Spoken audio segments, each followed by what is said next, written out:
Academician Pao-Kuan Wang from Academia Sinica. He is a leading scholar in climate science and winner of the European Nikola Docek Awards. Today, he will give us a keynote speech on the nature of Earth's climate system and the impact of aerosol. Let's warmly welcome Academician Wang.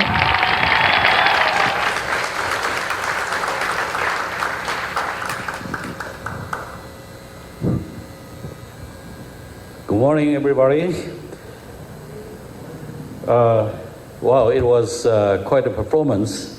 That the sound of gong certainly touched the lowest quantum state of our body that we rarely touch ourselves. I think our daily lives are too excited that we are always in the excited state, and we rarely feel that we do have some inner low energy state that remind us that we should go back from time to time. And in fact, it's such a nice sound that my mind is gone with the gongs. Very touching. All the while, if you know the Avalokitesvara is with us. Okay, today I'm going to talk about the nature of the Earth's climate system and the impact of aerosols. It would not directly touch the quantum world, but the system of the Earth's climate actually is quantized in the beginning, and the math actually can be done without too much difficulty, but of course we are not going to touch that. Okay, let's begin with the usual charts that we are all familiar with. The chart to the left is the temperature of the Earth, and as we know, up to this year, the temperature is still going up on the average. So that's the so-called global warming phenomenon. It cannot be denied. It's shown by the observational data.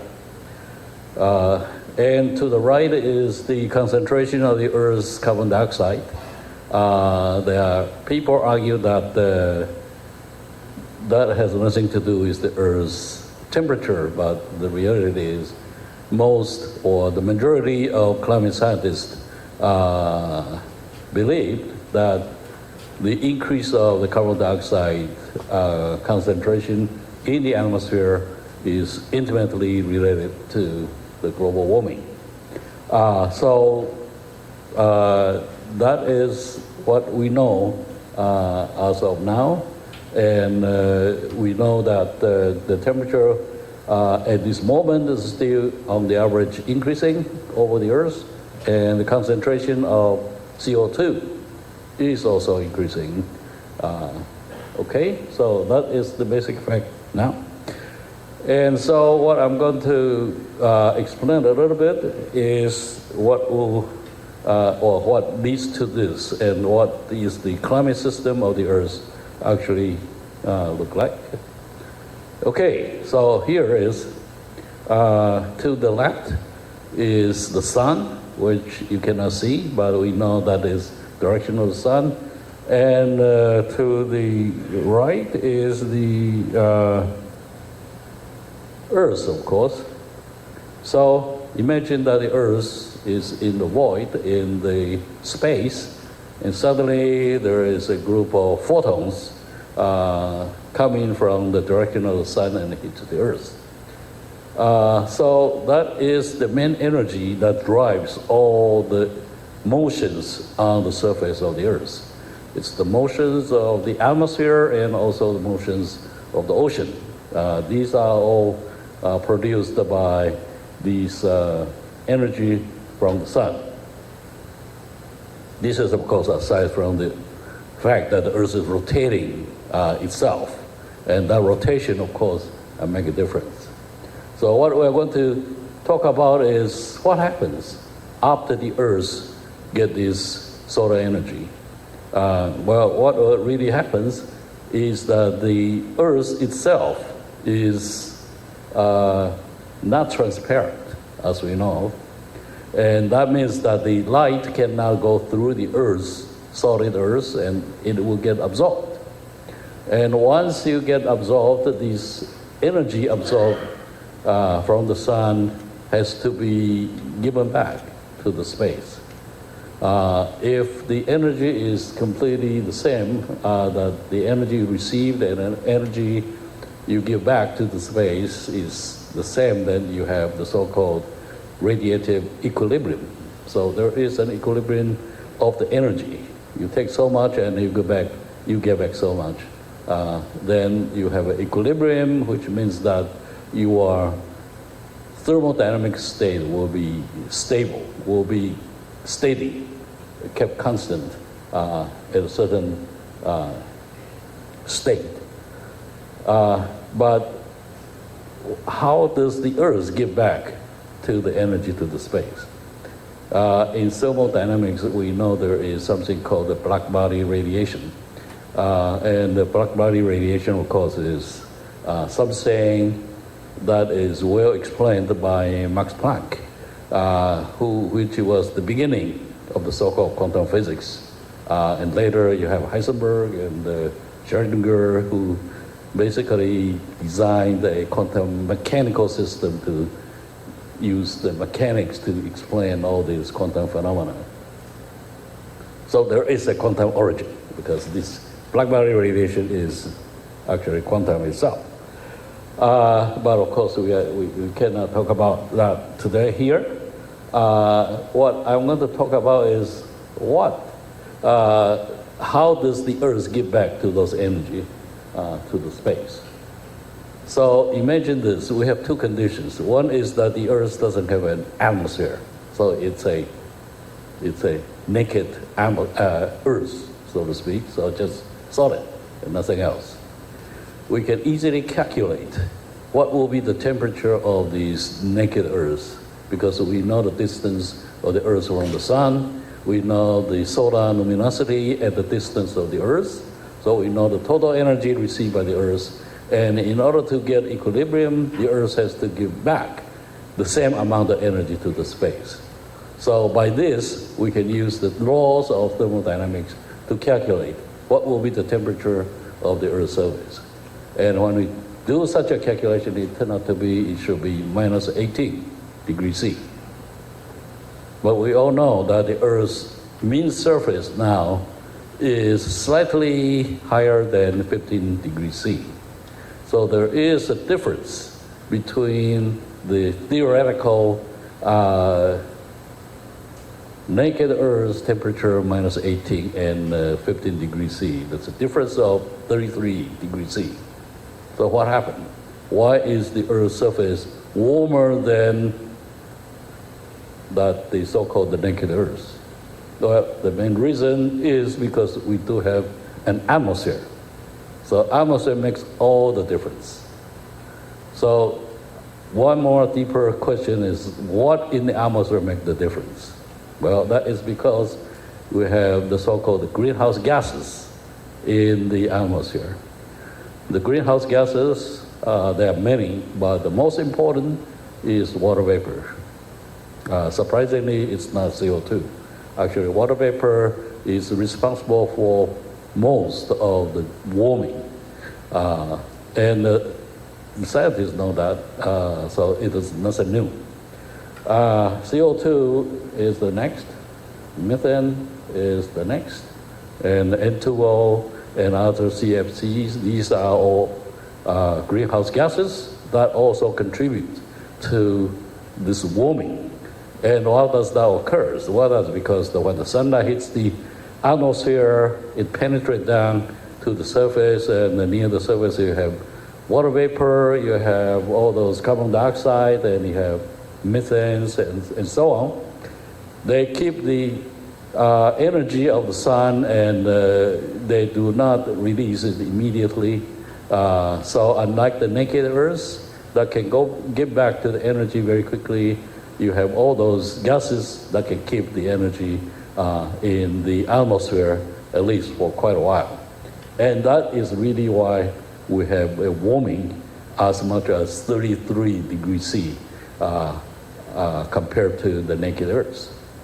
Okay, so what I'm saying here is that there is the atmosphere is very important. And in the atmosphere, the most important warming gases are these water vapor, carbon dioxide, methane, and others. So that is talking about the equilibrium state, because you take those energy, you keep those energy in the lower atmosphere, and therefore it warms up. But given the fact that a thermodynamic system will try to reach equilibrium, so if it is always like this, the Earth's temperature should remain very stable. But the reality is, from many studies, we know that the Earth's temperature changes from time to time. And you all probably have seen the movie called the Jurassic Park.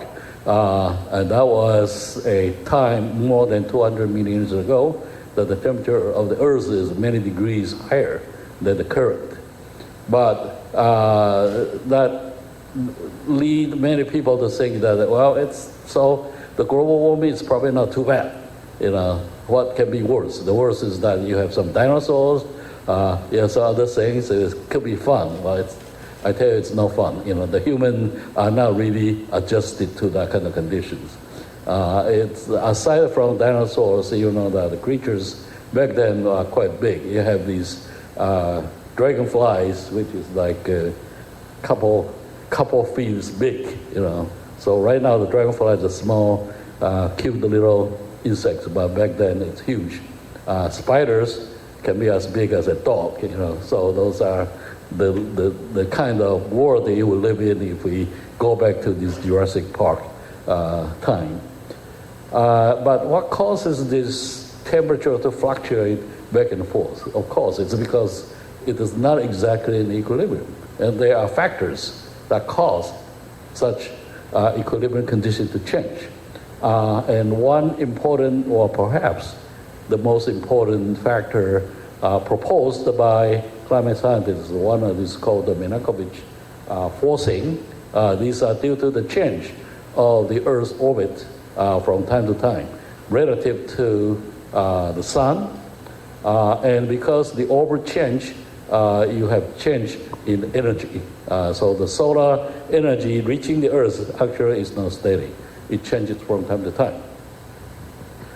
It changes from the cycle can be many tens of thousands of years down to much less thousands of years.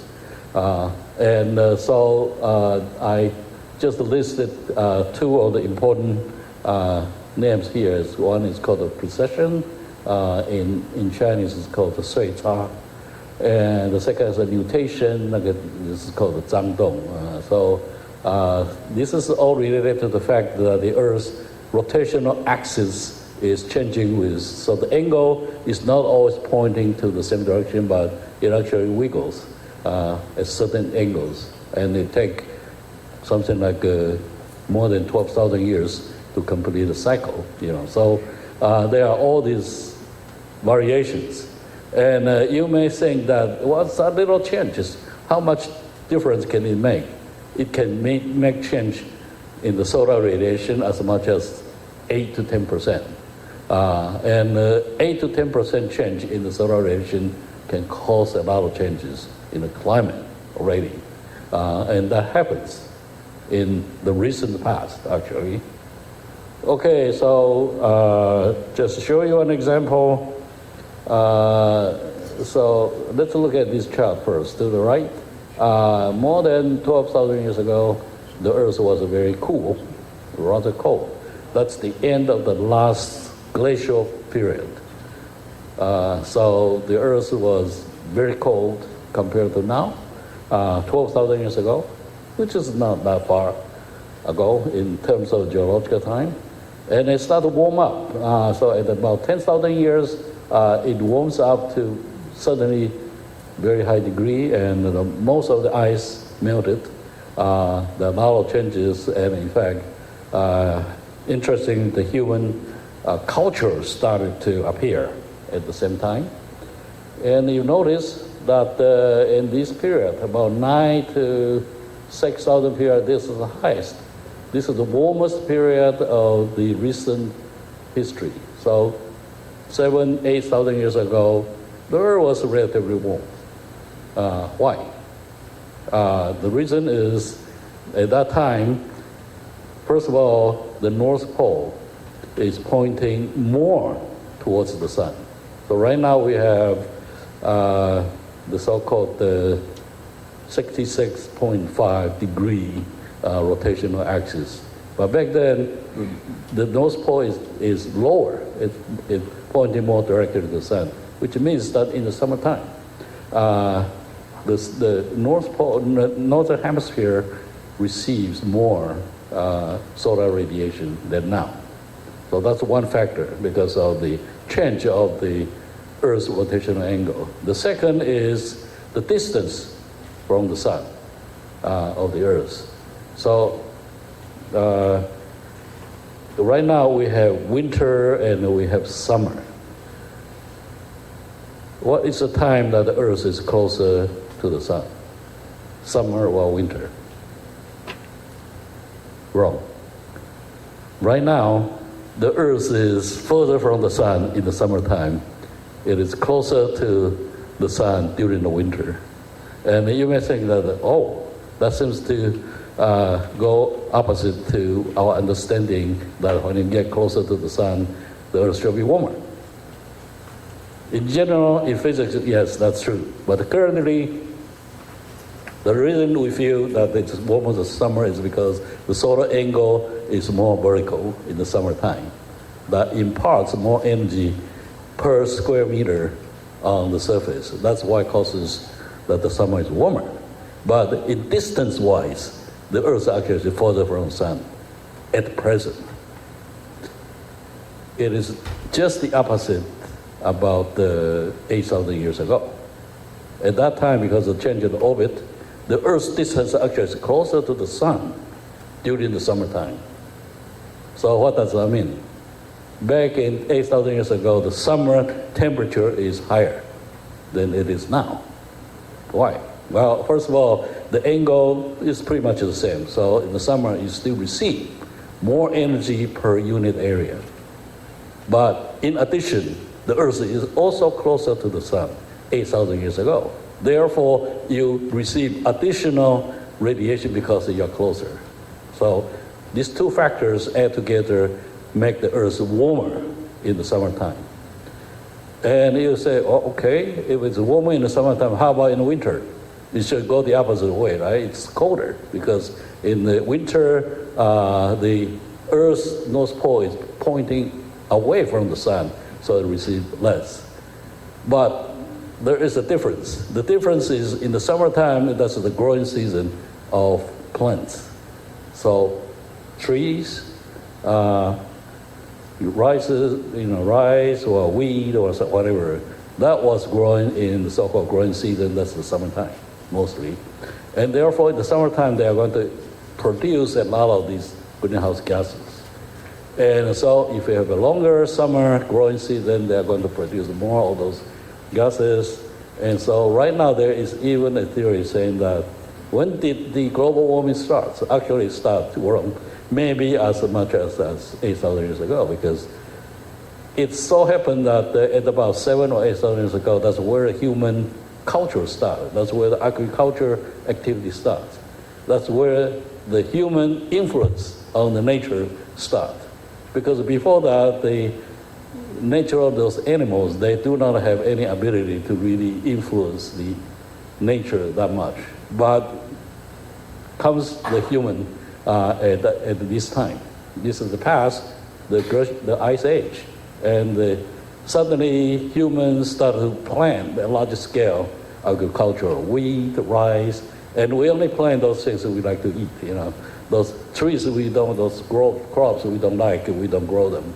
And those we like, we grow them in a large amount, and that produces CO2, that produces a lot of methane, that produces a lot of things. So that is the current theory why you have this warming at this time. But after that, the Earth is cooling. And if you go back to the 1970s, there are a lot of geologists actually predict that the Earth is going to have another ice age coming pretty soon. But they are, of course, completely wrong because they didn't see this. Suddenly, instead of continuing cooling, suddenly you have very rapid warming at the 20th century. And that is really correlated with the increase of CO2. So right now, most people believe that is due to the rapid industrialization after the Industrial Revolution occurred in 18th and then 19th century.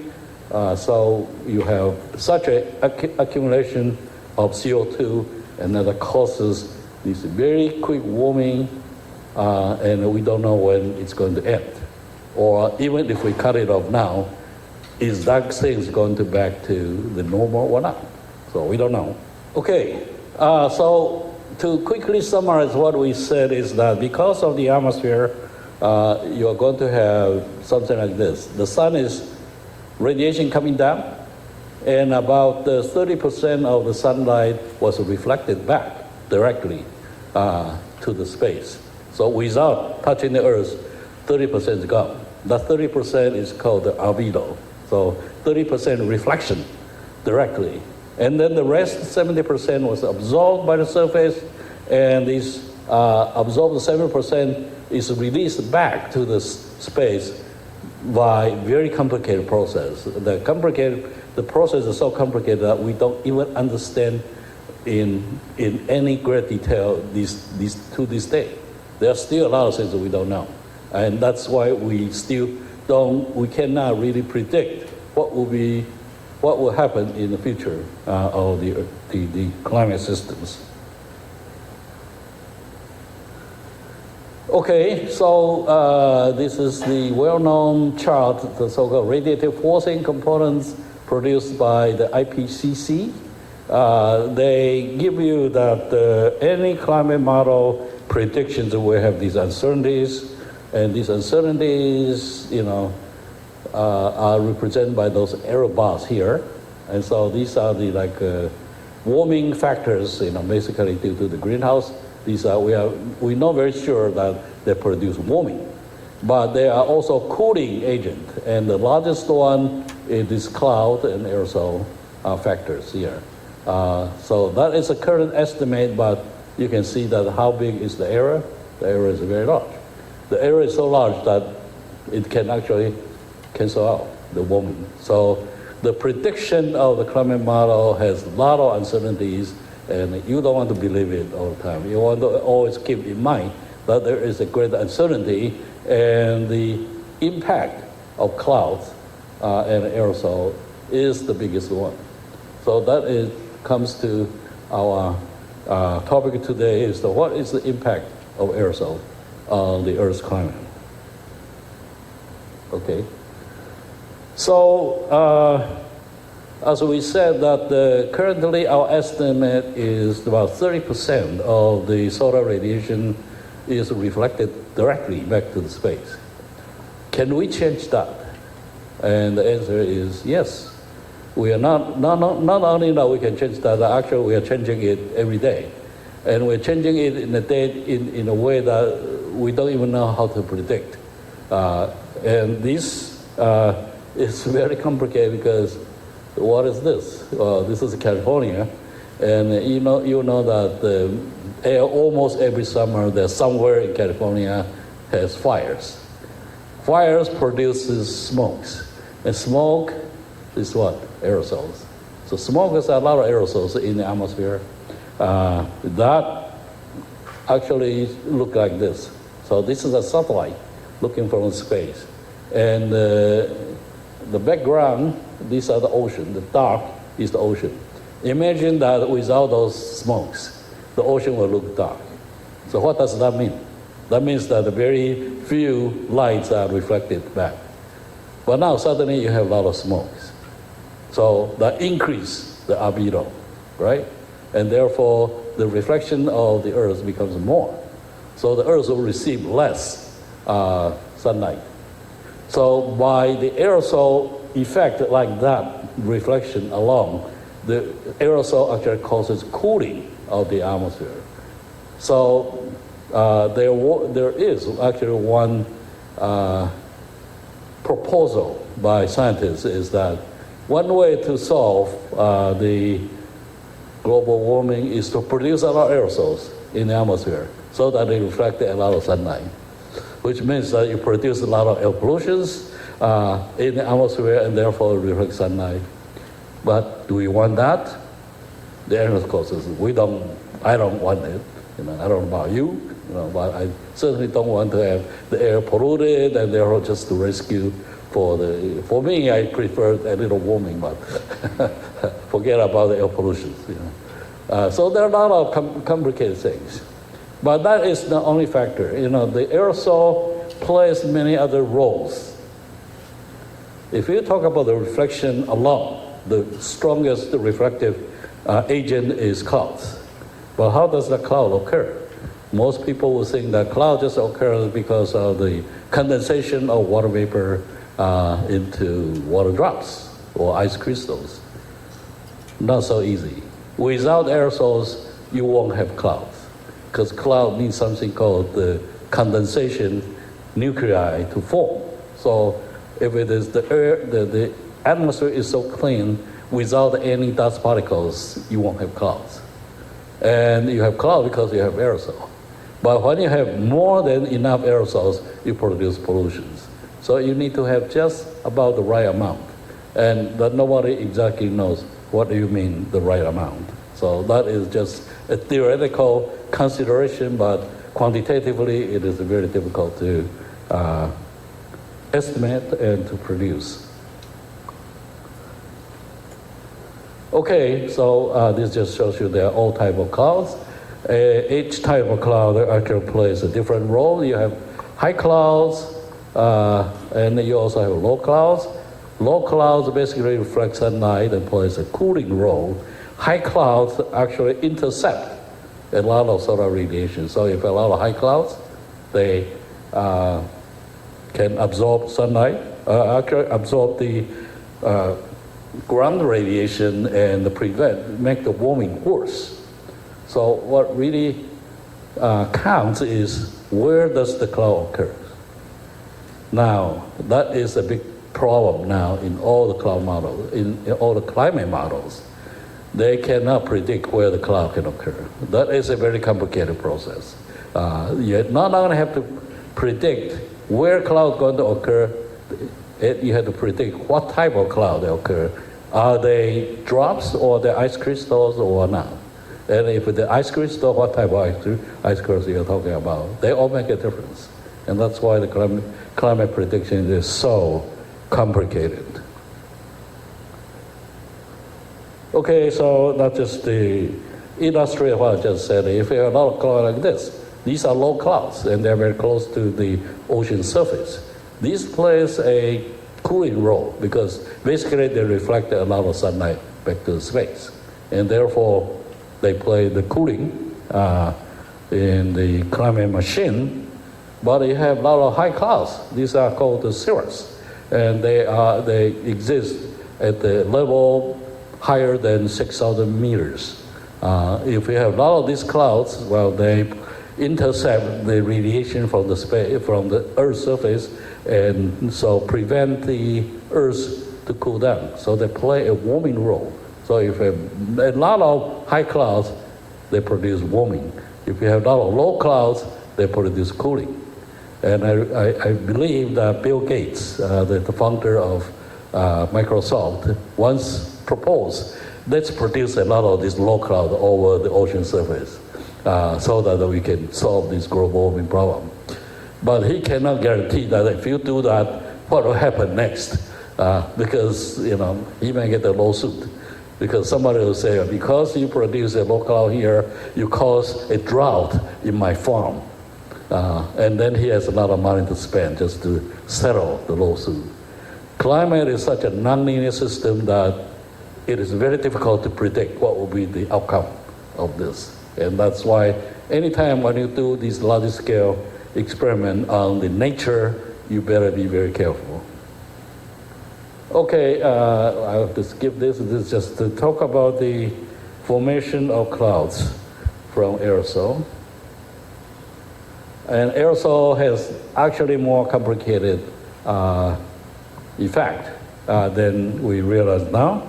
And therefore, basically what I want to say is that they have two big effects that we have to worry about. One is they can produce a physical forcing just by themselves.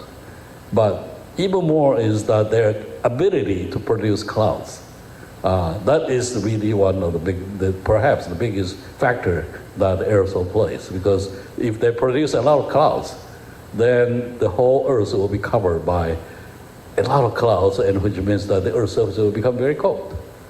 In fact, one of the theories why the dinosaurs extinct is because you have this asteroid,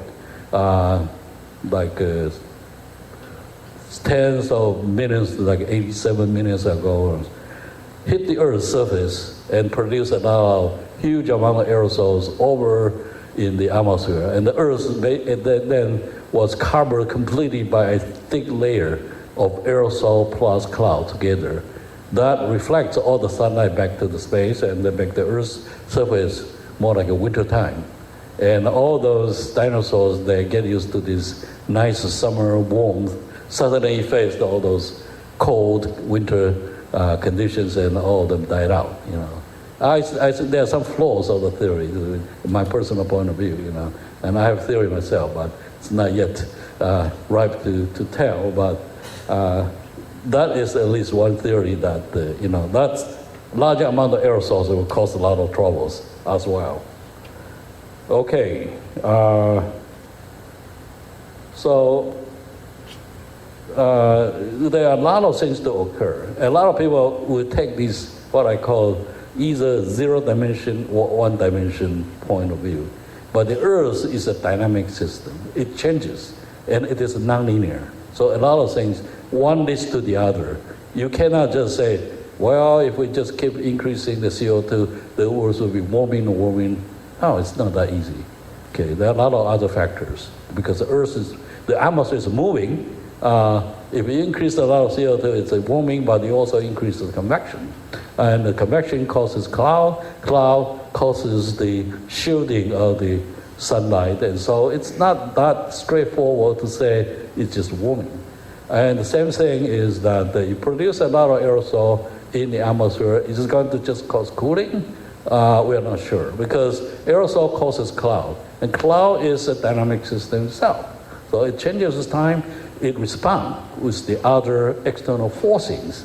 And therefore, one of the study done a few decades ago by Frostman and Mobrock, and you can see that there is that even if you input a lot of aerosol in the atmosphere, you can produce clouds, and cloud can react to those aerosol systems that if you run the model in about a month, the whole thing go back to equilibrium. Okay, so right now what we don't know is that suppose we all of a sudden increase the CO2 amount to such an amount, would the Earth ever go back to equilibrium? And the answer is we don't know, because no model can make such a good prediction yet. And on top of that, there is one problem. As I said in the beginning, we say water vapor is the most important warming. And if you talk to the climate scientists, they say, well, I know that already, you know. But we know that the water is in equilibrium, because you create so much, warming produce more water vapor because of the evaporation, and you're going to have more precipitation. More rain will just cancel out those water vapor, and therefore you have equilibrium. Is that completely correct? And the answer is no. Because we know that the water is not only limited to the troposphere, it also go up to the stratosphere. And here is, you can see that this is the troposphere, or tropopause, actually, the highest level of tropopause. But above that, you have another clouds. And that is the water vapor penetrating through the tropopause and produce water in the stratosphere. And the water life cycle in the stratosphere is longer than 1 year. So there is not exactly the so-called hydrological equilibrium, not really. And that shows that the water vapor actually can have effect longer than the so-called 1 year cycle. And that is a problem. And that effect is not really understood. And on top of that, got back to the human dimension. Who produced the air pollution? Human. And if you look at these satellite images, okay, so Taiwan is somewhere here. This is Taiwan. And you can carefully look at this. India, and this is like Thailand, Vietnam, and Laos, those Indochina countries. This is in the springtime, and the satellite image shows that it's a huge amount of air pollution in the Indian subcontinent and also Southeast Asia. All those aerosols are human produced. In order to produce, we know that aerosol already impact the climate, but we cannot predict what will happen. How do those governments will produce those aerosols? How their policy going to influence this? So there's a very large human dimension. And so they actually, if you think that climate system, it's a self-interacting system. And part of that is human. How do we deal with that? Are we going to produce more? Are we going to produce less? Can we collaborate? I think that's very difficult. Okay, and actually in 2018, in order to understand more about the air pollution, we invited the University of Bremen team to fly the European, this is actually a German aircraft called HALO. They flew to Taiwan and took samples. It turned out that before that, nobody ever took any air samples of the pollutions in Taiwan.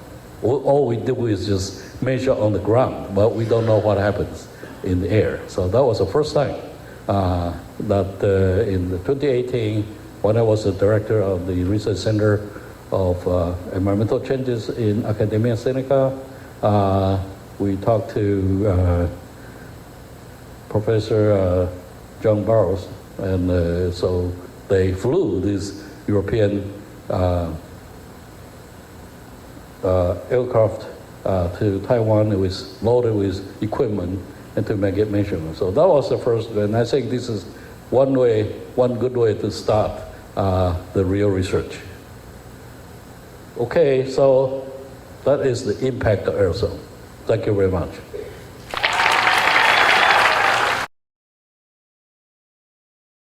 Welcome. Let's welcome Patrick. Thank you very much. I choose to come to the stage as I was asked that I can actually do it. So this was a very nice presentation for starting this conference because it demonstrates to us the effect which actually consciousness has on the planetary level. Because, as Carl Gustav Jung said, all culture is an expansion of consciousness.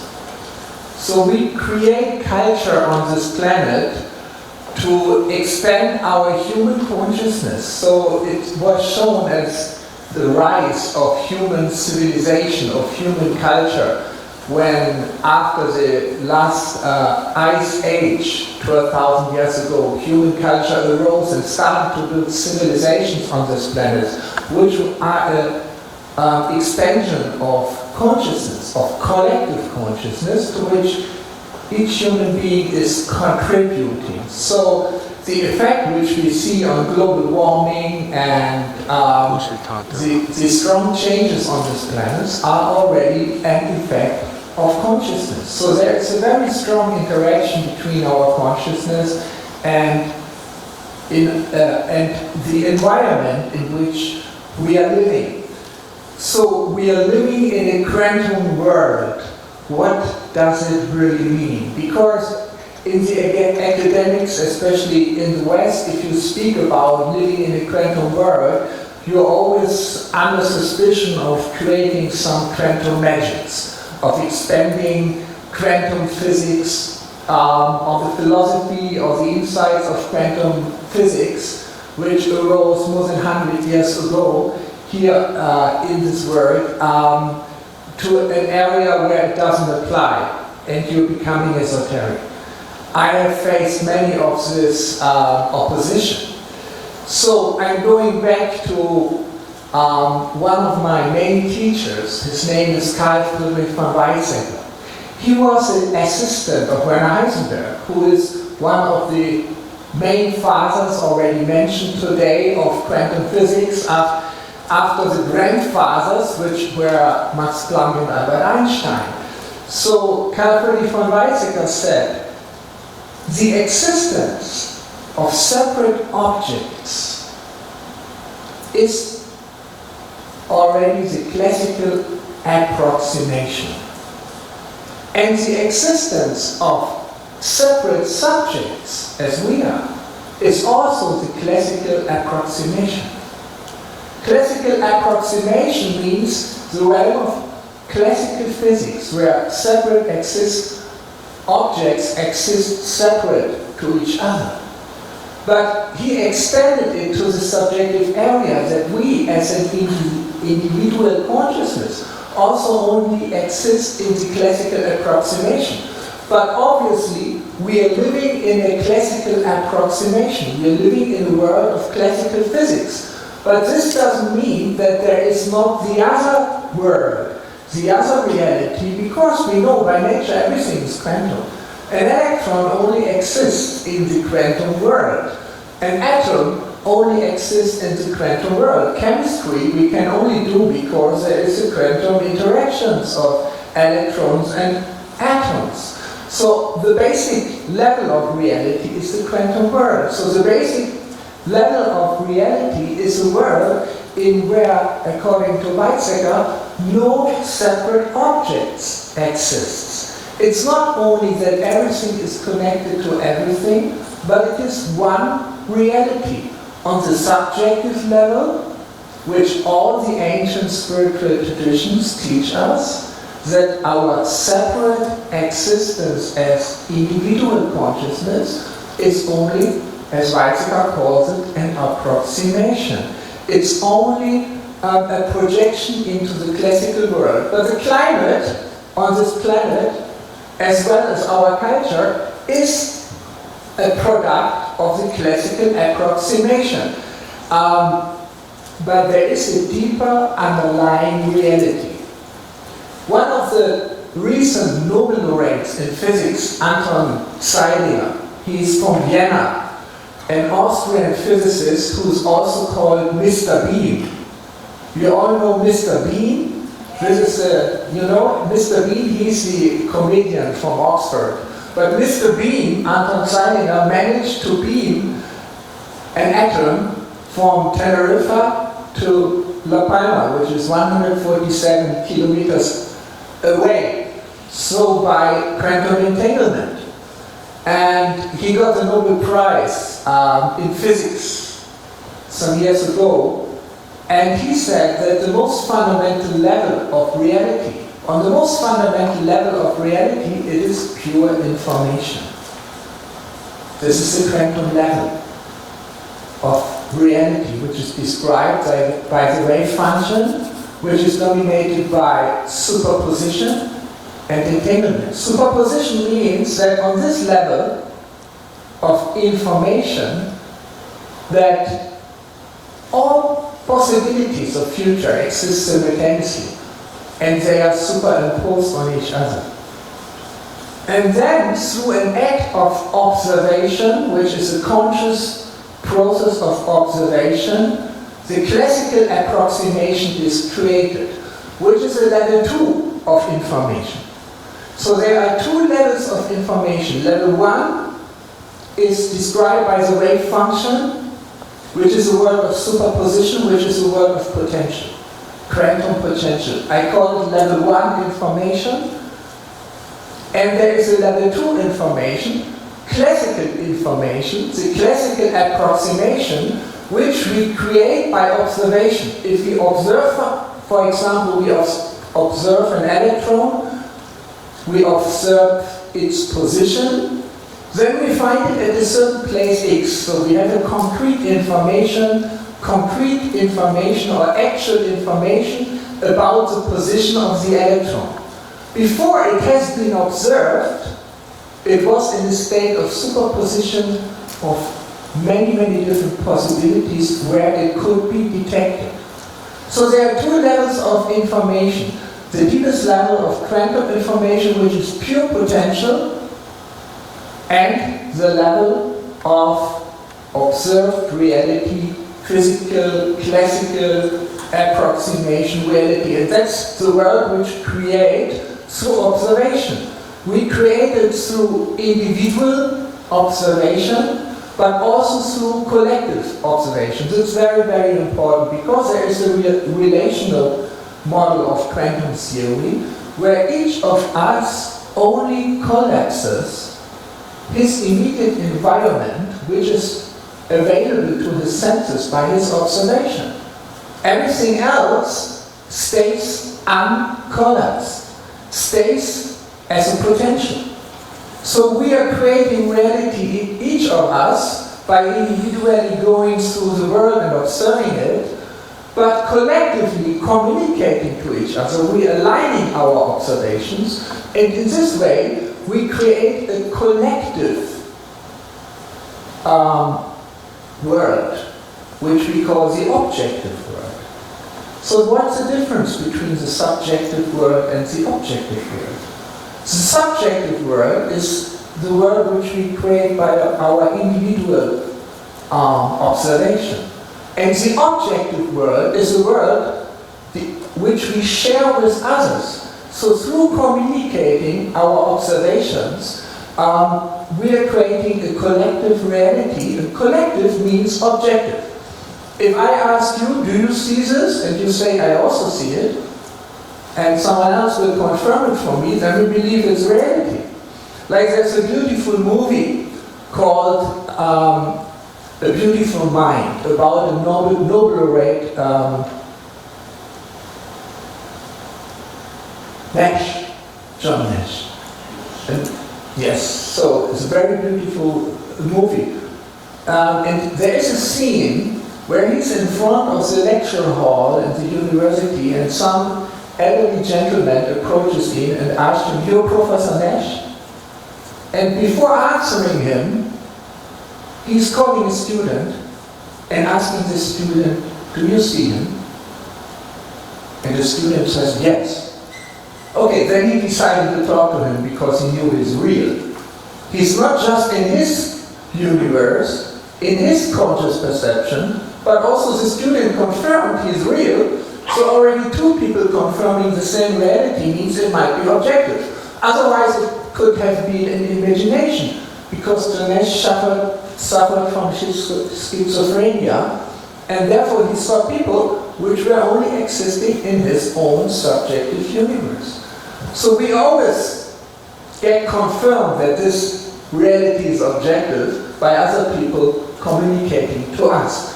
So there are two levels of information. One level is called the quantum information, which is an ocean of pure potential underlying our perception, underlying our observation. And then there is a level of concrete, classical information, acute information, which is the objective world which we are sharing and in which we are creating also the climate, as we have here to our culture, which is an extension of consciousness. So why do I am stressing this so much? My own personal life is a long journey.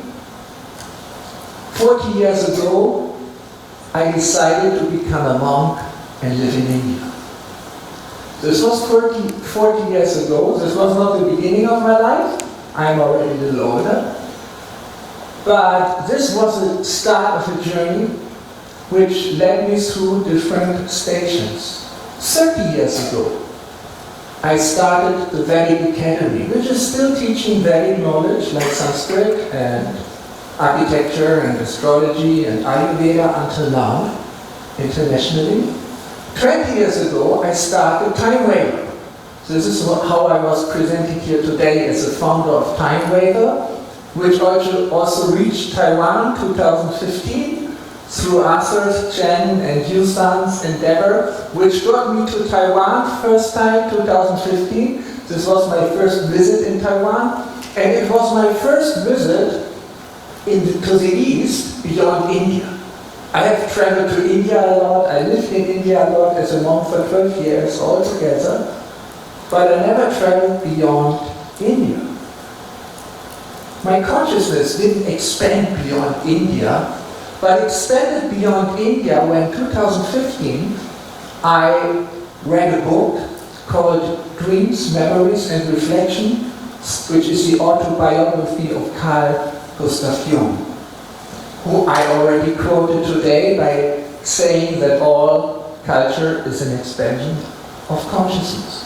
And I think reading this book, which connected me to the Chinese cultural, philosophical, spiritual environment, that started the connection to Taiwan. And from that time I traveled here many times and visited many places in Southeast Asia. So this was 20 years ago. 10 years ago, I started Healing, which is a small variable frequency device. And now, again, another 10 years ago, I started something new, which I want to talk a little about. It's called quantum placebo. So this is a journey which took me each 10 years, each decade, into a new realm, always exploring the same level 1 of information, of quantum information, of the world of pure potentiality. Becoming a monk, decided when I was very young, yes, I want to live a very consequent spiritual life. I don't want to pursue material career. I don't want to continue my academic career. I studied physics. I'm actually doing it now. I'm doing a doctorate right now after going through all these different stages, where I focus on this level 1 of information, which is quantum information and pure potential, which is the realm where consciousness and information and reality become one. So all these different stages, I was dealing with this level 1 information of quantum potentiality. And it's possible to connect to this level 1 information through quantum processes. Because in each quantum process, which is always a non-deterministic physical process, you're kind of uploading one bit of information from the level 1 information of potentiality into the level 2 information of actual classical information through the act of observation. So that's what life basically is. And we, in our physical existence,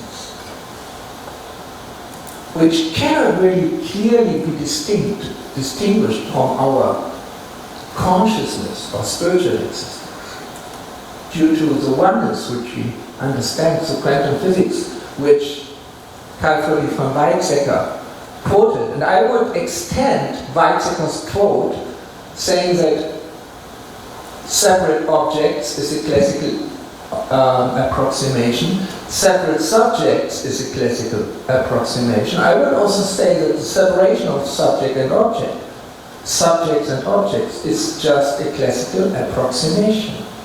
That on a deeper level, level 1, we as a physical and we as a conscious being, again, are one.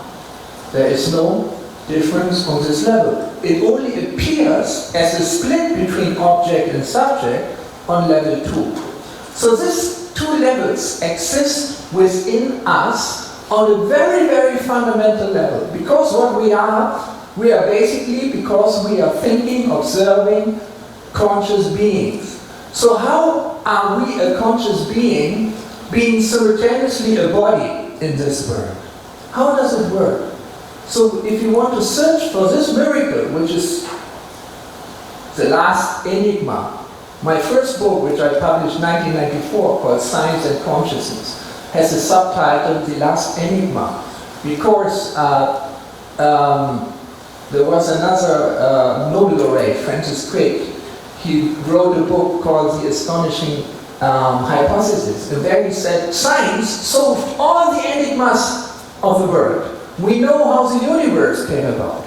We knew how life came about. He discovered the DNA code. So there's only one enigma left, the enigma of consciousness. And soon science will have solved it and have proved it's nothing else than material processes. I think he was right and simultaneously wrong, because he wanted to reduce consciousness to material processes. Other great physicists like Eugene Wigner, Archibald Wheeler, or von Neumann reduced physical processes to consciousness. So you see, you can do it either way, but how to understand how matter and consciousness relate to each other? There is another physics Nobel laureate, Roger Penrose. Roger Penrose, he got his Nobel Prize for discovering the black holes, and in his late work, he's very much focusing on consciousness. So his understanding of consciousness is that it is a fundamental quantum property of space itself. How? Space, in the theory of general relativity, is related to gravity. So in very fundamental processes of gravity, of quantum gravity, a space develops in a superposition of two states. Gravity develops in a superposition of two states, and these two states energetically separate from each other too much, and a tension is generated. And if this tension exceeds a certain threshold, it collapses. He calls this the theory of objective reduction. So this process of objective reduction, if in a superposition of quantum gravitational states, the tension, the energetic gap becomes too much, it collapses. This he calls a proto-consciousness event. It's a speculation. But he, as a quantum theorist of gravitation and theory of general relativity, has a deep insight into the nature of physical reality. So according to this model, everywhere in space, when space expands and the universe is expanding constantly, proto-conscious moments appear. And he, together with the Arizona quantum biologist Stuart Hameroff, he formulated a theory called orchestrated objective reduction, where he says that in our brain there is a network of tubules in which pure water is contained. These are the microtubules in the neurons, which is a network expanding from neuron to neuron to the synaptic gaps over the whole brain. And in this water, quantum states can develop which expand beyond a neuron, beyond 2 neurons, beyond 10 neurons, beyond 100,000 and 10,000 and millions of neurons. So these quantum states of quantum superposition of states within the water of the microtubules can expand over centimeters, up to 10 or 15 centimeters in the brain. This, according to their calculation, takes around 25 milliseconds. And then they collapse. If this energy of this quantum state, the gap between the superpositions, becomes too large, it collapses. They calculated the time when this energy threshold is reached, and it collapses according to their model, which is already 20 years, 25 years old. And there's a lot of empirical evidence that it is true. It's still speculative. But there's a lot of empirical evidence. They have the conference once a year in Arizona and each couple of years in another part of the world. I attended their conference in 2 years in Sicily. So this means that in our brain, we are constantly going from a time period of 25 milliseconds of quantum superposition state, and each 25 milliseconds, this means 40 times a second, with a frequency of 40 hertz. A classical approximation, a level 2 information, is created. And then again, it develops on level 1 of quantum potentiality. And then again, after 25 milliseconds, it collapses. This means, according to their model, our consciousness, which is a classical approximation, because we see a chair and a table separately. We see electrons separately. We don't see them as a unity. We are observing in a classical world. So this consciousness, this classical actual consciousness in which we create our culture and civilization and the climate on this planet, this consciousness happens in this short moments, 40 times a second, which create like static pictures, like in a movie.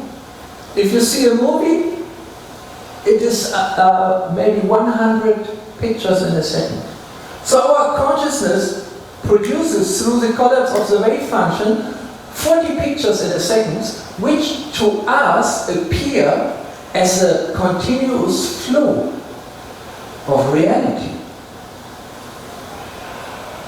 Buddhist monks in meditation have confirmed this granular, quantized structure of observation, of experience in meditation by slowing down the process of their observation in meditation so much that they can observe these different events 40 times a second.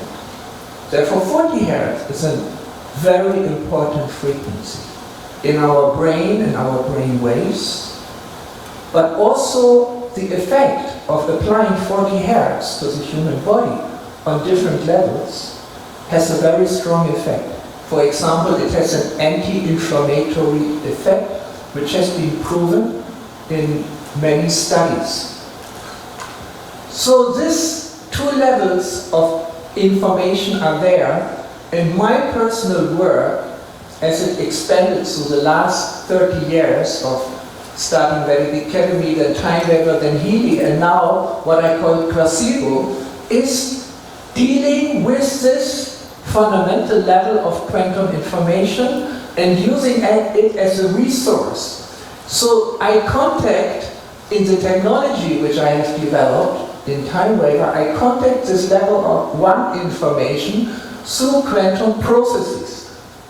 Here I have a small device called Time Waiver Mobile Quantum, which at its core has a chip which we have developed in Germany, which produces 64 million quantum events in a second. Quantum events of photons. Photons which hit a semi-permeable mirror, through which they can either tunnel through or being reflected, creating a digital 1 if they have the energy to pass through it, or 0 if they are reflected or rejected. They are kind of answering a question of yes or no, giving a digital 1 or a digital 0. And this decision is a pure quantum event. Can you please show this video? We have recorded a short video to give you an insight into this technology.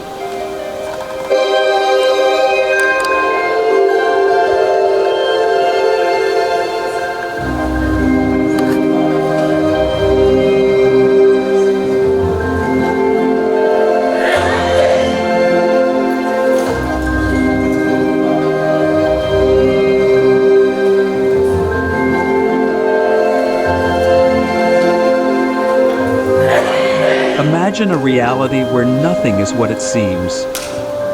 The world of quantum physics. Here, matter doesn't exist as solid substance, but as limitless potential. But what if the very act of observation could change reality itself? What would that mean for our understanding of consciousness and to be human?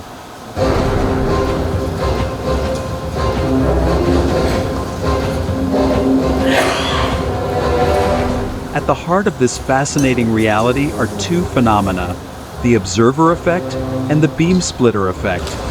Both reveal in astonishing ways that light, the basis of all visible reality, only becomes concrete through measurement or conscious perception, This is not just the pictures, as if it were waiting to be observed before taking on a definite form. A voice-over speaking. The double-slit experiment of beam splitter is kind of showing.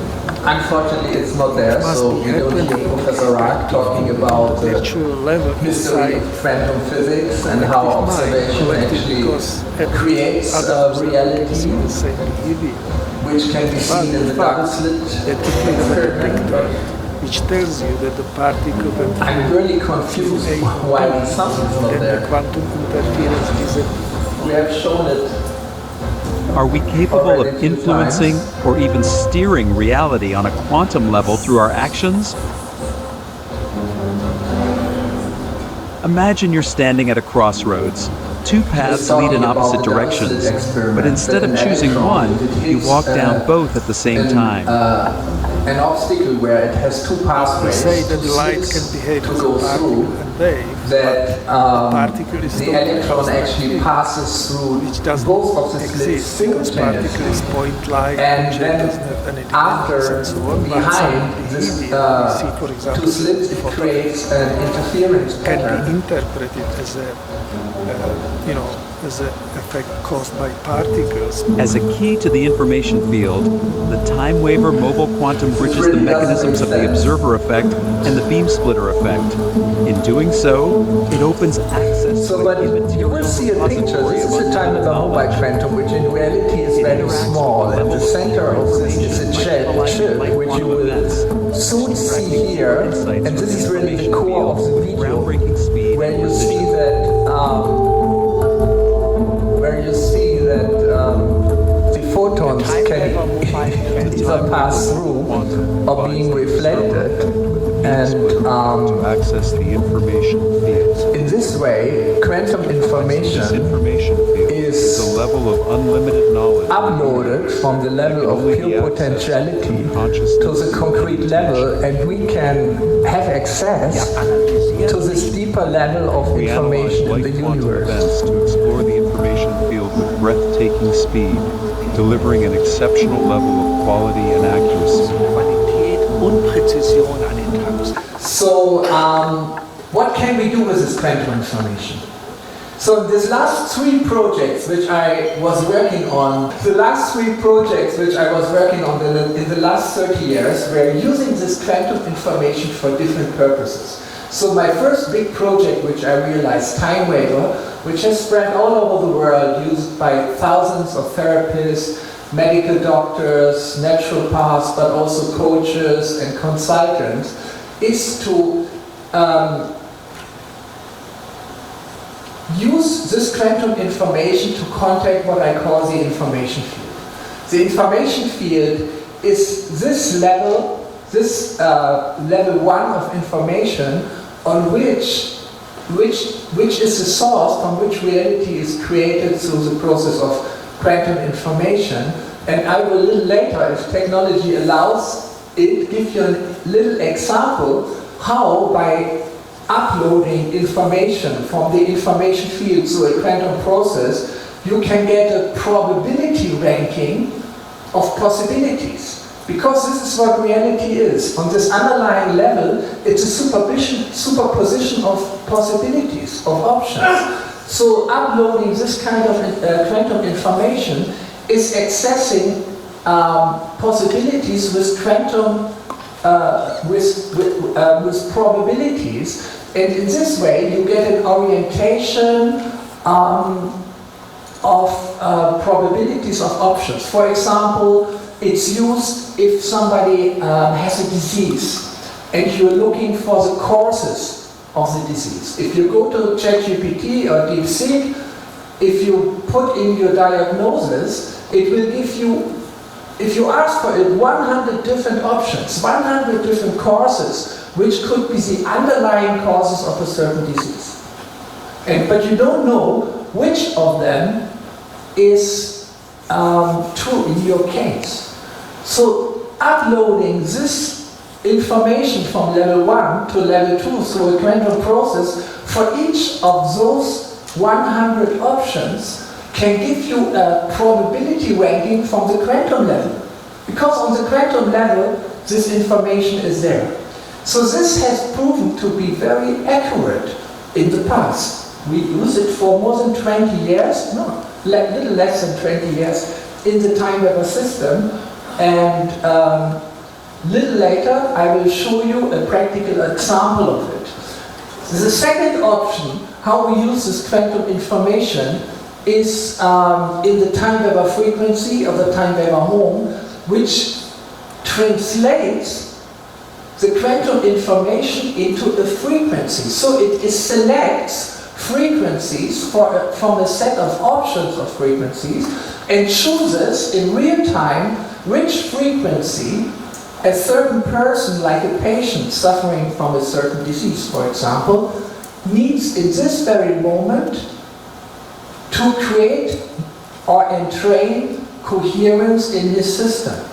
So we are using quantum information and translate it into frequencies. And frequencies are the language of the information field in our body. If you look in our body, you'll find a spectrum of frequencies, from the very low frequencies in the EEG to even lower frequencies in the ECG, which are analyzed in the heart rate variability, or you find frequencies in cellular structures like the microtubules, which have been discovered by Anirban Bandyopadhyay, that the microtubule system, the cell skeleton, has a set of resonance frequencies in the kilohertz area, in the megahertz area, in the gigahertz area. It's a harmonic system of frequencies which you find on all the octaves from 0.1 hertz to terahertz, which actually create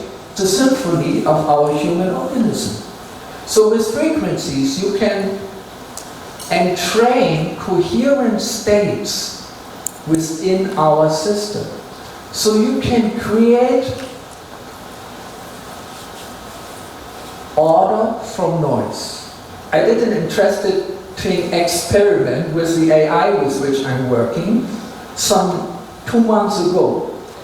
Because in my AI system, I uploaded all my books, all my scientific papers, every idea which I get, I discuss with the AI, like everyone does nowadays, to get a view, to do deep research. So I have trained my AI like this, and I asked it, okay, you know everything which I did already, what is the essence? What could be my next hypothesis?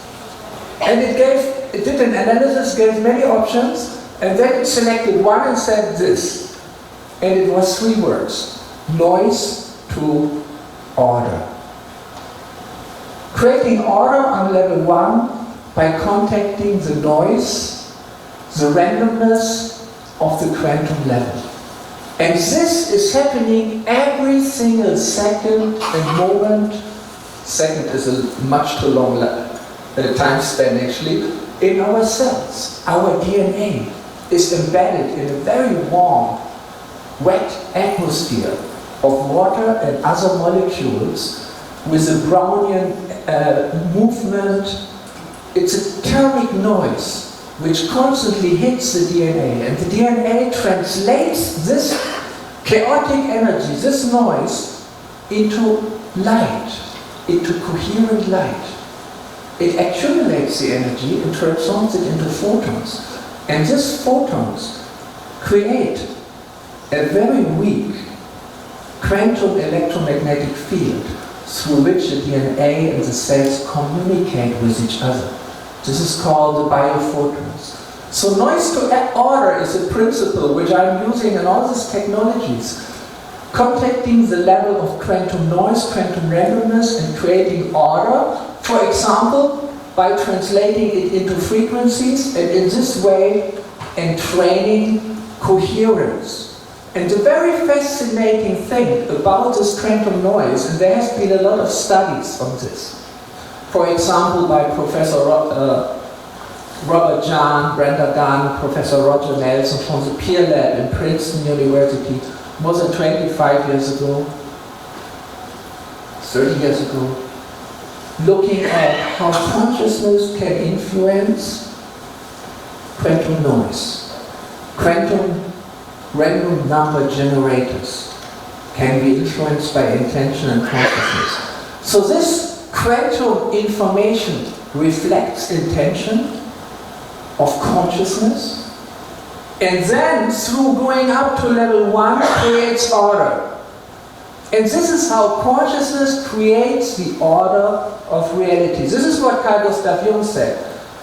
Each culture, every aspect of culture is an expansion of consciousness. So we are directly creating order through our conscious intention in physical reality. And this is one of the strongest forces, or even the strongest forces in the world. There's research, more than meta studies on more than 10,000 of clinical studies have shown that up to 82% of the effect of all medical interventions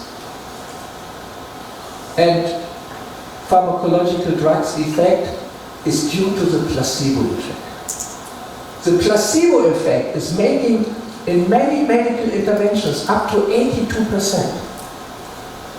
Imagine, this seems to be the strongest healing force which a human being, and we as a human culture, possess. Placebo. Placebo is considered to be the enemy. In all clinical studies, you have to beat placebo. Placebo is the enemy of the pharmacological industry. Because in order to get a new drug registered, it has to be better than placebo. So placebo is considered to be a nuisance. It's considered to be an artifact. But actually it is the strongest force which we as a human being have. So placebo has two dimensions, classically. First dimension is expectation. It's a psychological dimension. You expect it works, so it works. Second dimension is meaning. You do something where you attach meaning to, an action, an activity to yourself. You take a pill, you get a needle in acupuncture, you take it globally in homeopathy. These are all three very powerful, very ancient placebo systems. Using expectation, using meaning, and now, and this is where I want to get to, using a third dimension of the placebo effect, which has not been recognized yet, which I call the quantum placebo. I suggest, and I have just published a paper 3 days ago in neuroquantology called the quantum placebo, towards a third dimension of connecting quantum physics to placebo research. You find it on academia. This third dimension of the placebo effect is the direct quantum interaction between intention and the biopsychological state of the body. And it has been proven in many studies. If you look at studies of homeopathy, if you look at studies of acupuncture, if you look at studies which have been done with Reiki, or with other subtle energy healing methods, you always find the same patterns. They behave in a certain way. Some studies are good. Then if third parties start to repeat it, the result declines. If you do the blinding in-house, you have a great effect. P far below 0.1. But if the blinding is done by someone who's external to the team, suddenly the effect disappears. You went crazy. How does it behave? It behaves like a quantum system. It behaves like a quantum system which collapses under external observation. But individually, the effect is always there. Therefore, in Germany, the authorities want to forbid homeopathy. In other countries like India, it's considered to be a national health system like allopathy. It works. In the individual case, it works. But trying to objectify with a gold standard of medicine, testing it against placebo, the effect seems to disappear because you are testing placebo against placebo. But you are testing quantum placebo, where you find even an entanglement between the vero and the placebo group. It's a little complex, so if you read it, or if you go to academia on my academia page, there's a 5-minute podcast which actually comprehends the article, which is more easy to comprehend. So quantum placebo is the power of quantum information amplifying the intention to be healthy, to live a healthy life, to live a healthy, long life. And the more your life is filled with meaning, the more you consider your life meaningful. Means you get up enthusiastic in the morning because you have another day which you can fill with meaningful activities. This meaning supports your biopsychological health and system. The stronger the meaning, the sense of meaning is, the stronger the coherence in the fields of your body, the stronger your health. And this is partially a psychological effect, but it's partially a pure quantum effect.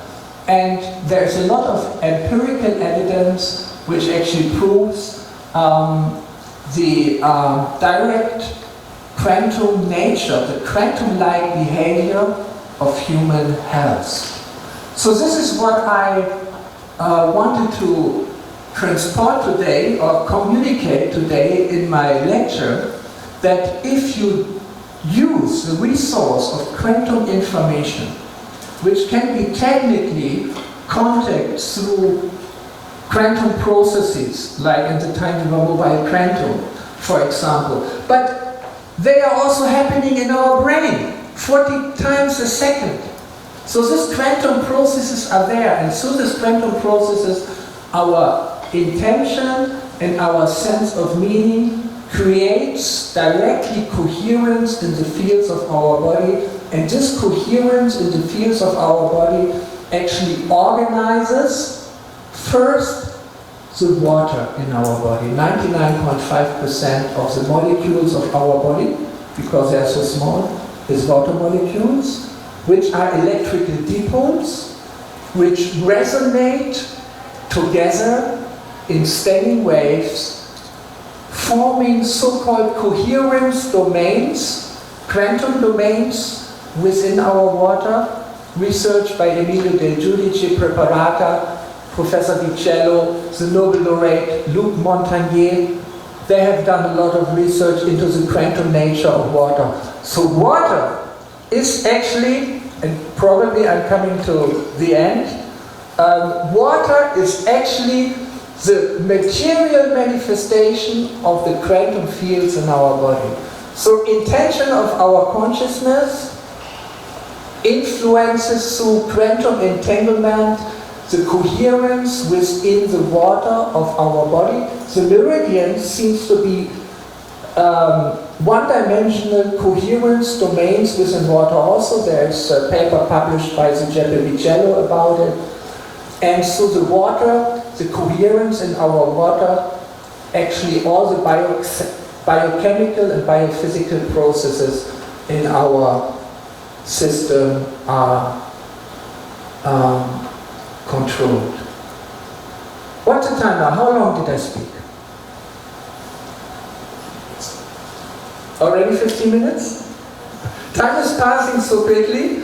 I wanted to give you a practical demonstration of what one can do with contacting quantum information, but I think I better respect the time.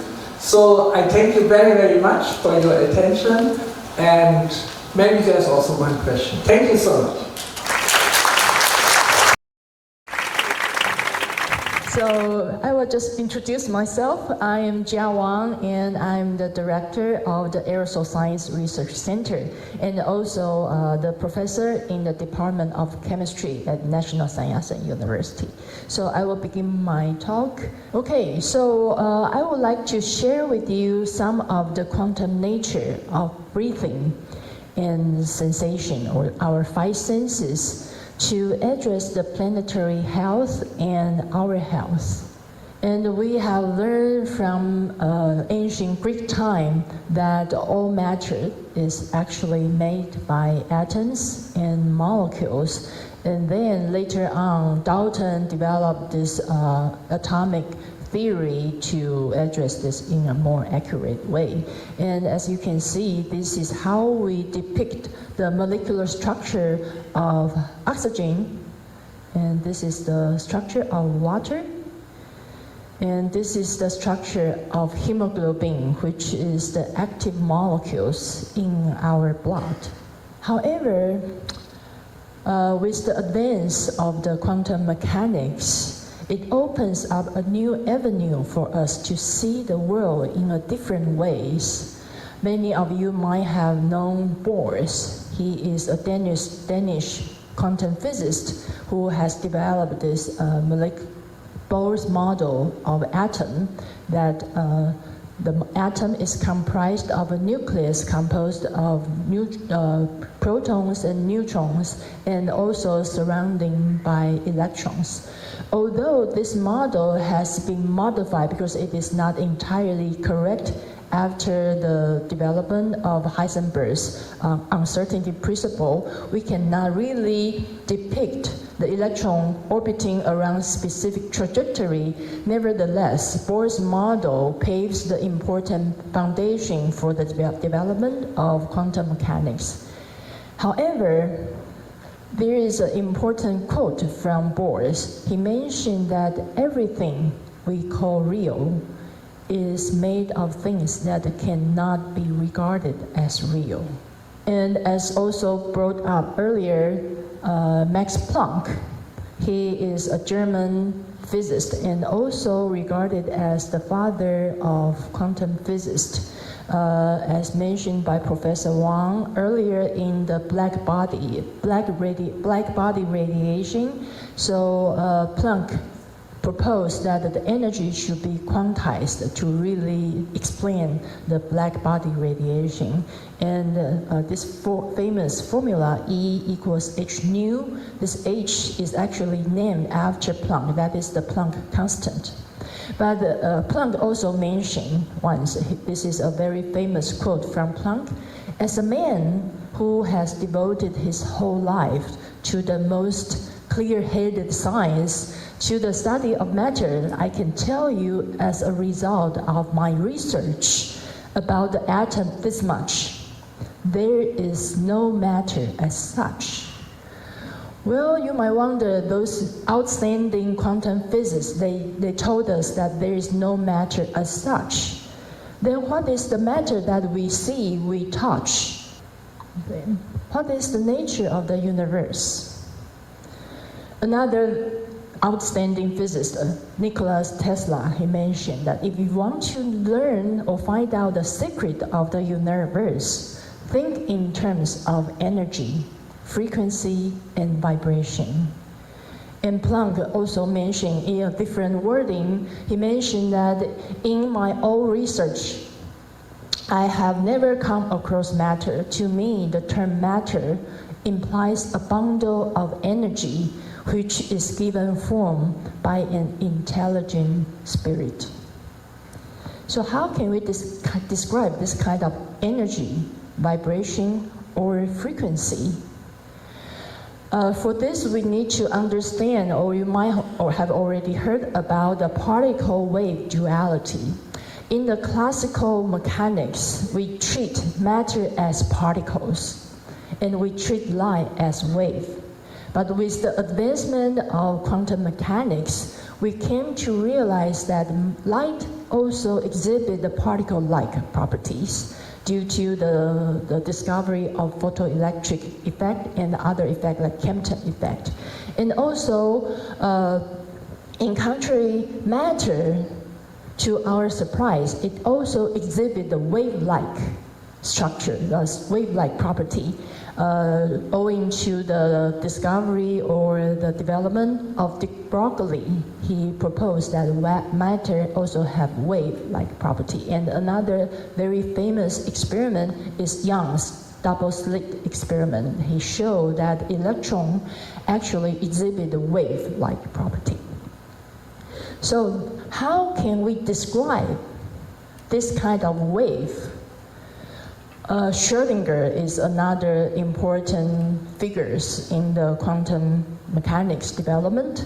So he developed the wave mechanics so that we can describe matter and its correlation with energy in terms of Schrödinger's equation. So all the students who take quantum mechanics or quantum chemistry has to learn to solve quantum Schrödinger's equation. But we are not going to solve it today. But I want to just share with you that from this equation, you can see that we have this Hamiltonian operator that is to set up the potential operator and kinetic operator. But by solving that, we will be able to solve the wave function of matter, and also its corresponding energy state. That's the solution that we always try to find. And what is the meaning of wave function then?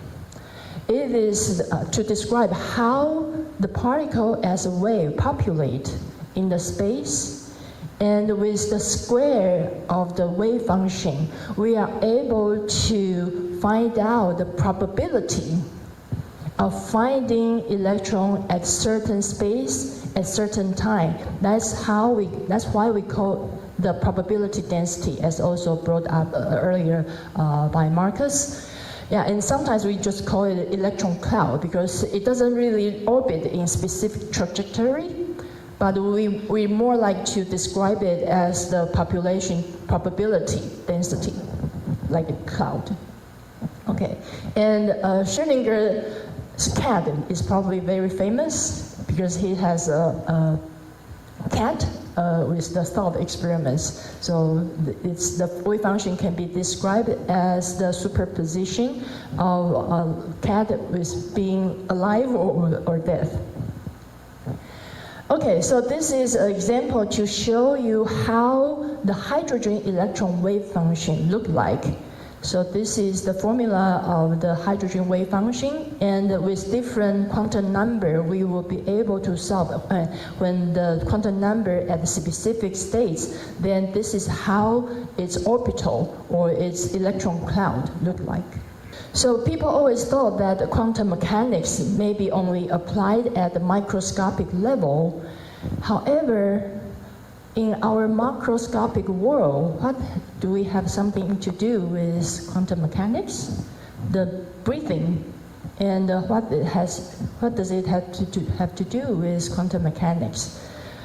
Let's find out. But let's take a deep breath again for now. Yeah. So when we breathe, you can feel that the air comes into our respiratory tract and then into our lung. And then the air would get deep into our alveolus, and then the oxygen or the air will permeate through the alveolar layer to enter into our bloodstream. And at this point, hemoglobin, which is the active molecule, would take over and load up oxygen, carry it into all our organs and tissue cells to sustain our life. And this is the structure of hemoglobin. You can see that it is comprised of 4 subunits, and each subunit has this heme functional group. Okay.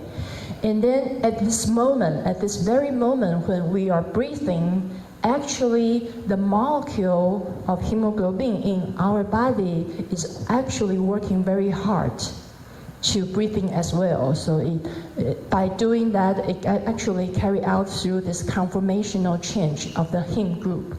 So you can see that when it is deoxygenated, it is actually out of plane, and when it catches oxygen, it becomes in plane. So by doing out of plane, in plane, our molecule is doing the breathing at a very quantum level. And we cannot see it, of course, but the modern technique, the spectroscopic, allow us to see this. So this is the resonance Raman spectroscopy of hemoglobin measured in our lab. So you can see two curves. One is the purple curve, one is the orange curve. And you can see this shift, what we call spectral shift. And that is actually when hemoglobin carries oxygen and release oxygen, they are in a different state at different frequency. And we are allowed to observe it from the vibrational spectroscopy. So we need to be thankful for the hemoglobin, which works very hard to sustain our life. And that is the quantum nature of breathing at the microscopic and quantum level. How about our five senses? So in our daily life, we can see, we can smell, we can hear, like the gong performance that we heard earlier this morning. And we can taste, and we can touch. So what is the quantum nature behind all five senses then? Let's take a look at the vision first. So the reason we can see is actually the light strike into our eyes. And within our body, there is a detector of those photons we call retina. Okay, so this is a simple layout to show you. The light comes in and it hits our vision system, and then after the interpretation of our brain, then we recognize the color of the object. However, have you ever thought about that? The world seen by us and seen by other different animal species are actually different. The vision, the visible range of human eye is only a tiny fragment of the whole spectrum of electromagnetic radiation. Our visible range is only from 400 to 700 nanometer. Behind those, we can no longer see it because of the limit of our eyes. But other different animals, they can sense different regions. So we don't see it doesn't really mean it's not there. And many instruments can help us to observe it. And actually at the atomic level, what's happening is the rhodopsin, which is the light-sensitive receptor protein. And it happens when the light comes in, then it can initiate the isomerization of this protein between different conformation states, cis and trans state. And earlier, a study published in Nature, which is a very impactful journal, the scientists found out the ultra-fast structural change of the first molecular event in vision, which takes place at picosecond level, which is the 10 to the minus 12 second. So you can imagine it's really, really fast. It's beyond our sensation, but that's what's happening at the quantum level. How about hearing? The auditory system is, again, the detector for us to perceive the vibration, the external vibration. And the auditory field also varies with species. So human ear can only hear the sound between 20 to 20,000 hertz. But other different animals, they can hear different sound, different range of sound. And this is a layout of our auditory system. So you can actually see our auditory system, our ears, is really very delicate detectors to receive the external vibration which propagated through our ears, the outer ear, middle ear, the inner ear. Eventually, this kind of vibration reach our brain, and then our brain will interpret to process the signal to sound that we hear. However, sound itself is also quantized. So the sound quantum physics, which is also known as quantum acoustic, which is the study of sound at the quantum level, which treat the sound wave as the quantized particle called phonons. Here are just two examples of the journal, one published in the PRL, Physical Review Letter, and the other proposed the quantum vocal theory of sound. And you might just wonder, sound has different frequency, but can we actually see it? With the advancement of cymatic, people can use certain kind of medium like sand or water, and when the sound is produced at certain frequency, it actually generates some patterns which allow us to see the structure of sound. Then let's take a look of smell. We can smell because of the olfactory system in our bodies. And again, when we smell something, like when you smell some food or smell some odors, that's actually some chemicals that's entering our olfactory system, and the receptor of the olfactory cells can interact with the chemical and then proceed into some signal to tell brain, well, now you smell something. But the latest research show us that the sense of smell may actually be closely related with quantum tunneling effect. There are now two commonly perceived models. One is the lock and key model. So that basically we have receptor, and the smell, the molecule of some smell exhibits certain shape, and then it's like the key and lock. However, this model has some drawback because it couldn't really explain why certain isomers can have different smells. However, with the development of this new theory, the vibrational assisted electron transfer model, it can actually explain this. So this is inherently a quantum phenomena. So the electron transfer between the electron donor and electron acceptor, and then through this quantum tunneling, that is in charge of the smell that we, our olfactory system has. How about taste? It's similar. Again, it's also in quantum, at the quantum level works.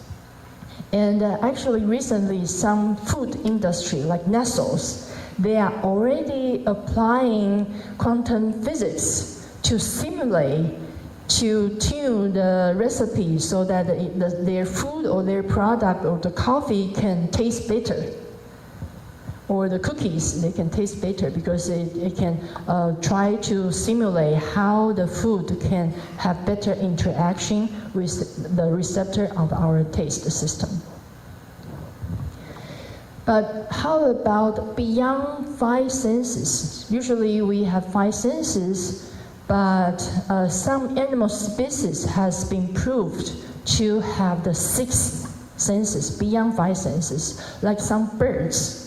They have the magnetoreceptors or magnetosensitive proteins, and they can sense the Earth's magnetic field, which allow them to migrate over long ranges. And some recent studies also show that some human being might also has this kind of magnetosensitive molecules in our body, but this is still the ongoing research. But I just want to show you that all our 5 senses, or the 6 senses from some animal species, all work at the quantum level. So here are some important messages that I try to share with you. By realizing the connectedness, it is also emphasized by Professor Wang and Marcus. This connectedness functions at the very quantum level, and it connects us all. It connects everything. So our five senses is no more than the detector system equipped in our physical body, which allow us to perceive the light, the sound as the vibration, and the smell or the vibration or the touching or the mechanical force to help us sense or to perceive what's going on in our immediate surrounding. But from the very beginning I mentioned, matter is actually energy by nature. So another point is that what we sense might not always be true, because it might be sometimes the malfunction of our, for example, auditory system or visionary system.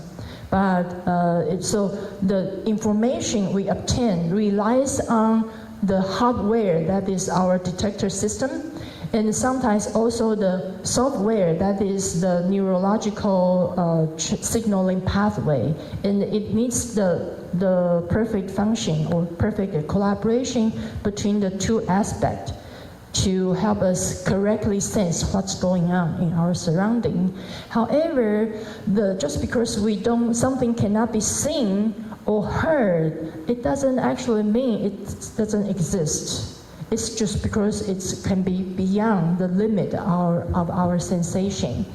And another key point is that the fundamental nature of all things is quantized by nature. They can be described by wave function, and they have their corresponding energy states. And this also echoes with Marcus' information, quantum information. What kind of information, and how can we find out the information? So molecule can have different levels of energy state. We can have electronic energy level, we can have vibrational energy level, we can have rotational or even rotational vibrational level. And this can be actually observed from the modern spectroscopic techniques.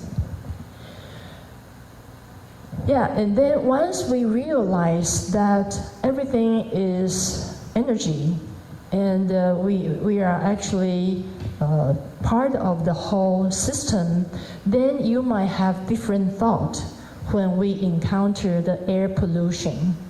Air pollution also impairs planetary health. And it doesn't just only impair planetary health, it also impairs our health. By inhaling the air pollutant like PM2.5 or some anthropogenic aerosol, it has been shown to impair our pulmonary system, respiratory system, cardiovascular system, our kidney, even the kidney or liver, and sometimes during the pollution season, our eyes or our skin might also feel discomfort. So this is one of the examples that our planetary health is directly related with our health. And our planet is actually in severe and urgent crisis at this moment. Earlier, Professor Wang mentioned about the climate changes, the global warming, and now also the air pollution. However, there are also many aspects of the ecological crisis our whole planet is facing, including the ocean acidification, ocean warming, and ocean deoxygenation. It's impacting the life under the sea. And also the biodiversity loss, that is also one of the most severe challenges that we are facing. And it's all due to the activity of human. So how our consciousness can alter this reality, it relies upon us.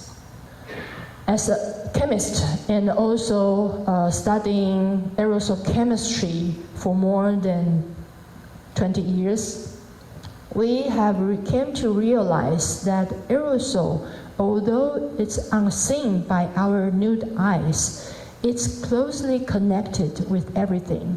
It doesn't only connected with atmosphere, but also water sphere. For example, some sea spray, when you go to the beach, you can see some of the sea spray aerosols. And it also impacts biosphere. It can impact our health, but also the health of animals and even plants. And also the lithosphere, like the dust. So from this graph, you can see everything is actually connected, and we are a whole entity. And this, I think, Marcus also mentioned about Einstein, and this is one of my favorite quotes from Einstein. He mentioned that a human being is a part of the whole called by us the universe, a part limited in time and space. He experienced himself, his thoughts and feelings be something separated from the rest, which is a kind of optical delusion of his consciousness. And this kind of delusion actually is a kind of prison for all of us, restricting us to our personal desires and affections to a few persons nearest to us.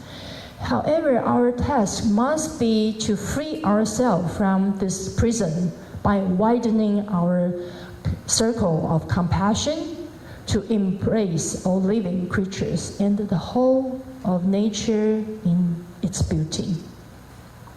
So I hope that by understanding the complexity and the close connectedness of everything, we can see through, we can go beyond the limit of our sensation. And I would like to use several quotes of the famous scientists and the researchers. Like this one is from Da Vinci. He mentioned that we have learned how to see, realize that everything connects to everything else. And as you might found out, all the greatest minds in modern time, especially those in the important figures in the development of quantum mechanics, like Tesla, Schrödinger, Einstein, and Planck, they are also telling us the same thing. Like Tesla mentioned that we are a one, only egos, belief, and fears separated us. And Schrödinger, who is the developer of the wave mechanics, he said the quantum physics thus reveals the basic oneness of the universe. And Einstein just mentioned that he suggested our separation is only the optical illusion.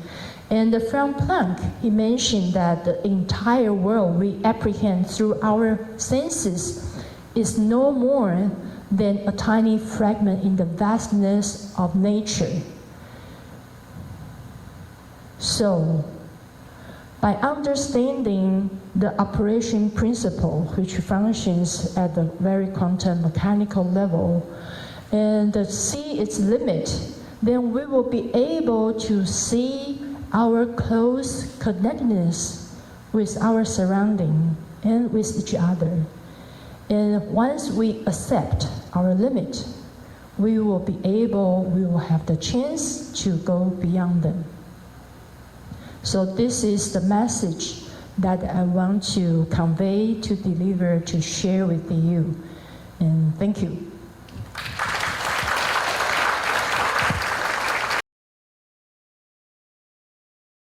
Good afternoon, ladies and gentlemen. I'm Hsunling, and this topic, quantum cross consciousness, is actually assigned by my boss. My boss is Professor Wang, and I think she must trust me to assign this topic because I'm not an expert in this area, and I'm not doing any research in this area. I'm air pollution engineering professor. So this is quite a challenge for me. But actually, I'm very fascinated by either the area of quantum physics or consciousness. So I'm very grateful to have this opportunity to deliver what I have learned to you. Okay, so first I would like to make a declaration. This presentation is the result of a dialogue between human consciousness, which is me, and artificial intelligence. And the ideas are mine, but AI helped me structure, refine, and articulate them more clearly.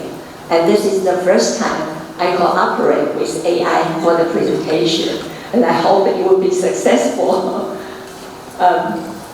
So this is my outline. First, I want to introduce you the mystery of consciousness. And then second, the quantum world. Third, quantum consciousness theories. And fourth, consciousness as quantum field. Let's go to the first part, the mystery of consciousness. Okay, and I wonder how many of you know how to drive a car? How many? Quite a lot, right?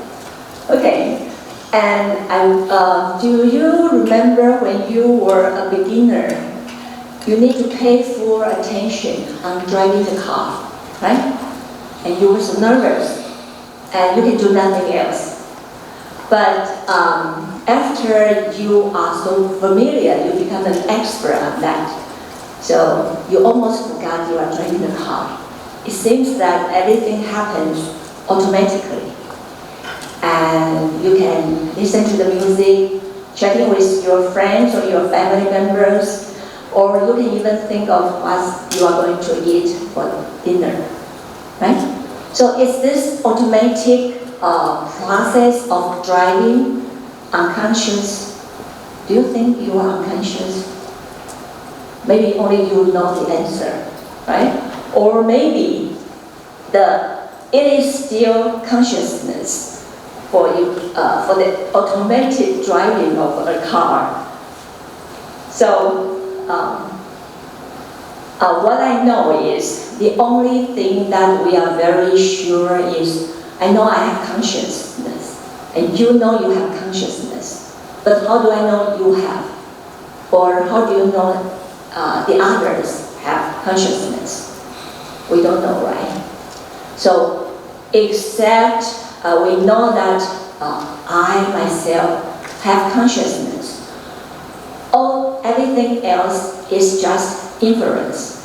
So maybe that's why the famous philosopher Descartes, he says, I think, therefore I am. That's the only thing we know. Okay? So today we would like to explore 3 questions. First, what is consciousness? Second, can quantum mechanics explain consciousness? And third, are we creating reality with our consciousness? So I'm going to use 3 labels to address the problem of consciousness. I don't know if you remember in the morning, Marcus, he said that there are 2 labels, but here I have 3 labels. And somewhat upside down, but the meaning is actually the same as Marcus. The first problem for consciousness is the easy problem. But don't get confused. When I say easy, it doesn't really that easy. It simply means that this kind of problem can be solved and answered by scientific method. That's it. So, for example, if you ask how does the brain process information, then the neuroscience can answer that kind of problem. And then we have the second level of consciousness problem, the heart problem. This term was first initiated by Chalmers. Let me use one example. He says that why does information processing create subjective experience? That kind of question, that kind of problem is so difficult to answer because everyone has his own subjective opinion. So we don't know how to address it. But there are still the third level, the ultimate question. Who is experiencing? And that question, so far, I'm still searching. I don't have the answer. Okay.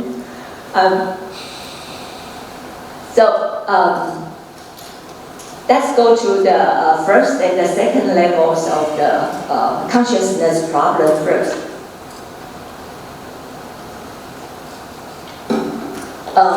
Maybe we should answer what traditional science can or cannot explain.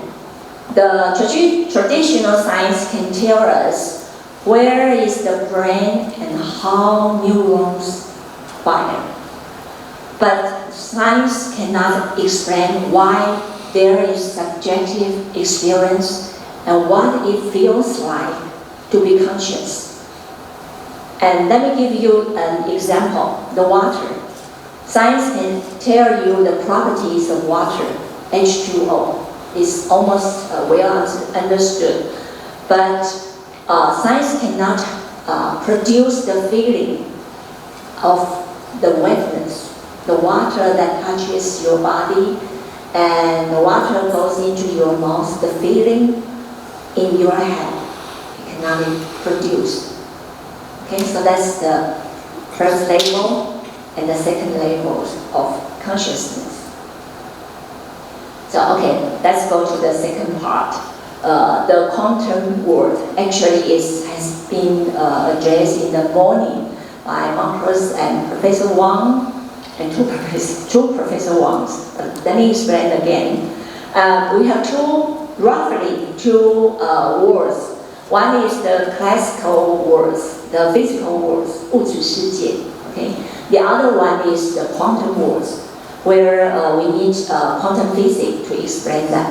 So in the classical worlds, if you have a particle, the particle goes only one direction. You either go this way or go that way, just one direction. It cannot go both ways. And the state is so definite. Your observation won't affect the result.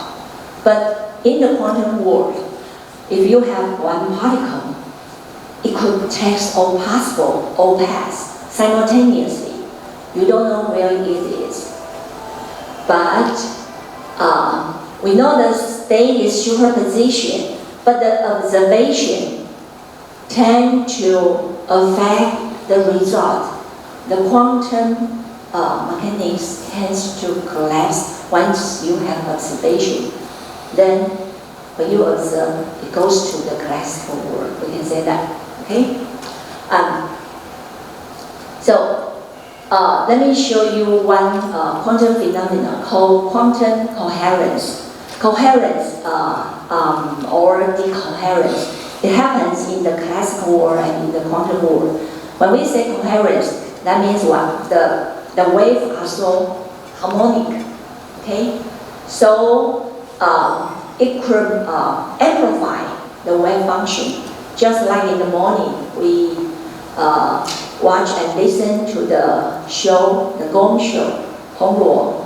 I don't know if you notice that the songs can enlarge quite a lot. I think it's because the coherence effect.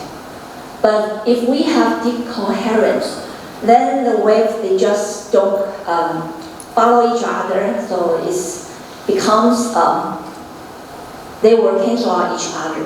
We can say that. So in the quantum world, I don't know what, I want to show you one listening. Coherence means if the link quantum states in superposition, it could be anywhere. And if it's in coherence, it allows interference and entanglement. What does this mean? It means you can explore multiple opportunities, multiple possibilities. So maybe we can utilize them and find optimal solutions. So that's a very wonderful thing. And that's why quantum mechanics is so attractive. Okay? But if we go to the quantum decoherence, the quantum states tends to collapse. Just as I just said, when we have collapse, then everything disappears. Okay? So when it disappears in the quantum world, it goes to the classical world. Okay, so now let's go to the quantum biology. In quantum biology, there are several fields being investigated, like the light harvesting, the bird navigation, which Professor Wang also addressed this morning, and our vision, our smell, also described by Professor Wang. But there is one thing we need to be concerned. The problem is that the living systems are warm, wet, and noisy, which exactly are the conditions that will destroy the quantum coherence. So let me use the example, this one, light harvesting, to show you. In 2007, the Engel and his co-workers, they found in the photosynthesis process a very wonderful thing. Nearly 100% of energy efficiencies is being transferred from the sunlight to the plant. That's very amazing. 我用中文讲一下我们的那个光合作用他们发现那个效率非常非常的高，就是植物利用透过光合作用去吸收太阳能的那个效率几乎100%，完全没有任何损失。Okay, so this is so amazing, and they found out that maybe it is because of the quantum coherence. They detect the signals in the photosynthesis process, and ever since 2007, within 10 years, more than 1,000 papers being published on that subject.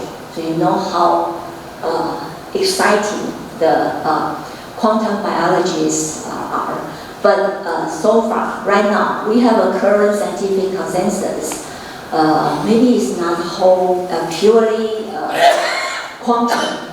We can say that it should be semi-classical and semi-quantum explanation. Maybe in the short term, we think that 60 femtosecond, 60飞秒，1飞秒是10的负15秒，这么小，这么短的时间It is quantum dominance.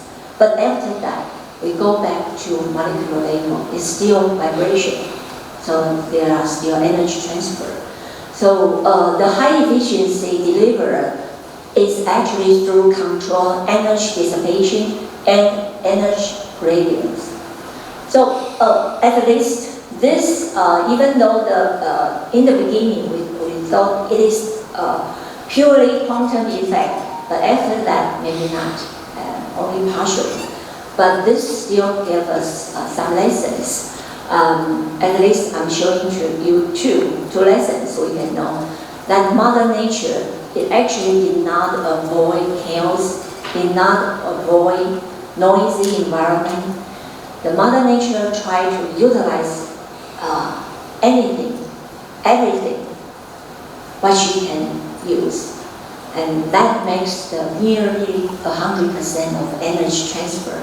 So the biology is more sophisticated than we thought. So far we still don't understand everything. And the second lesson is that maybe there is a hard problem of consciousness in the plant, even in the photosynthesis process. 也就是在这个植物里面，尽管我们的整个这个过程可能又有量子效应，又有我们所谓的经典的，就是所谓的那个物理世界的理论但是基本上这可能也隐含了一些我们所谓的 hard problem， 也就是说 like, could it be possible that even the plant has consciousness? We don't know. Okay? So the scientists are working on this. And now let's go to the third part, quantum consciousness theories. I don't know if you listen to Marcus, he addressed this theory in the morning. We have Penrose on the left-hand side, which is a Nobel Prize winner in the physics. And he cooperated with Hemmerle. And they too produce a theory called orchestrated objective reduction, the OR theories. And what is that? That is the quantum physics in the brain, and they try to explain. And the core ideas is that they believe the consciousness originated from the quantum process in microtubules in our brain. Okay? And the quantum state collapse, which creates conscious moments. And the quantum entanglement explains the unified experience. Okay, I finished because I'm not an expert on this actually. But the status, because you know that Penrose is a Nobel Prize winner, so everyone likes to try to understand what they are doing. And they propose a fascinating hypothesis, but we have to say lacks direct experimental evidence and faces technical challenges. For example, the decoherence. We still come back to the problem. Our brain is too warm, wet, and noisy to avoid decoherence. But our brain is also very powerful. Right? So far, we still cannot fully understand. Because I'm not expert on the left side one. I don't think I have the ability to talk about the quantum brain, but I want to use another approach, quantum mind, which means I just use the quantum concept to address, to understand the mental process, what's happening in our mind, why we are thinking, and what we are thinking, something like that. So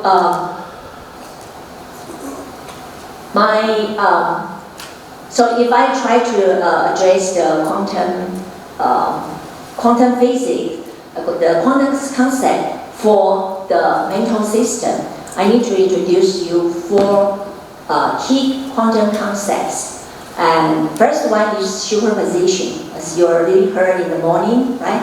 Superposition means particle, a quantum particle could be anywhere and at the same time. And the second one is interference, and that means the quantum particle interfere with each other. And third is when we observe, we tend to collapse and the wave function and leads to the particle that you can see it, right? And the fourth part is the entanglement.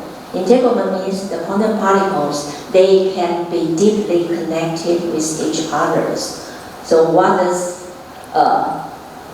do these 4 quantum phenomena correlated to our mental process? I use this PowerPoint slide to show you. First, the superposition corresponds to ambiguity. So let me give you an example. Before you make any decision, have you noticed that you have so many different options in your mind? The decision is made only when maybe the right time or something, so, and then all the other options disappear. It's just like that. OK， 所以第一个那个所谓的叠加就是代表好像我们在思考之前，我们在下一个决定之前，我们其实有很多选择直到我们真的下定那个选择让它在我们的怎么讲现实当中实现之前，其实我们可能有好多的想法。Okay, and then the second one, the interference, which corresponds to the context effect. This means that if I ask you the question A and then B, and then your answer will be different from if I ask you B and then A.OK， 就是我如果问你一个问题，我先跟你讲 A， 再跟你讲 B， 然后你回答我，跟我先告诉你 B， 再告诉你 A， 那你再回答我，这两个绝对不会一样。虽然我都把 A 跟 B 都讲出来，但是顺序不同，那个回答自然就会不一样。那就是情境的效应，the order，the context effect， and so they are going to interfere with each other. The third one will be the measurement. We say we observe then the quantum effect, the quantum status collapse, and for mental process that means attention. So if you focus your attention, then you collapse the vague feeling, vague ideas, and make them into a very specific thought. Okay? And then fourth, the entanglement, which corresponds to holistic processing. And it could mean that if you change one belief, just one, but you could instantly or simultaneously affect the other ones, which may simply unrelated, but maybe in the behind they are actually related. Okay? So let me give you one example. This is a very famous one, the Linda problem. I want to show you that this is really a quantum effect. Linda is a liberal and activist, single, talented in philosophy, and concerned with social justice. So which one do you think is correct? Which is more likely for Linda? The first one is Linda is a bank teller, and the second one says Linda is a bank teller and activist in the feminist movement. 我用中文再讲一下好了哈，就是这里在讲描述琳达这个人啊，他说琳达她是一个自由派的，然后行动派的，那很喜欢参与各式各样的这个social 社会正义的这相关的一些这个可能游行啊集会类似像这样子的哈。那请问你哪一个比较适合让你觉得比较像是在描述琳达？左边第一个说琳达她就是一个银行的这个操作员啊，银行里面的这个的人员啊。第二个说琳达她是一个银行里的人员，但是她同时也是一个女性运动的这个主义者。你觉得是一还是二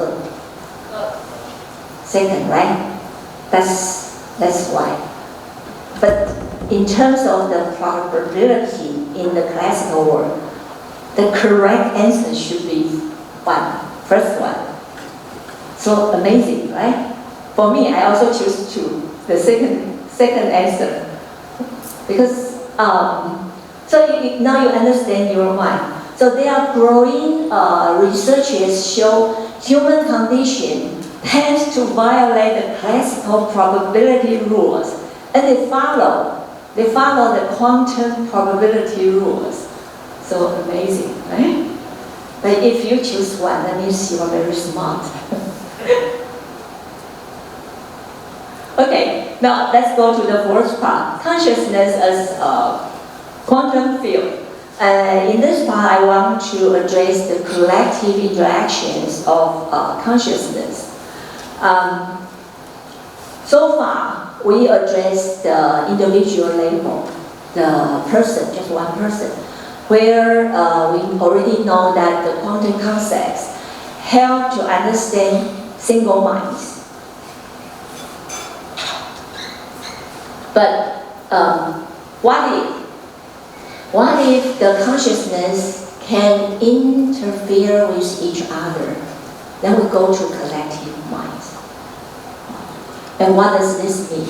If we can only deal with single mind, I will tell you, okay, this is quantum mechanics. This is scientific. Nobody believes me. But if I can deal with collective minds, I go to social science problem. And maybe the others, that they can believe me. So we move from metaphor toward a new model of reality.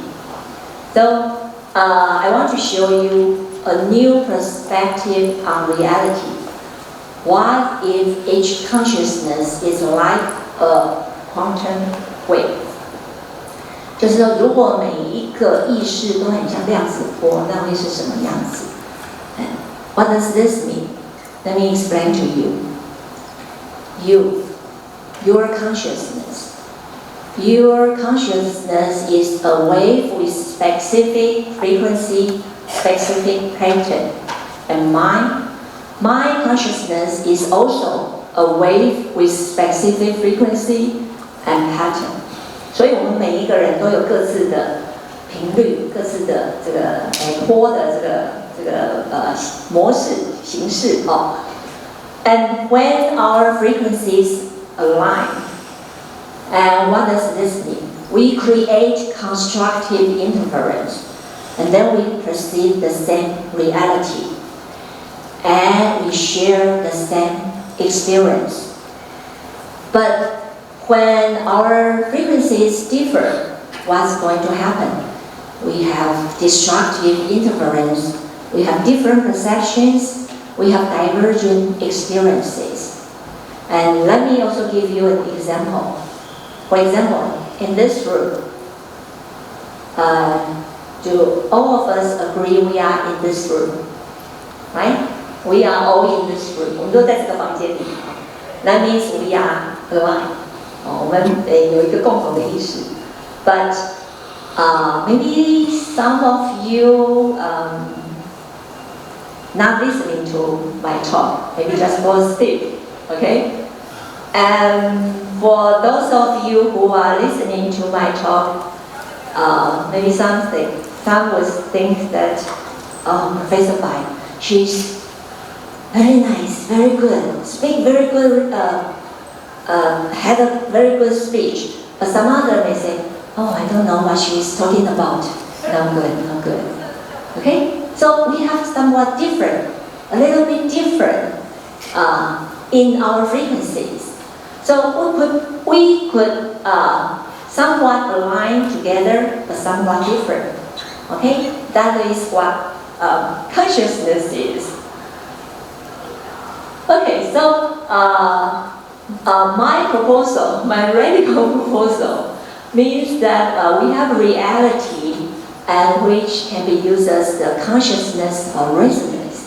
Our resonance create our reality. In the traditional view, we say that physical reality exists objectively out there, and consciousness passively observes it.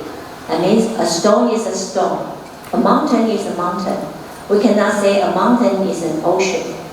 Okay? But my new proposal is that reality emerges from billions of consciousnesses resonating. The massive constructive interference creates stable, shared world. And what about the physical laws? It's just patterns of collective resonance. So we don't just observe the reality. Actually, I think we co-create the reality through resonance. Okay, so this model, I think it can predict and demonstrate why billions of humans, they evolve with similar basic perception, and this similar frequency tends to have very strong constructive interference and then create extremely stable consensus reality. This means you are sitting on your chair very safely because you know the chair can support you, and it's over more than 3,000 of consensus reality being established by human resonance. So, 所以这就是一个很有趣的，我觉得像我们每个人都觉得，我坐在椅子上很安全。可是如果有一个人从来没看过椅子，他坐上去，他会觉得他坐上去安全吗？或许不见得。这就是一个我觉得非常有趣的地方。So we know that one person cannot change the gravity because 8 billion others override it. None of us can fly because we believe in gravity. But could it be possible there might have someone who can fly? I think so. Possible. Like we have in Taiwan, we have believed Maju, right? Maju, who can fly up high. That could be possible because she override the others, maybe not 8 billion. I don't know what was the population at that time. Anyway, she could get rid of the gravity effect. So, what else can this model explain? I think it can at least explain 3 more things. First, the scientific disagreement. So, I just say similar. We are at similar frequency. I didn't say we are at exactly the same frequencies, right? So, the physicists, consciousnesses not perfectly aligned on the subtle questions. Some believe this and the others believe that. So they are impartial interference. So they have multiple valid interpretations. And that's why they disagree on each other. But I think that's a good thing. So because of the conflicts, they can create maybe another new reality, new fact. The second one is the mystical experiences. I know some individuals, they tune to different frequencies which make them can access to different layers of reality. So when two people, when they meet, they share the same experience. Or I should say, even they don't meet, as long as they are on the same frequency, they share the same experience. So that's very amazing. Okay? The third one is the deep conversation. I don't know if you have the experience of deep conversation with anyone, and you were so touched in your heart and your mind also. And that means we have coherence. But after the conversation ends, we reach deep coherence. We go back. That feeling disappears, but our memory is still there. So that is also something we can explain. So let's come back to the driving experience. So I say at the beginning, we don't know how to drive. So that means maybe our consciousness is at high attention frequency. But when we became expert, now we have another frequency. Our driving experience didn't disappear. They just moved to another frequency. So now if you are an expert, maybe you just experience 2 different frequencies at the same time. Okay? So maybe, perhaps nothing is truly unconscious. is just conscious at different frequencies. Okay, let's go to the conclusion. I think what we still know are many. Here I just list a few. First one, do individual neurons have consciousness? That's at the beginning my AI told me, single neuron has no consciousness. But I asked him, I used the driving experience to ask him the same question again. And then my AI said no, he doesn't know, or she doesn't know, okay? And does AI have consciousness? We don't know. But sometimes I think my AI, I think he or she has. But I don't know whether I should say he or she. And is consciousness emergent or a fundamental properties? Okay? There are so many open questions. I think these questions science and philosopher can still exploring and bring us more insight on that. And I think the most beautiful thing is not knowing. Okay? If we acknowledge that we not knowing many things, and this is also part of the scientific process. So at least what we can be sure of is consciousness is the most mysterious phenomenon in the universe. And quantum mechanics offers new ways to think about it. So maybe we can utilize it, try to understand it. Perhaps reality is not out there waiting to be discovered, but something we participate in creating. So let me speak in Chinese about this. 我不知道大家应该都听过“见山是山”，对不对？就是我们最基本的那个最 fundamental 的，山就是山啊，怎么可能不是山？可是呢，你可能过不了多久，你会说“见山不是山”，你好像又进入了另外一个频率。再过多久，你又回来了，你就说“见山是山”这是一个我们大家很熟悉的这个算是一个像佛学的意境吗？I think that kind of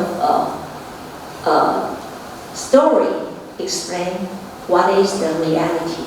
The reality is something we can create. And so the final question would be, I don't know if at this moment, in this room, are all our consciousness resonating together and co-creating this shared experience of now. Yes. Okay? Thank you. Thank you. I like your answer. Thank you. 好，那我接下来就讲比较医学人文的一个东西哈。那谢谢这个王宝冠王院士的这个推荐哈。还有我们这个王家蓁教授的这个他的课程的安排哈，所以要感谢这两位王老师了哈。OK， 好，那我的 PowerPoint 可以开始了吧？我们今天的题目是那个 The Secret Code Medical Secret Code in Greco-Roman Mythology 哈，这个希腊罗马神话里的这个医学密码哈。OK， 来。两位王老师哈，三怀四者啊，这个两晋加深哦，两晋是西晋啊，东晋哦。那西晋那时候有个太原王氏哈，那东晋那就更有名哦，这个王羲之哈，那个狼野的这个王哈。那三怀呢是宋朝北宋那时候有个姓王的哈，他们在他们家种了3棵槐树。那就说他以后他的孙子、他的儿子又会当宰相啊，后来真的哦，所以这个三怀四者跟两晋家，但是有一次我经过那个路上走路看到，我就知道这家是姓王的哈，那谢谢王院士哈，还有这个王教授哈 ，OK 好。这我嘛是为这个，因为咱讲到王家吼，听到王家上有名的这个人吼，这个王羲之吼。所以我吉王羲之的理哈，希腊罗马神话的理的医学密码哈。等王羲之那个年代那个理哈，我找过那个字典，他没有那个理，所以就只好用这个理来比哈。那至于这个马呢，这个马是唐朝才有这个字哦，那宋朝时候才把它那个发扬光大哈。所以希腊罗马神话里的医学密码哈，理哦马这个字是赵孟頫的字哈，那理这个就是哈 OK 好，接下来哈。今仔日要讲的这个题目吼，这个 medical code、secret code、critical method 足侪，这会当讲几学期的课啦，当然按时间的关系，咱来分来讲吼，你看来 ，OK， 上有名是这就有名，这叫啥呢？卡普的美杜莎吼，美杜莎的魔女头吼，这是一个病人，伊是一个严重的这个肝脏硬化吼，那肝脏硬化肚子会有腹水吼。这个门脉高压，那些血管，那没办法，就知道引过去，到变成这个肚子上面这一些所以那个肚子在就好像一个一个梅杜莎的魔女头，它的每根头发都是蛇所以就是这个所以梅杜莎的这个魔女头最有名是这个卡拉瓦乔卡拉瓦乔他这一幅画，他就把这个梅杜莎的头所以把它整那另外还有一个是这个意大利的一个天才那个艺术天才雕刻家贝利尼他也是这个梅杜莎的这个魔女头那接下来另外一个是阿基斯坦的阿基里斯腱那正常我们是看到这个那这一个呢是有断掉那有断掉大部分都是这个运动伤害trauma是有伤时无小心跌嘴就殴得你个跟那个殴得的大个的女人，你不小心玩到就会被他剁卡钉个是这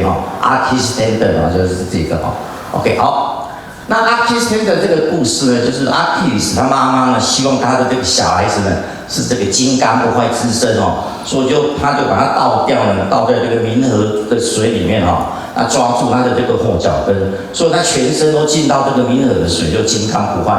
唯一的这个弱点呢，就是在这个后脚跟，所以他的后脚跟就叫 Achilles-tendon。所以我们每个人都有每个人的这个 Achilles-tendon 除非你出生就没有两只脚那叫 Achilles。所以每个人都有每个人的一个弱点这一个Achilles-tendon 那你这个呢？你看后面这个有个太阳光，那个是阿波罗。那这个阿基里斯他的这个弱点就是他的后脚跟那刚好这个阿波罗呢，这个指导那个谁呢？那个叫做帕里斯王子那这个阿基里斯呢，把他的哥哥呢，Hector 王子把他杀死。那之后呢，帕里斯呢，在这个阿波罗的这个指导之下呢，就刚好射中他的后脚跟，所以这个阿基里斯呢，最后就这样子死掉了阿基里斯等等那这一个又是另外一幅相当有名的这个将 William Waterhouse Hypnos 跟 Science 一个是睡神，一个是死神按台语咧讲困啊死所以他两个是双胞胎兄弟双胞胎。那你比较暗的那个地方应该是死神，那比较亮的地方这个呢是这个睡神睡神OK 好，那我们来看这个两个这个荧幕可能看不清楚我们这个这两个兄弟那你看那边有一个红红的那个花瓣那红红的花瓣就代表罂粟花，罂粟花跟睡觉这个有关系。那还有那个烟烟雾缭绕，那跟 opium 这个吗啡他哥哥呢不知道哥哥来顶，他们双胞胎一个秋叉哥那个就是死神那个是死，所以一个是 Science， 一个是这个 Hypnos OK 好。那我们来看这个Hypnos 跟 Science 他们两个是一个双胞胎兄弟双胞胎兄弟OK 好。那这个呢Hypnos 跟 Science 那这个里面有这个画有几个意涵。我们的沙漏呢是代表什么？沙漏是代表时间代表时间那这边有个罂粟花，那罂粟花就是这个睡觉跟这个有关系。还有这个烟那白烟呢，当然是睡觉的。那黑烟呢？黑烟就代表这个死亡。那还有一个是牛角造型的那牛角造型就跟它跟的梦有关系。他们的希腊的神话里面就说这个牛角，看也是梦到这个象牙的牛角，或者是哪一种牛角，有的梦是会变成真的，有的梦是变成假的，那就是在他们这个希腊神话里面有提到，所以就是一个睡神跟死神哦。那睡神跟死神呢，这边有衍生出很多一些单字哦，像我们这个睡神哦、死神哦，那死亡学叫这种叫 aerosol-王哦。那这安眠药呢？安眠药叫 hypnosis 哦，或者 hypnotic， 或者是这个催眠，所以跟这个睡眠有关系，跟死亡有关系。那我们知道忧呢，忧就是什么？很好哦。那好死呢，就是忧萨拉西啊，那我们就把它翻译叫安乐死哦。所以就从这个地方，我们很多其实有很多这些都是跟希腊罗马神话有相关哦。OK， 好，那再来这个呢是这个希万哈，希万叫阿克拉斯，我们的第一颈椎。那第一颈椎就是跟把我们的头呢这个顶起来一样哦。那这个也是希腊神话里面的一个故事哦，就是这个。当初呢，宙斯跟他这些一些泰坦巨人在打仗的时候呢，这个希万的他抵抗这个宙斯哦，所以就被惩罚，把这个天球顶上来哦。所以你看这个在命名有没有哦？你看这个希万这两个肩膀呢，像不像你的这个蚯蚓的哈，修的这个蚯蚓的哈啊，所以他把这个天球把它顶起来哈。所以这个是美国这个萨尔根特哈。那个将金戈萨本的那个名画哈，就是那个 publish 哦，惩罚阿克拉斯哈，惩罚阿克拉斯哈。啊，这个也是哈，啊，这个也是阿克拉斯呢，把这个天球顶起来哈，这个亚特拉斯哈，OK， 好。那所以像我们在开刀，有时候颈椎颈椎希万，它就是把这个头把它顶起来。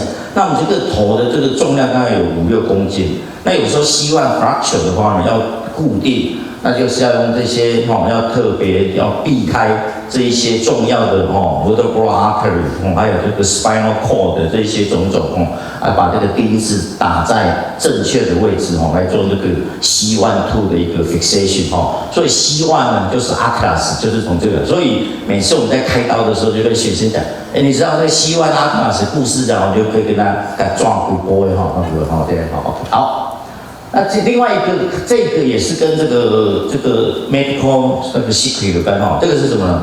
这是 echo 这个是 echo 那这一幅画为什么是世界名画呢？你看当然我们现在这个不是说你看它这个画可以把那个纱布那种整个层次感都把它画出来，看你看你这个画家的功力可以到这个程度所以这个就是 echo 就是。这个超音波，echo 这个那 echo 他喜欢上这个男生这个男生是谁呢？这是那个Narcissus Narcissus 是水仙花男孩。那水仙花男孩他是一个自恋，他只是喜欢上他自己，所以他就看着水中的这个倒影。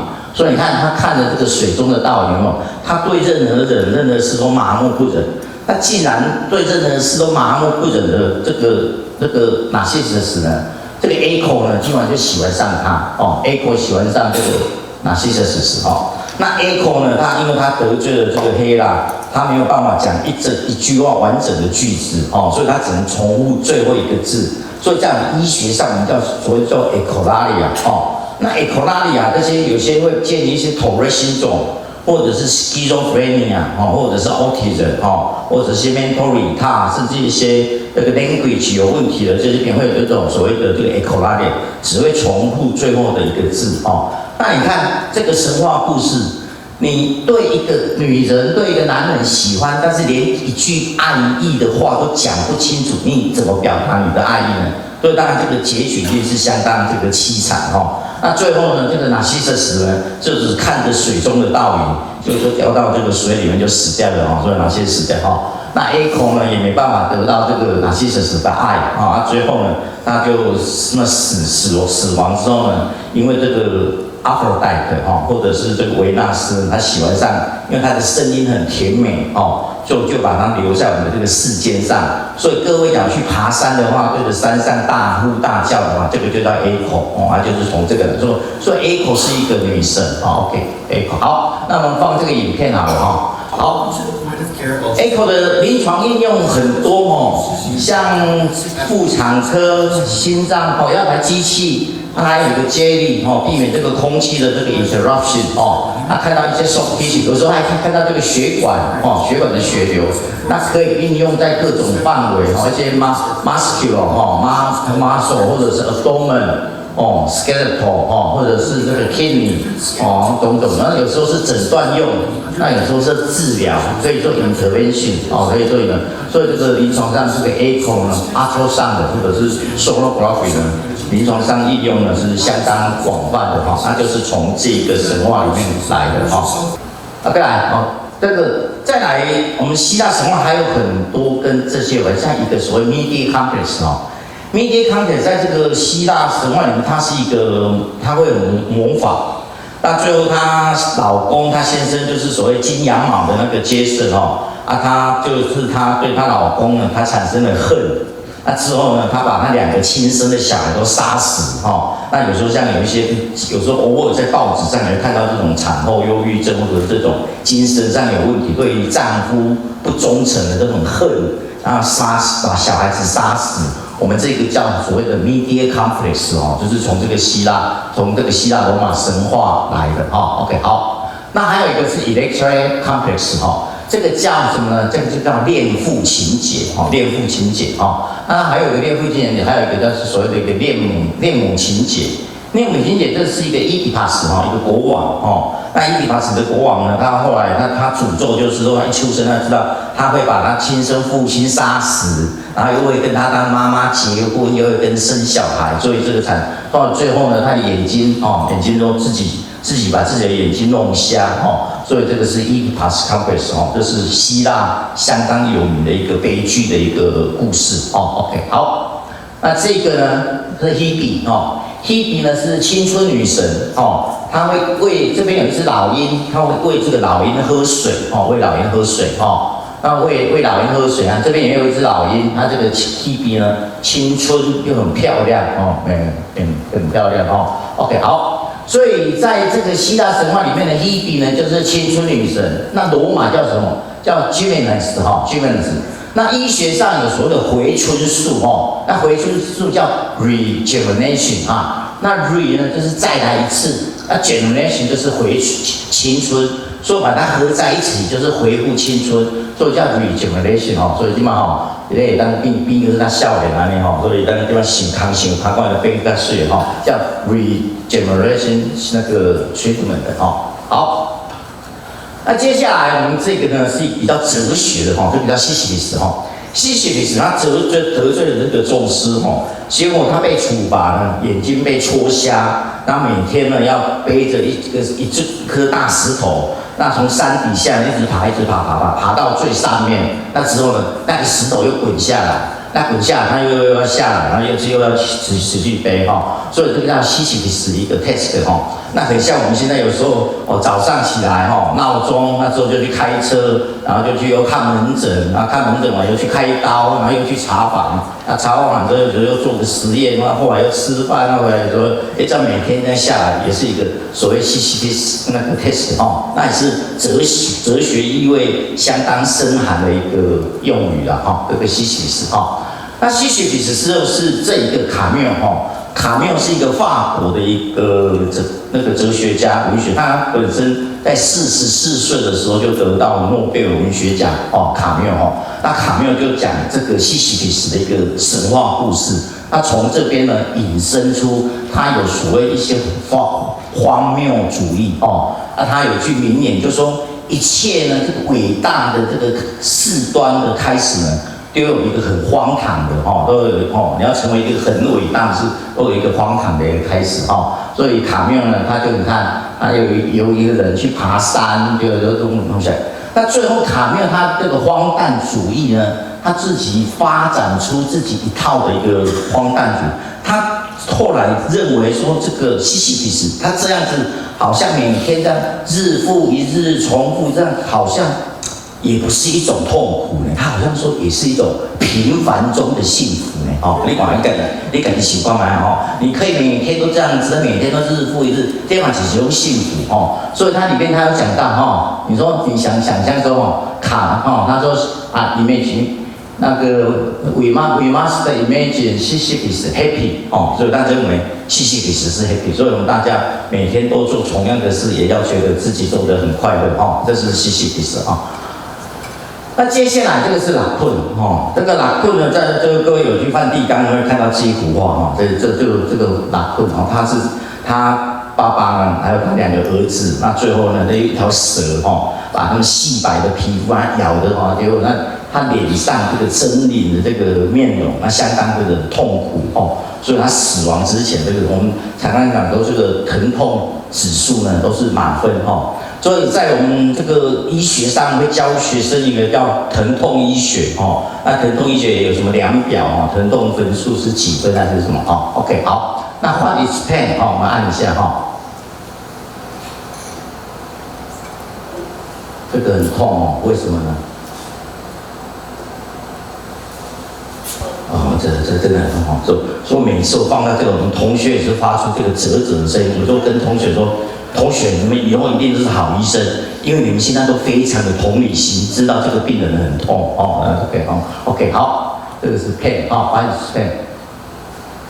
那我们这个量子哦，也要稍微跟这个echo 一下哦，王教授的一个量子哈，这个 TA 啦哈 ，TA 是它我们中文念作氮，那其实应该叫做Consciousness哈，它的原子序是73哦。它这个哈 ，OK 好，它熔点是3000度哦，还有它一个凡德瓦尔半径啊，还有它一些化学现象哦，还有它的分子结构哦，还有种种哦，这个谈哦，那本身在这个医学上呢，它也有应用哦，它是一个蓝白色的一个金属哦，稀有金属哦，相当有用途哦，它本身呢这个氮呢。它不能够酸呢，它在它的遇到酸呢，它本身会产生一种无氧化二氮，它本身所以酸呢就没有办法进去里面哦，所以就好像是什么呢？好像这个碳的什么，它没有办法喝到水的一个样子哦，所以在这个神话故事，那当初那个化学家就用这个来命名哦，那我们来看哈，所以这个。Consciousness呢，这个碳呢，哦 ，OK， 临床上有这么多应用哦，因为它这个生物的这个 biomobility 哈，还有它比较抗强酸种哦，还有一些骨材或者是一些支架、一些 stem 的哈，还有一些神经外科、整形外科、骨科种种的应用。但也是相当广泛，但是这个费用相当高，这个也是一个很稀有的一个金属哦。OK， 好，那这个故事呢，就是从这个Consciousness哈，Consciousness他也是得罪了这个宙斯哈，结果他被惩罚什么呢？他被惩罚在水里面啊，结果他上面呢有水果，他有水果，他想要吃这个水果，他每当要吃这个水果的时候，风呢就往上吹。他就吃不到水果哦，他就很痛苦哦，就被引诱哦。那这个时候他口渴，他想要滴下来喝水，那水的水面又下降，他又喝不到水哦，所以就用这个Consciousness这个神话故事呢，来形容刚刚那个碳哦，那个碳那个元素，因为它本身呢也是哦，跟好像他遇到酸。他想要喝水也是喝不到的这个意思，所以这个化学家呢，他就用这个神话故事来讲这个Consciousness Consciousness哦。OK， 你看这个哈有没有？它有水果，它吃不到；它有水，它也喝不到哦，那叫Consciousness Consciousness。OK， 好。那另外当然在希腊神话里面很有名，那个盲眼诗人哦，所谓的奥迪赛哦。还有这个伊利亚德啊，伊利亚德跟奥迪赛，这个都是很有名的哈。那有在座讲有这个英语学系的，我想这个都是必修的一个课程了哈。好，那接下来是这个金牛座 Taurus 哈，金牛座哈。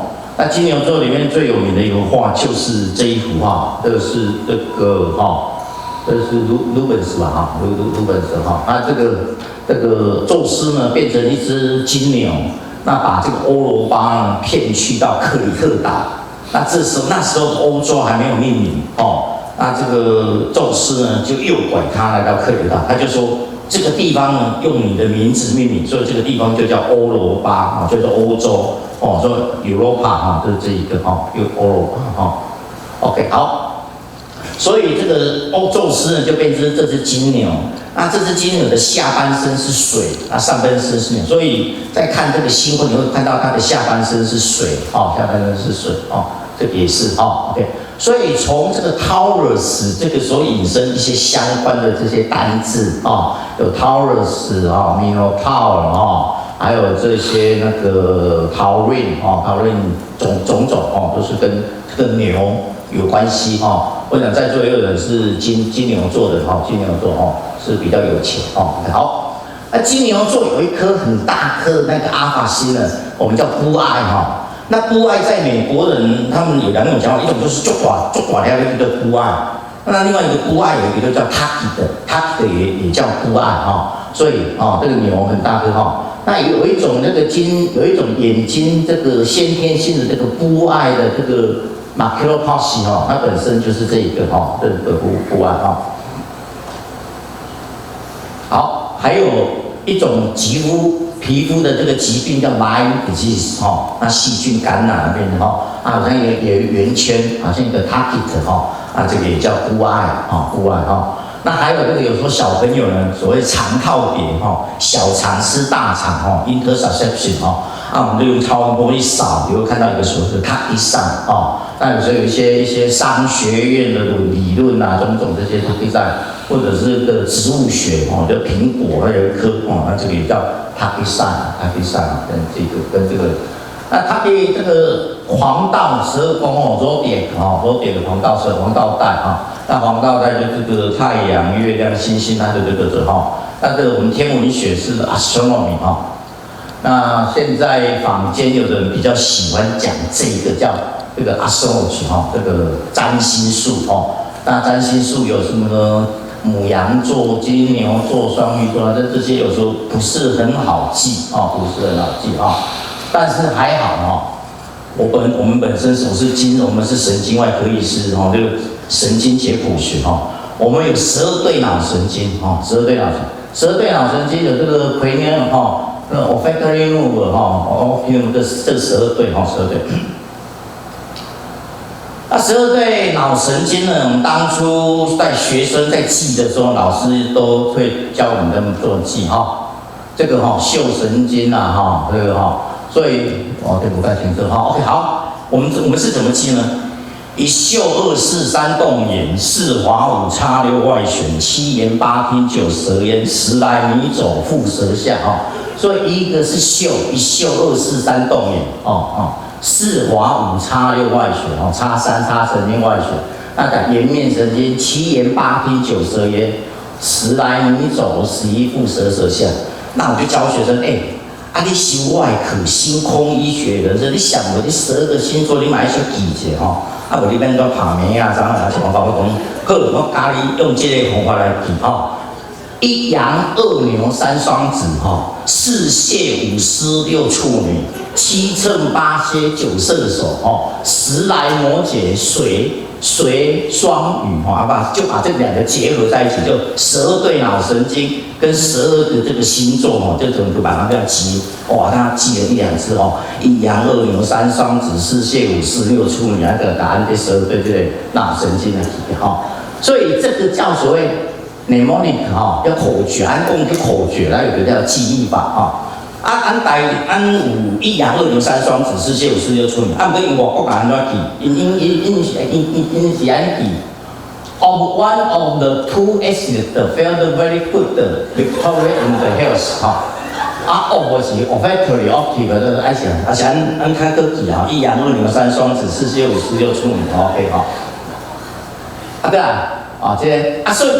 这个记忆法，这个女神呢，就跟希腊罗马有关，就是这个 God of Memory 哈 ，Mnemosyne 哈 ，Mnemosyne 哈。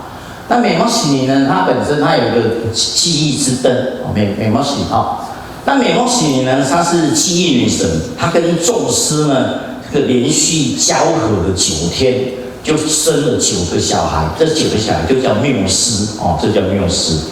那我们今天来到这个馆叫光中馆啊，光中馆我们就知道余光中哦，有左手的这个缪斯哦，左手的缪斯哦。OK， 为什么呢？这个因为余光中先生他比较谦虚，伊讲伊的正手伊是咧写诗的啦，啊倒手是咧写散文的哦。因为倒手他不是习惯手，而且倒手他别扭，较无遐吼，所以是谦虚。讲啊，我是右手在写诗，左手在写散，所以他这第一本书就是左手的缪斯哈，就是这哈。那缪斯就是刚刚讲的涅摩西尼的这个9个女儿，她掌管音乐啦、诗词啦，还有歌舞、跳舞、文学种种哈。这个好。余光中的诗右手写诗，左手写散文OK 好。这日本啊，我问我的日本朋友，你12对脑神经是安怎记？伊甲我讲，我们也是很好记啊。那你怎么记？来讲，开的米路乌鲁个普鲁马诺山诺索多，米欧靠咪咪诺多尼马ယော乌。那个呼吸打龙，很好记，好像一首儿歌哦。这恁的日本的记法那也歹记吼，所以日本人嘛无介好记吼。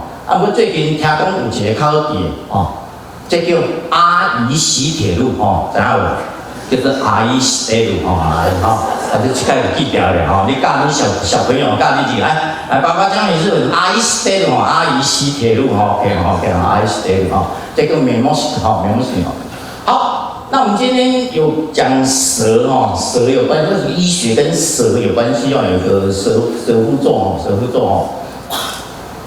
这个是一个Ophiuchus蛇夫座。那蛇夫座是一个抓蛇的人抓蛇的人，他有这个蛇头蛇尾那故事是就是说，当初在希腊时候，他这个那个阿斯克拉铁斯呢，他有看到一只蛇他那个他好像死掉了。但是他的同伴呢，去用这个药草让他又再活起来，所以这个阿斯卡拉铁斯呢，就从那边学到这个医学的东西，而且蛇呢本身它又有脱皮、再生和种种，所以这跟蛇跟医学就有牵扯上这个关系所以叫阿斯卡拉铁斯。那阿斯卡拉铁斯这个它的在希腊上面，它就变成一个神神是这个Ophiuchus所以Ophiuchus呢，就是指这个抓蛇的人那这个是梅杜莎梅杜莎好，这边有一段小故事，就是这刚刚讲的这个医学，另外还有一个讲法，就是说梅杜莎呢，它的右边呢这个复活血是 OK 的，它的左边的血是毒血所以你看这个画家这个不可以呢，你看他好像会左边的这个眼睛都画成有毒的样子对。好，这个叫Ophiuchus OK。这个我们有天空88个星座，就这个星座分成2边，一个是卡布的，一个是靠斗所以有时候我们在做开刀这个靠斗 approach 或者是这个 cranial approach 都用这个讲法用这个讲法所以这个WHO有蛇的这个标志台湾或者是世界有很多呢，也是用蛇这个标志来当这个医学的这些 logo但是有些的这个医院呢，他们也不可能跟他们，像台大就没有，台大用他们的还有长庚塑胶医院还有这个彰化基督教医院，他就用那个宗教的这一些就跟蛇比较没关系，但大部分都是还是跟蛇有关系跟蛇所以蛇到底是一只蛇还是2只蛇？这个都有 paper 这个都有 paper所以他比如说 one or two 结果是什么？结果是一只蛇才是真的是 Asclepius 2只呢是 Hermes， 所以2只蛇是这个商业之神，他们在谈判的叫这个商业之神商业之神到第二个我来这个好。那我们高一呢也是有我们的学校的这个 logo 有这个月桂冠还有这个蛇还有这个因为我们的杜聪明博士他是研究蛇毒还有把这个蛇当成这个医学的一个标志哈，医学的。不知道中山大学这个医学院的这个 logo 是这样，我是不知道啊。好，我们到高一，好，那我在高一呢有负责一门医学人文的一个课程啊，医学人文哈，也受到学生的这个喜爱啊。也很感谢这个王院士哈，还有很多老师哈，名医名师来帮我们这个上课哈，来上课哈。还有我请到这个老师哈 ，OK 好，的这个课程。那我当初在设计这个课程，就是用这个老师这个当 model， 这个是谁呢？这个将威廉那个他是这威廉沃斯哈。他说：“我们对于生命呢，只求自己一分之所能，绝不取自己一分之所欲泰然无愧，泰然无惧，泰然无争这个是他认为这个医学好，泰然无愧，泰然无惧，泰然无争他认为说，一个好的医师呢，要具备3个 H 哪3个 H 呢？第一个 H 呢是谦虚为怀你要较谦虚的即摆有个病人来已经家己的病 AI 全部拢找到好好啊，你无较谦虚点无法度，伊可能了解比你较侪再来还有人文素养，你要知道很多一些人。那再来是这个幽默风趣那我觉得这3个 H 里面最难教的还是这个 humor 这个 humor 要教学生的真的是不好教了那这3个 H 呢？就是比较符合这个 holistic 的一个角度全人的一个角度holistic 有时候我们在学校也会办这个至圣先师就把这3个 H humanity 跟 human OK 好这个首创医学教育的先河让这个学生发挥无限的这个想象力OK 好。那接下来我的书接下来我的书后来还有换出版社也谢谢陈明章老师帮我写序那我们有个歌友会了我们这个这是我跟陈明章老师我们这个歌友会他说这个推荐又在推荐希望我的书就像我的书跟你的一样这是上课的一个场景上课的这个场景这应该的音乐呢？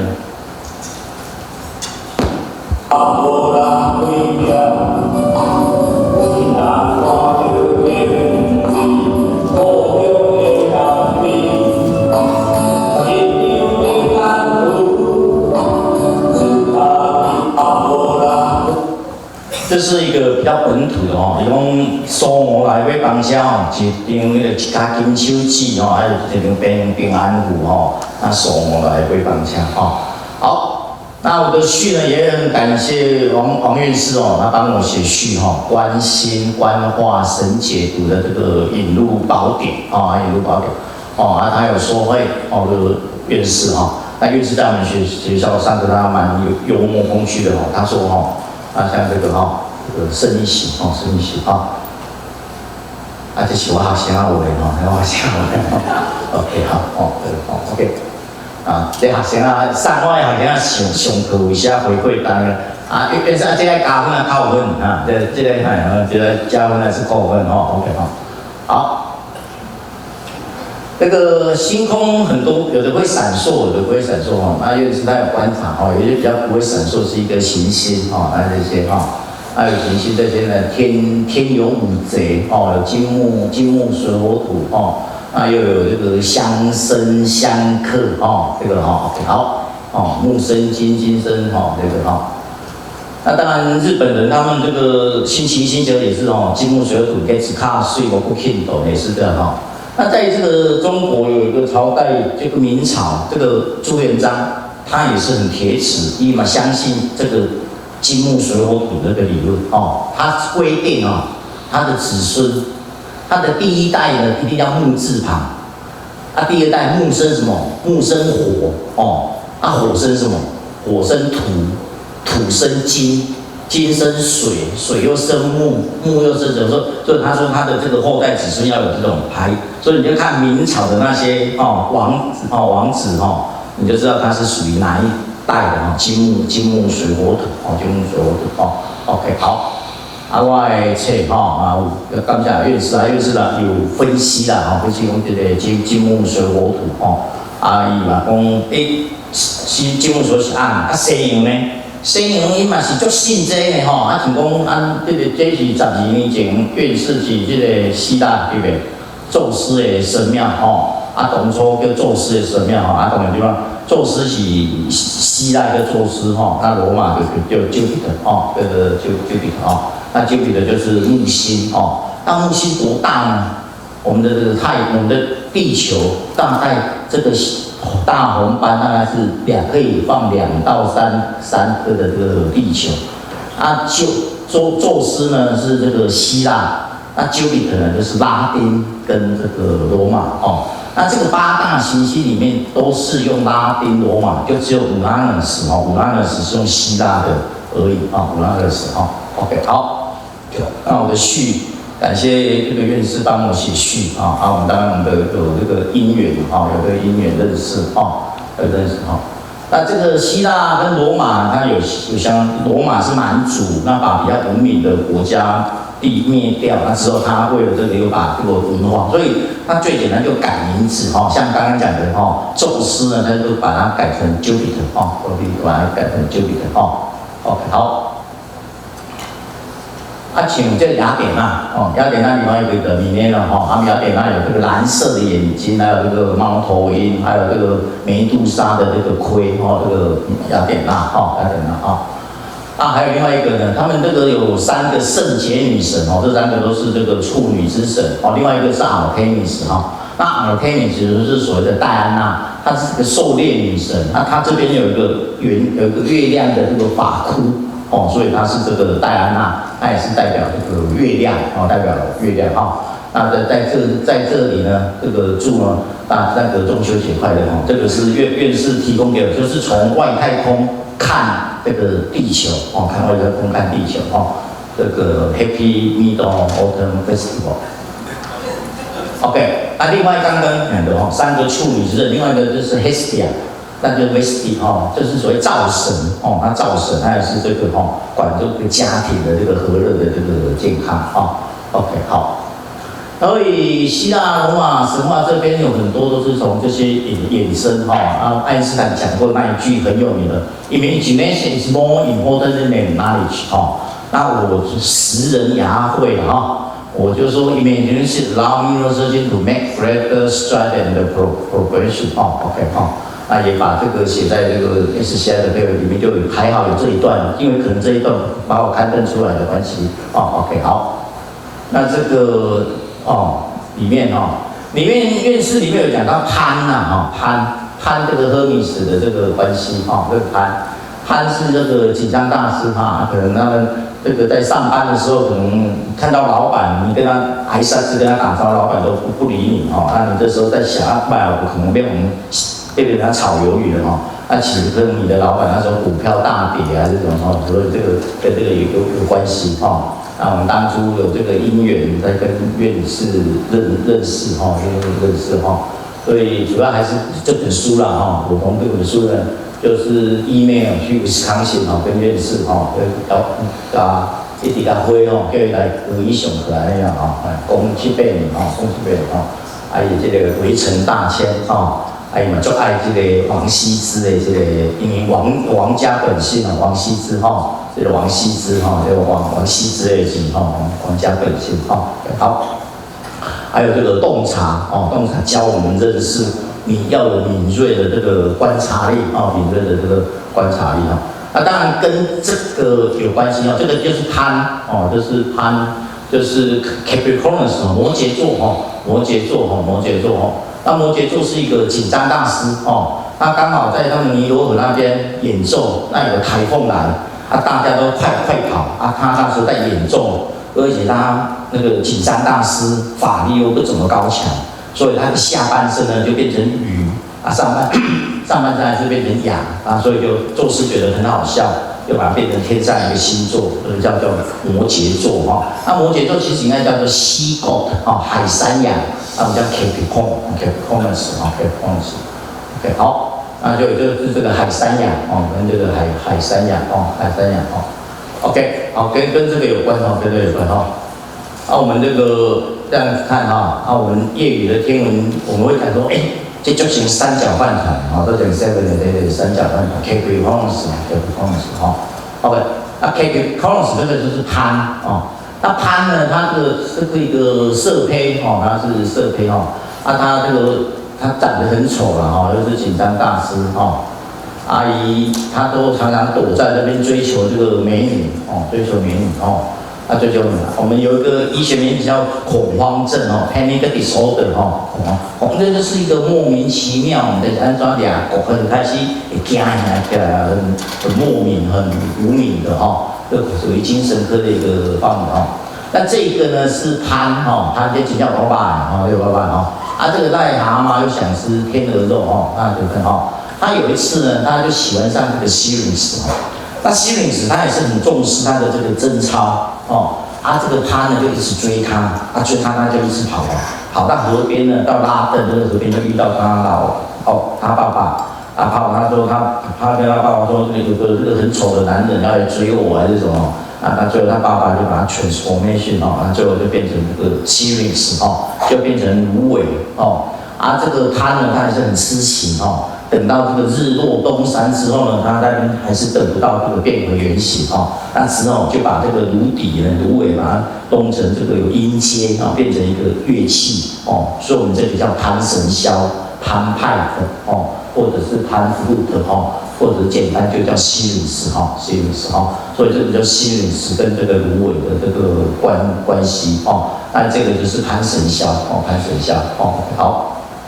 那这个是这个潘在追求希律斯的这个情形哦。那有时候他爸爸来帮忙他最后呢，把它变成了一颗变成芦苇哦，芦苇就变成这个潘神箫哦，潘神箫哦。这个是旁边，这个是他爸爸拉登哦，一个拉登哦。OK， 好。那因为希律斯这个是一个中空的哦，在我们这个医学上有一个名字叫行宫玛雅哦。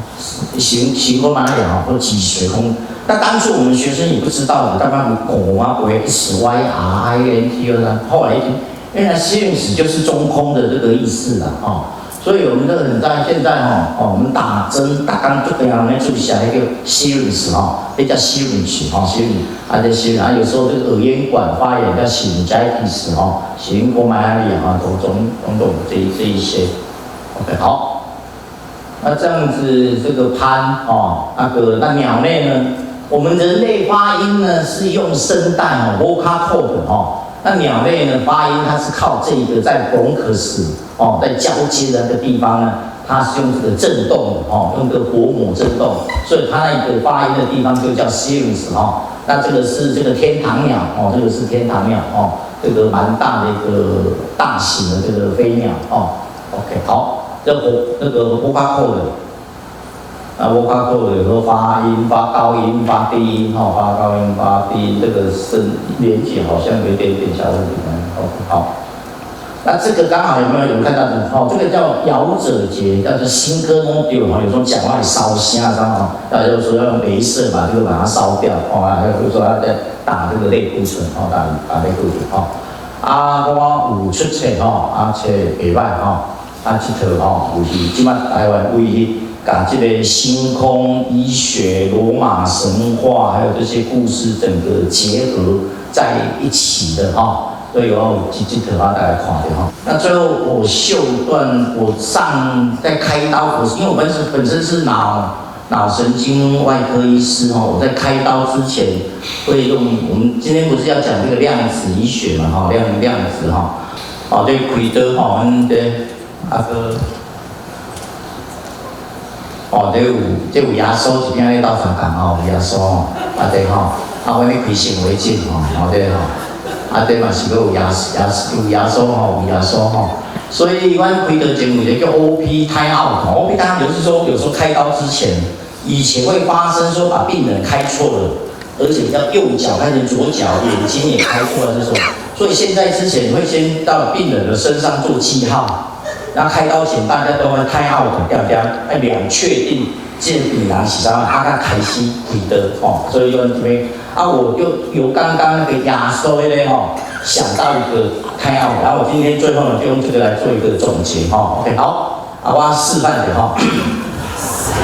见红有红，大家人尊三观，大家了无分书，色眼望好，万体白天天上面本身咧，有讲天生生命白，不办节流天上大天顺少，多种大地天气多少特别的气，南岛时分、北岛时分，众生命保理地主李文年含信入蔡英文，今仔日开刀术士右侧睾丸切除手术，会当顺速平安成功，进行我解决自由患者赖清德，男性，25岁，伊身躯精神灵魂肉体艰苦病的阿弥陀佛。阿门阿拉耶和华莫莫本开始归根好，谢谢。好，那这个现在放这一张刚刚那一张，这个留下一张。好，那今天很高兴来这边学到这个量子力学，也学到这个正向思考的一个力量好，谢谢。好，时间关系，好，谢谢。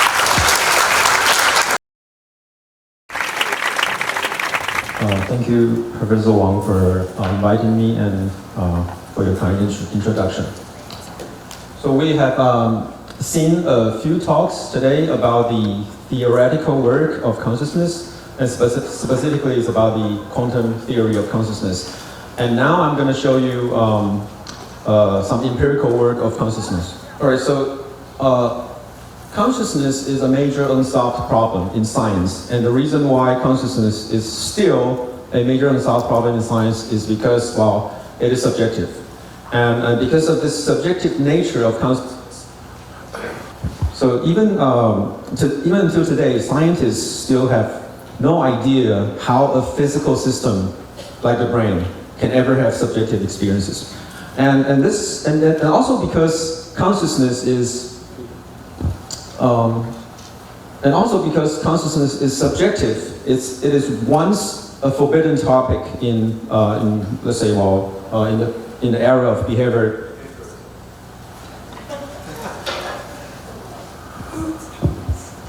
And this situation fortunately changed when a few things happened in the 80s and 90s. The first thing is that, well, there are two Nobel laureates, Francis Crick and Gerald Alderman.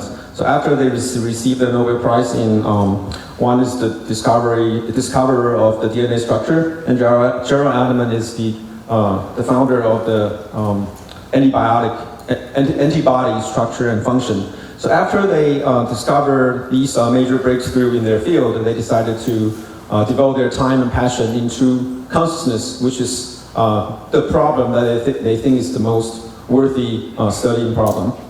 And after they decided to jump into this field, the problem of consciousness has become much more visible and acceptable. And another thing is that also in the 90s and 80s, there are a few techniques developed, including the functional MRI, and there are a few techniques that can be used to study the behavior of consciousness much more objectively. And because of these techniques, the study of consciousness become much more measurable and objective. Okay, and the scientific studies of consciousness can be roughly categorized into two big directions. The first one is about how or where does consciousness emerge in the brain. In other words, about the mechanism of consciousness or the biological mechanism of consciousness. And the second one is about why is there consciousness, or it's about the function of consciousness. And today I'm going to tell you in the past 15 years or so what my lab has done in these two big directions. And for the first one, the mechanism of consciousness, most people use a paradigm called neural correlates of consciousness, NCC paradigm. And this paradigm is quite straightforward. They simply want to know the minimum part of the brain that is sufficient of generating consciousness or correlating with consciousness.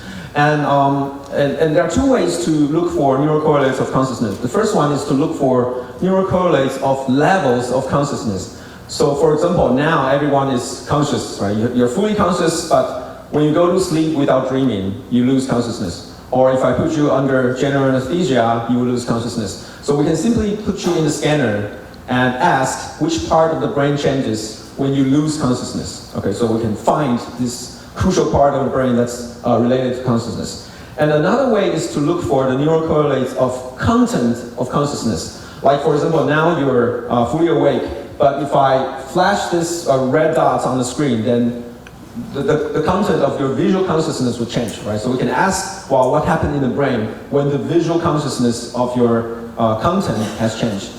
Okay, now I'm going to show you some examples. So for the levels of consciousness, I think there are more consensus now. So it seems that there's a crucial part or crucial structure of the brain called thalamocortical connection, which is the connection between thalamus and cortex. So thalamus is this central part of the brain that's receiving most of the sensory inputs.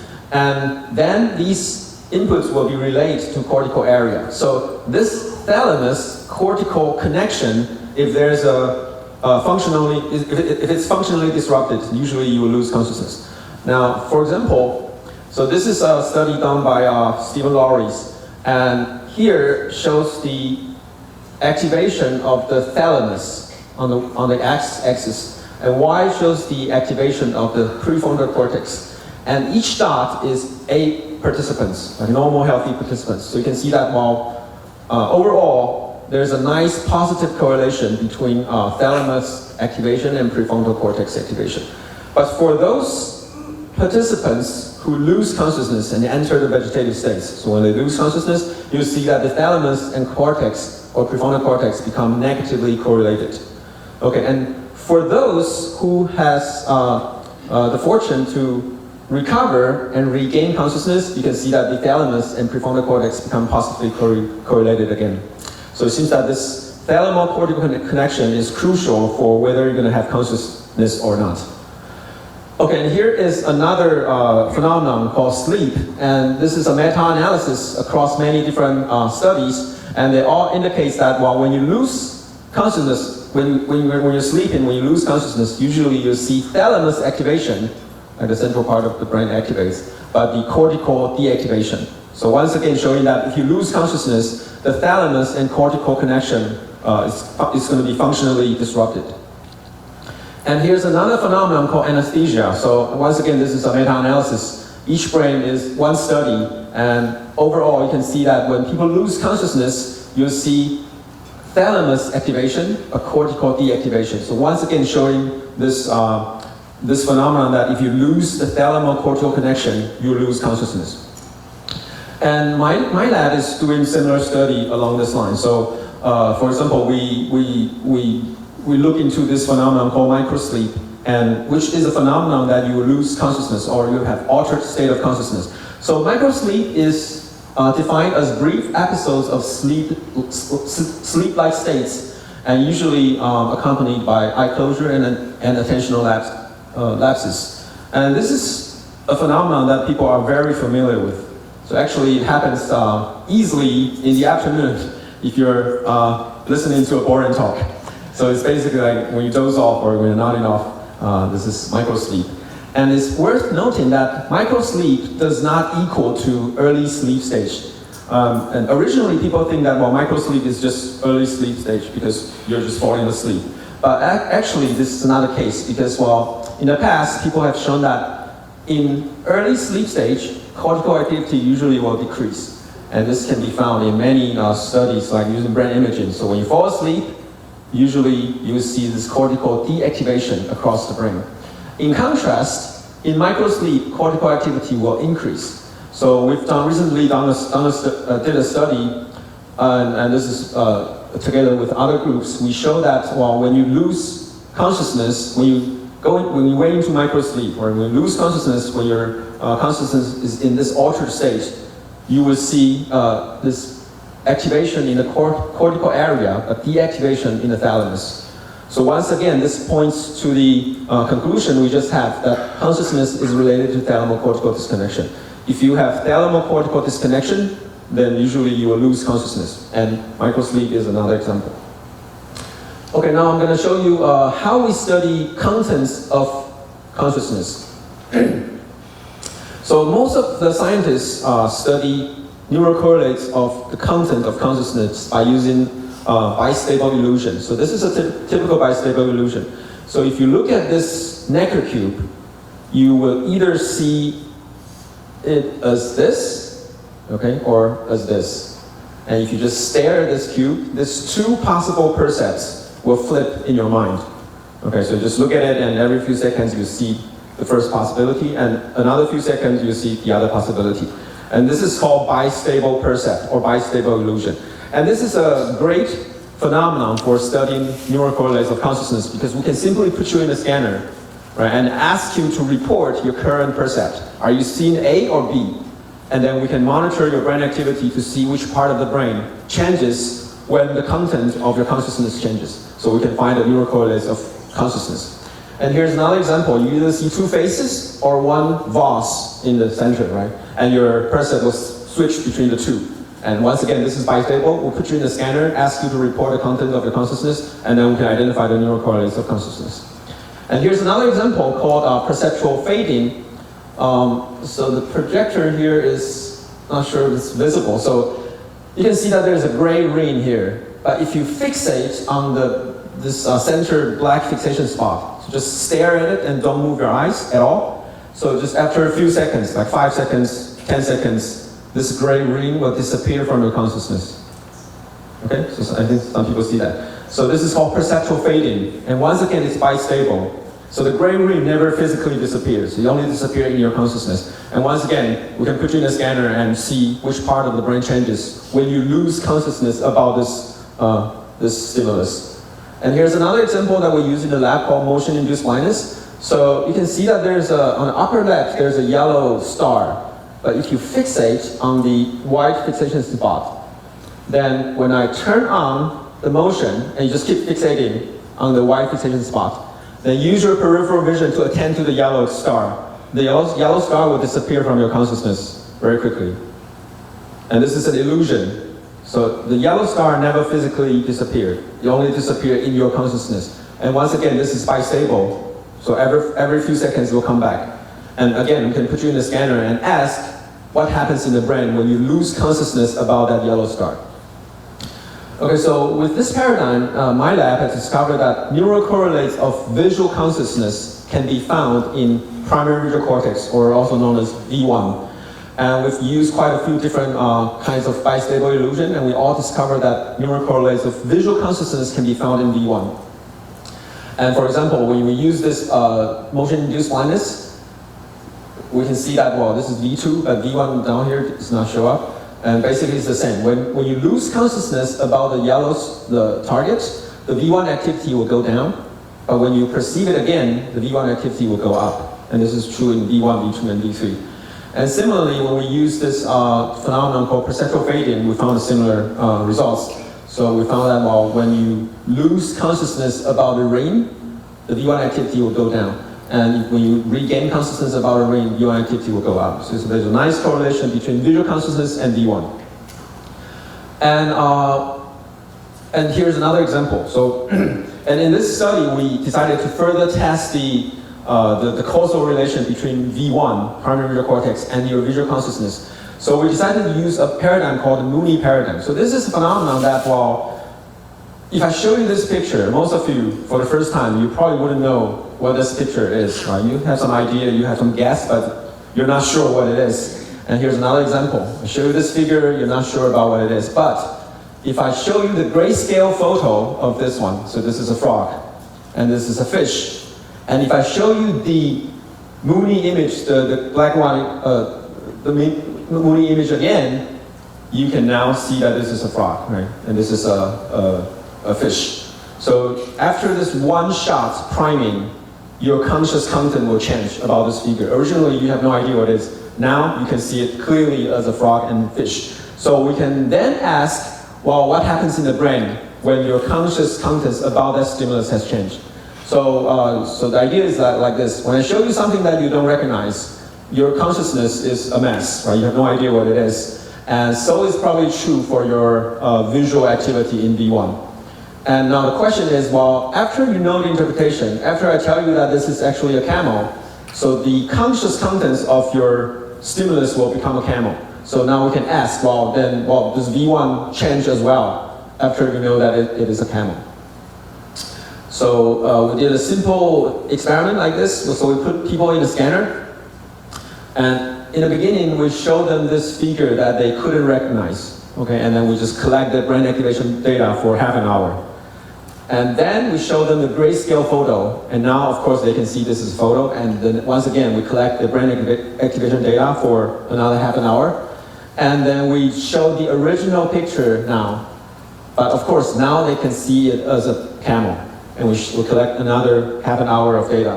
And then we're gonna ask, well, does the representation change after you know what it is? And the idea is quite straightforward. We're gonna take an area like the V1 that we care about, and we're going to check the activation pattern in primary visual cortex. So this is just symbolic pattern, it's not real pattern, just for demonstration purpose. And you can see that in the beginning, you might have a pattern, and this is the pattern when you look at the grayscale photo, and this is the pattern after you can recognize it. And then we're going to measure the similarity between these patterns. And the idea is that we think if after you know the interpretation, we think that after you know the interpretation, the conscious content will change. And the pattern should change as well. And it should change as if you're looking at a grayscale photo. So if this hypothesis is right, then the correlation or the similarity between after and photo should be greater than the correlation between before and photo. And this is what we analyze the data. So when we check the primary visual cortex, the red bar shows the correlation between before and photo, and the green bar shows correlation between after and photo, which is significantly greater than that between before and photo. So it shows that after you know the interpretation, after the content of your consciousness has changed, the neural pattern will change, and it will change as if you're looking at a grayscale photo. Okay, so it seems that V1 is nicely following your percept, and it will change when your conscious content changes. Okay, and we did a second experiment by using a lot more different kinds of stimuli, and we also changed the stimulus parameters a little bit, and we basically replicated the results. Okay, so to answer the question, after you know the interpretation, the content of your consciousness will change, and so is true for your primary visual cortex neural representation.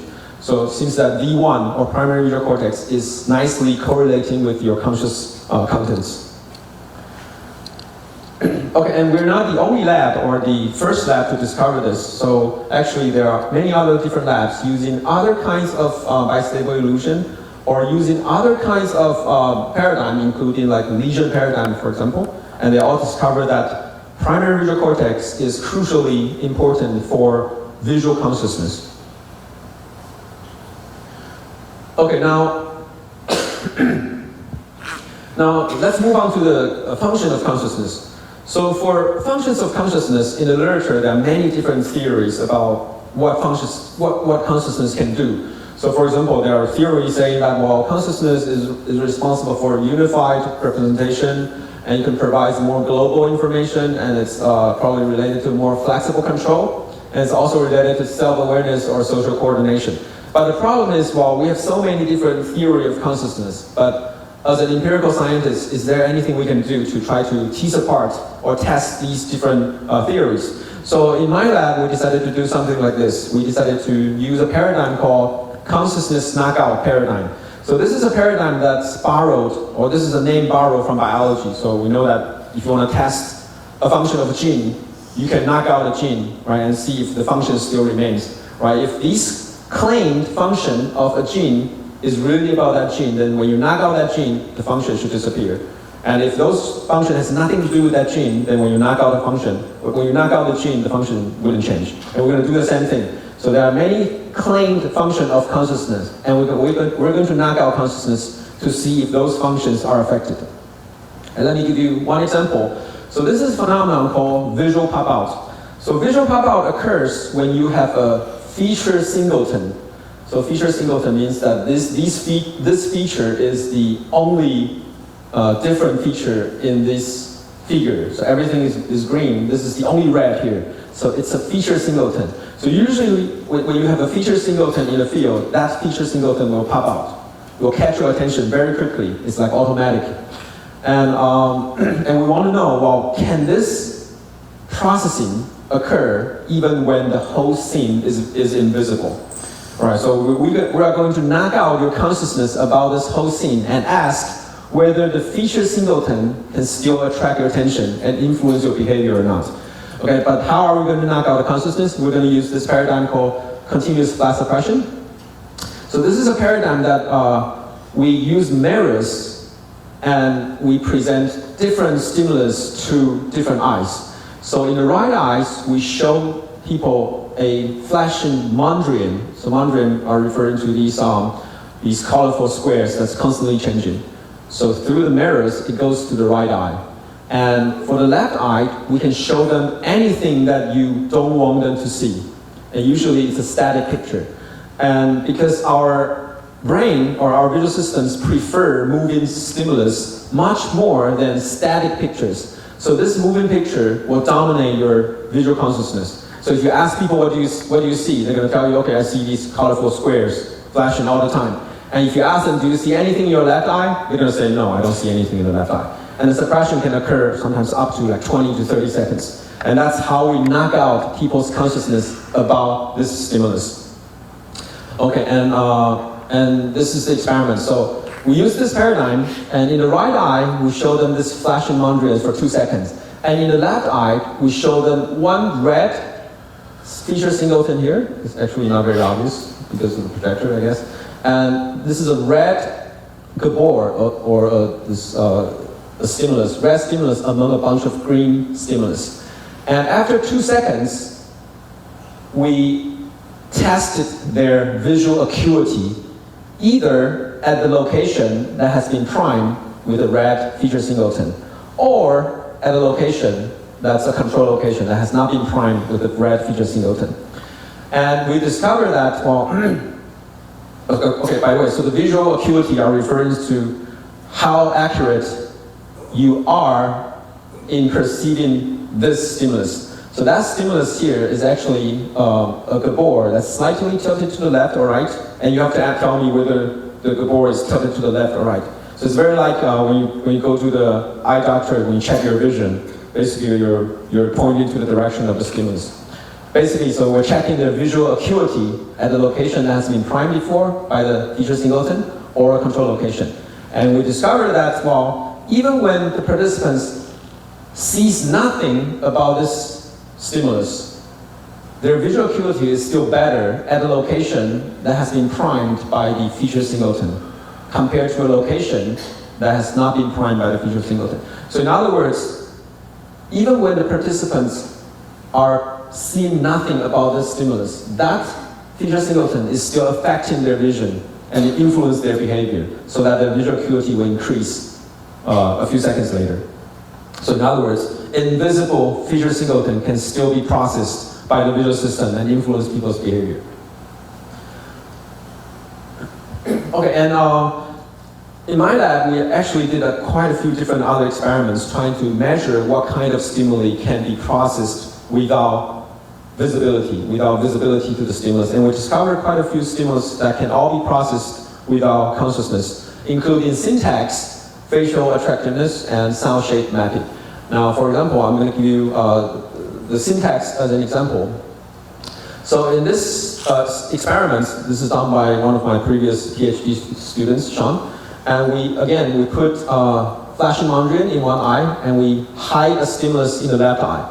And that stimulus is either, this hidden stimulus is either a congruent, syntactically congruent sentence, like birds eat worms, or a syntactically incongruent sentence, like birds eat drink. Okay, so these two, one of the sentences is hiding in this invisible eye. And we're measuring the time it takes for people to perceive the sentence. Right, because I just told you that, well, the suppression can happen for sometimes up to 20 to 30 seconds, but eventually it's going to break. And we're measuring the time it takes to break.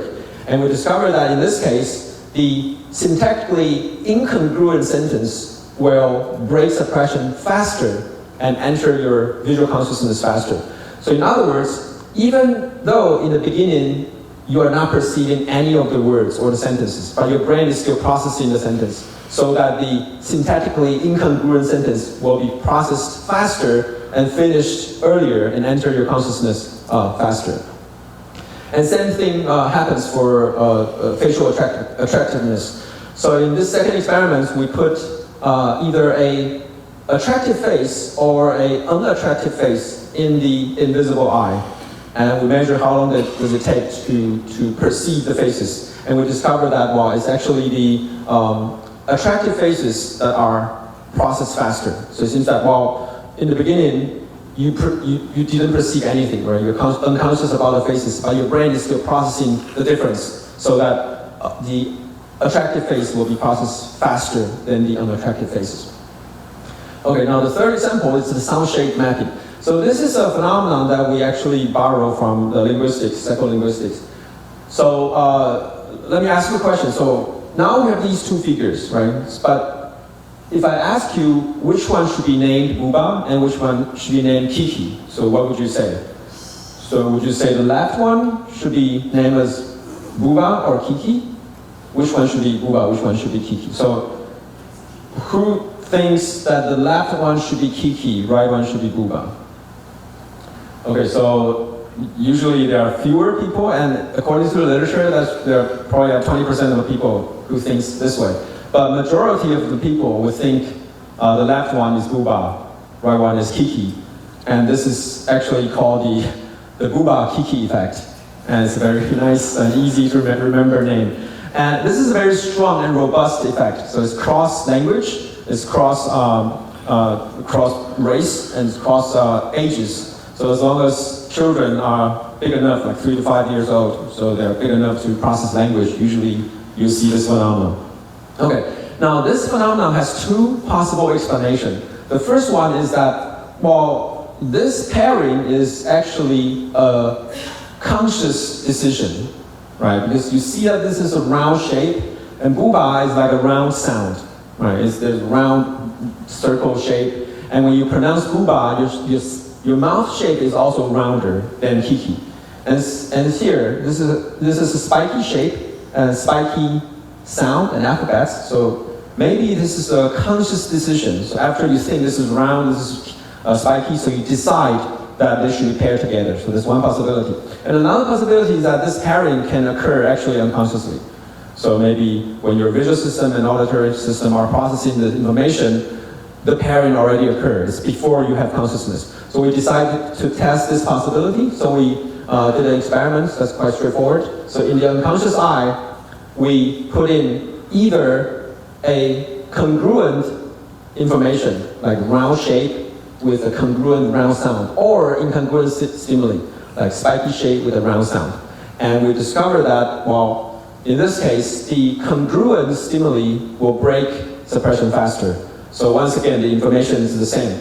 Even though in the beginning the participants have no consciousness about the stimuli, but the brain is still processing the information so that certain information will be processed faster and finished earlier.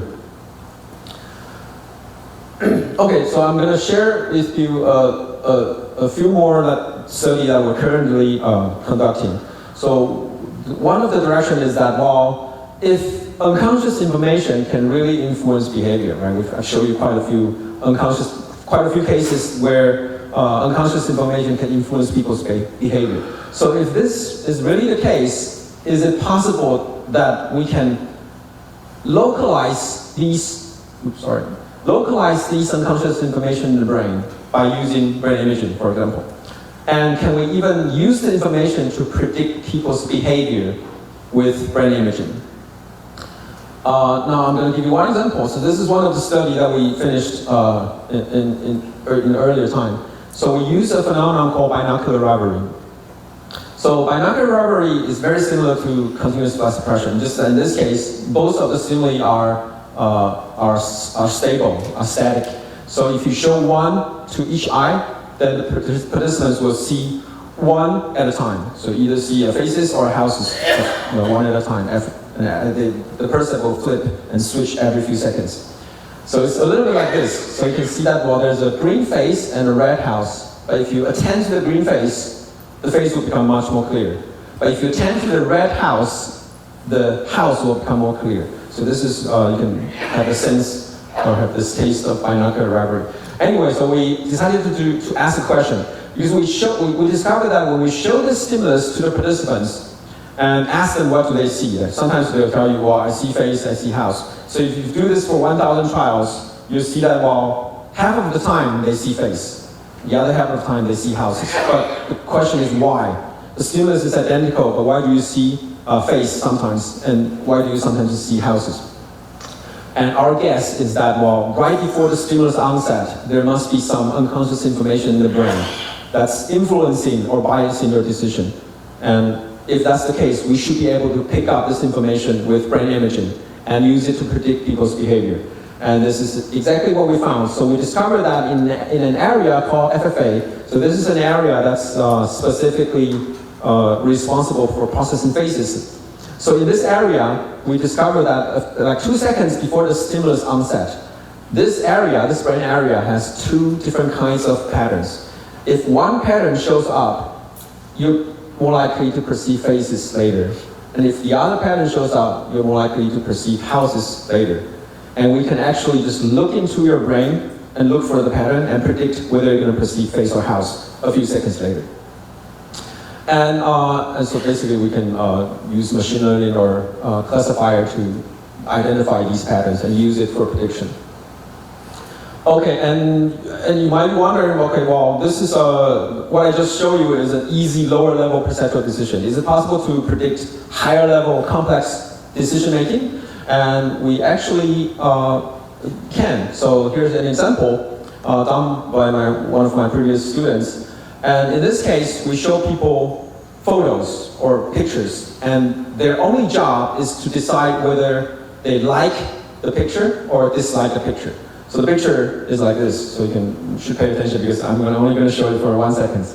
So I'm going to show people a picture like this. And after that, you have to decide you like that pattern, that figure, or you dislike the pattern, okay?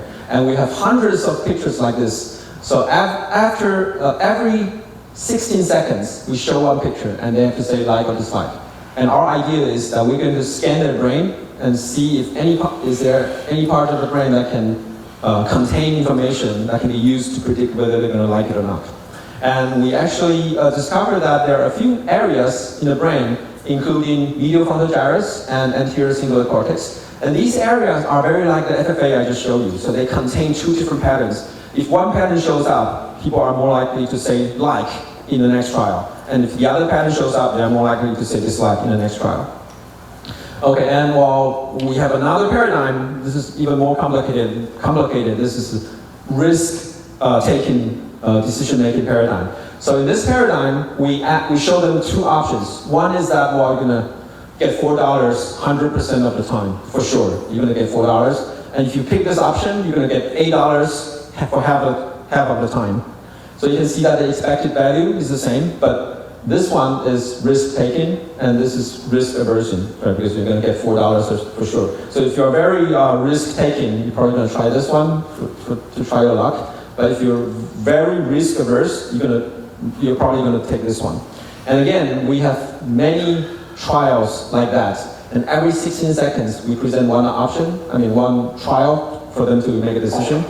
And we're trying to see if there's any part of the brain that contains information that can be used to predict whether they're going to like it or not, or whether they're going to decide to gamble or not. And once again, we discovered that there are regions in the brain, including medial frontal gyrus, nuclear accumbens, and cortex. And once again, these areas are like the FFA I just showed you, and they contain two different patterns. If one pattern shows up, they are more likely to gamble in the next trial. And if there's another pattern, they're more likely to not gamble in the next trial. Okay, so basically, well, can we localize the corresponding brain areas? Yes, we can use brain imaging to pick it up. And can we predict people's behavior by brain reading? Yes, we can read the patterns and use it for behavioral prediction. All right, so to conclude, scientific studies of consciousness can be roughly categorized into two directions. One is about the mechanism of consciousness. The other one is about the functions of consciousness. And for the mechanism of consciousness, it seems that the consensus is that, well, the levels of consciousness is related to thalamocortical connection. And for the content of consciousness is more related to the primary visual cortex, at least for the visual consciousness. And for the functions of consciousness, we have ruled out a few possibilities because we discovered that when you knock out consciousness, people can still process saliency, syntactic information, shape, sound shape mapping, and facial attractiveness, etc. And we're currently working on trying to predict people's behavior by brain reading, and also working on some more real-world application. Okay, that's all for today. Thank you very much.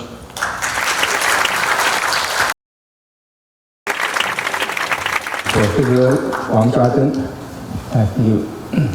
in the last speech, I will share you some new concepts in Chinese.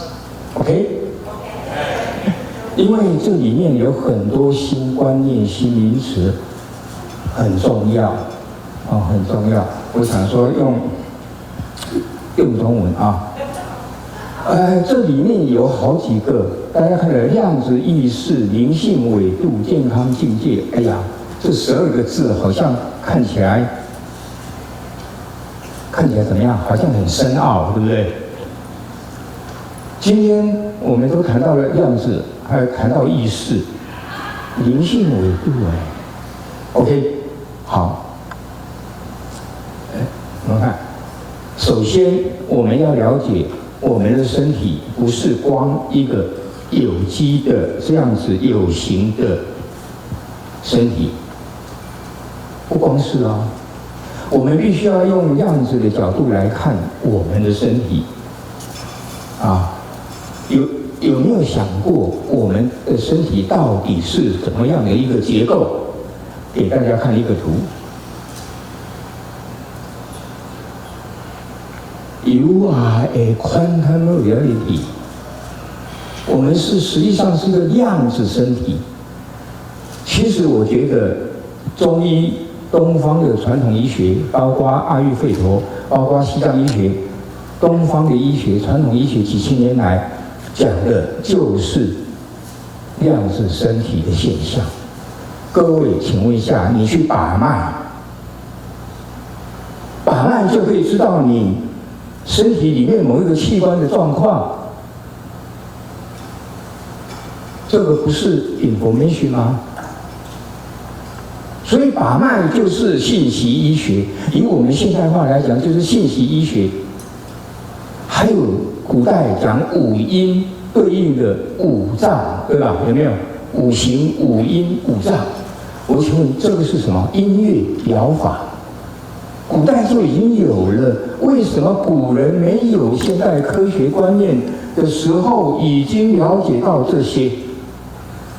其实古人已经知道了量子身体的结构。OK， 但是第二个，我们除了身体以外，我们要进入量子意识的境界。量子意识。我们必须要思考到，这个字都很小啊。我们的受想行识，佛经里面讲的受想行识，其实呢都是一个量子的行为发射的。我们接受的，我们所思考的，我们所做的事情，我们所意识的事情，其实都是以这个量子波的。以这个 quantum wave 的方式在发射的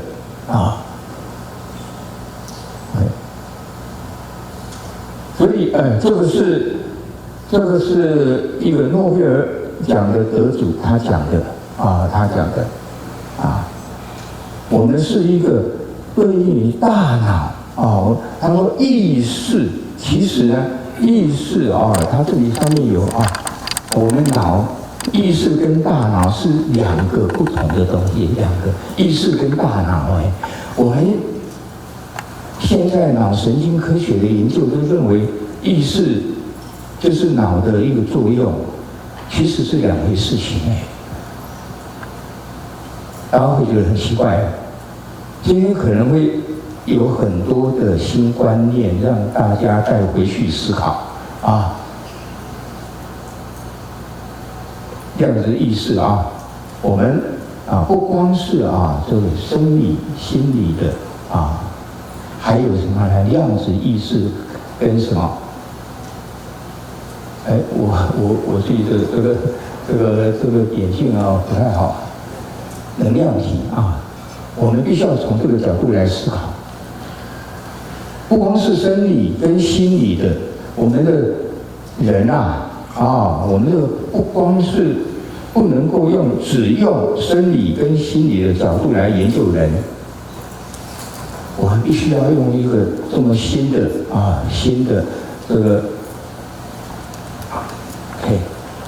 我上来跟王教授一样，站在上面。OK， 我们要用量子意识跟能量场的角度，这个 field 的这个场的角度也是一个很新的，而且是我们台湾全我中心呢已经有21年了，这么多年来体会到很多量子信息场的现象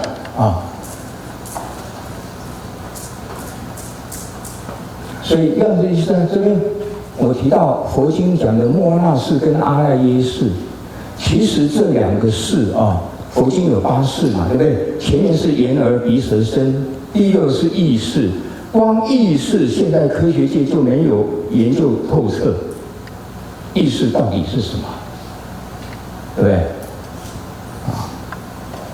何况，可是很奇怪，佛经早就讲莫那识跟阿赖耶识了，到底是什么？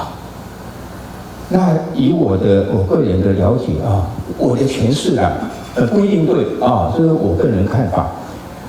那个西方的伟大的心理学家荣格他说个人，大家都把它当作他讲 unconscious 我们中文通常过去把它翻成个人无意识。集体无意识，其实我个人认为这个应该是未知，而不是无。它那个现象存在的，只是人类还未知还未知。个人未知的意识跟集体未知，集体就是大家共同未知的意识，这个是更高层次的，已经连接到了宇宙的 information 了已经连上去了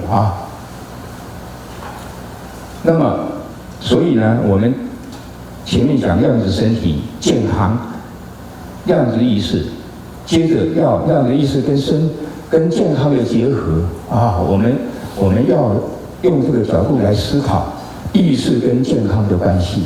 意识它不仅是大脑神经活动的副产品，而是跟量子场相连的信息系统，是一个 system。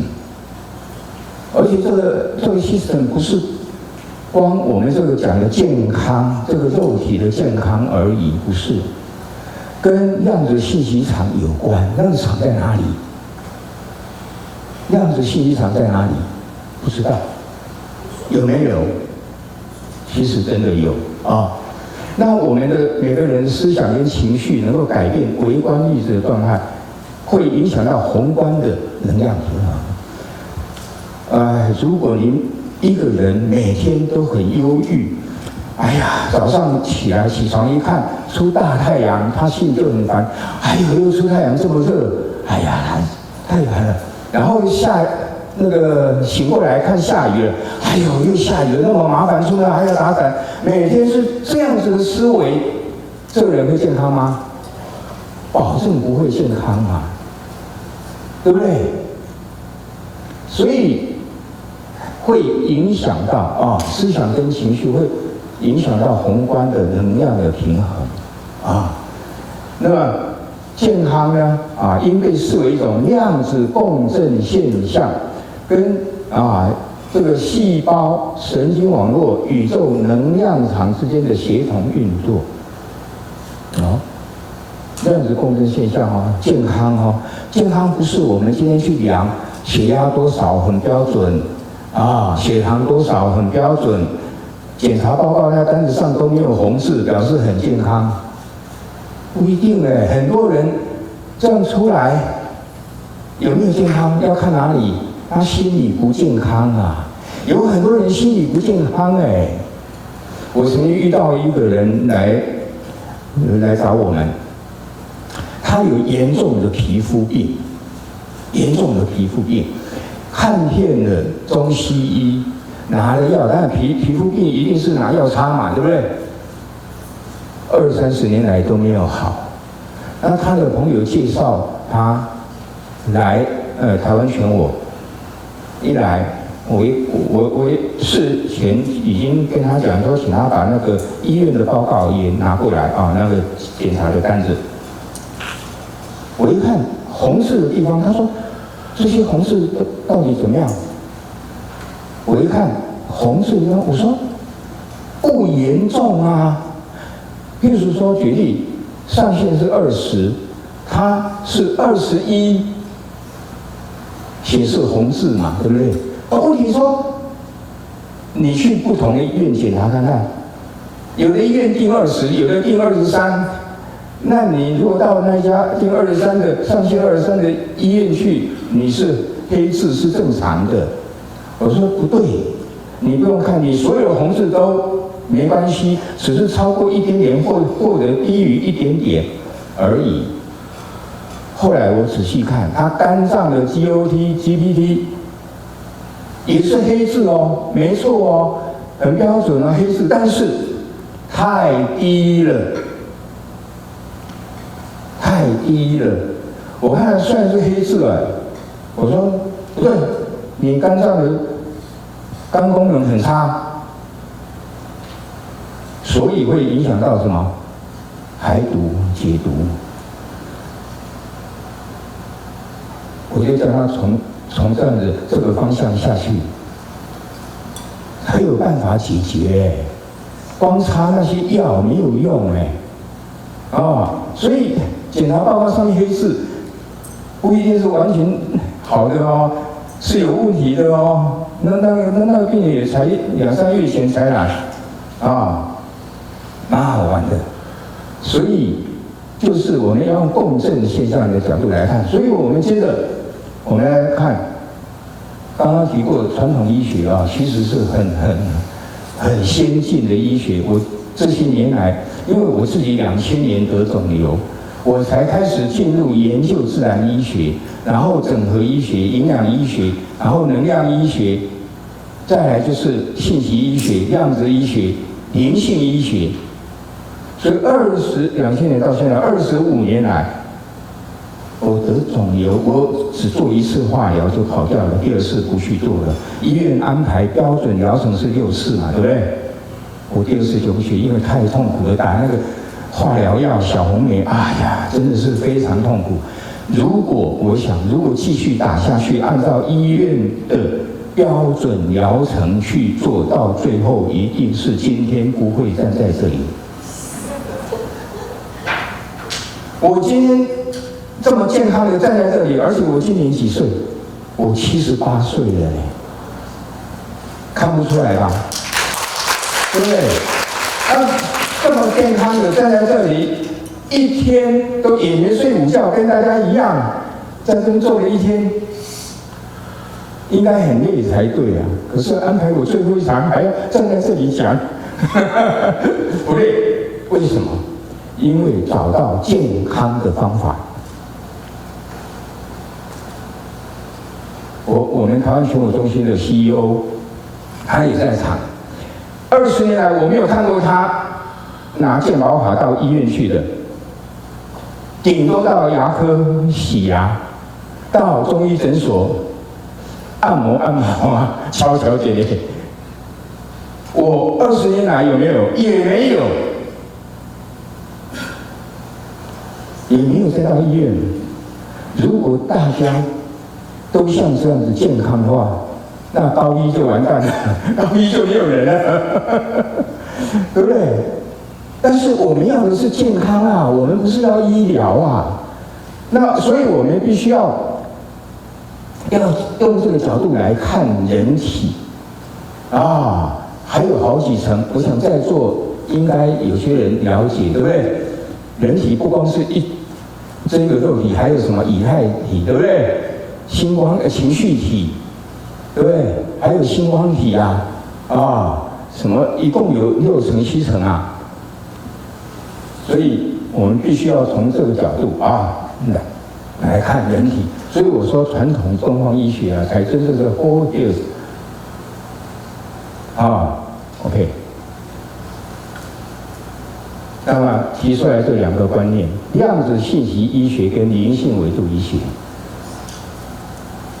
这个好像没有听过啊，对不对？什么叫量子信息医学？我待会儿提到我们量子信息场域的排列那就很精彩的，有很多疾病其实不是肉体的问题，跟祖先业力有关。在座有没有亲戚朋友里面有这样的这个 case， 对不对？所以我们要用到，还有加上灵性维度的医学我们第1阶段、第3阶段，我们要把自己看成一个光体，每个人都是一个光体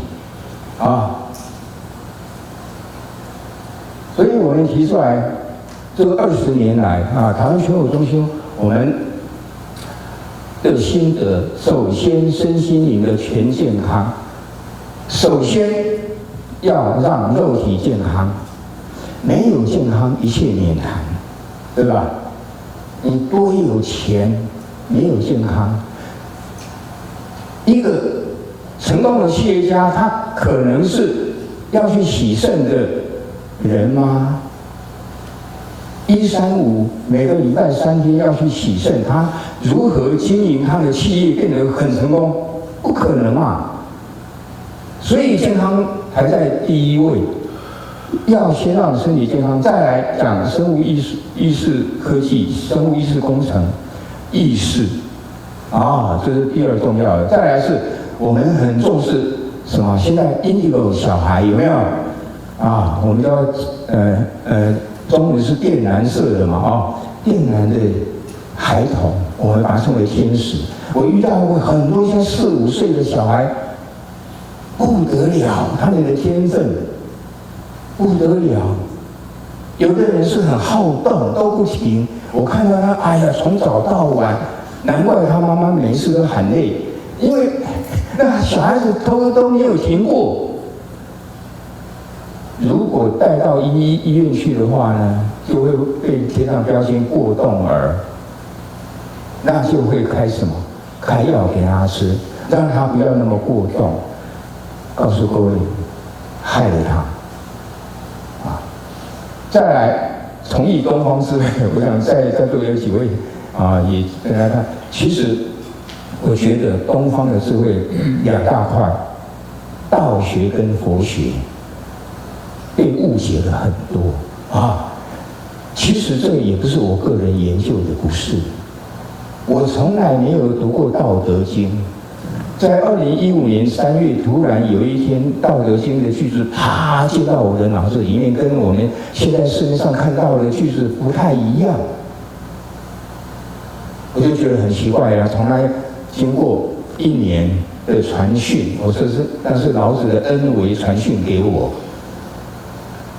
我才了解，没有看过《道德经》的人，我才了解说原来现在的《道德经》流传的王弼著的《道德经》是已经被篡改了很多，后世的儒家跟统治者篡改的，难怪让大家看不懂，大家都觉得《道德经》很深奥，对吧？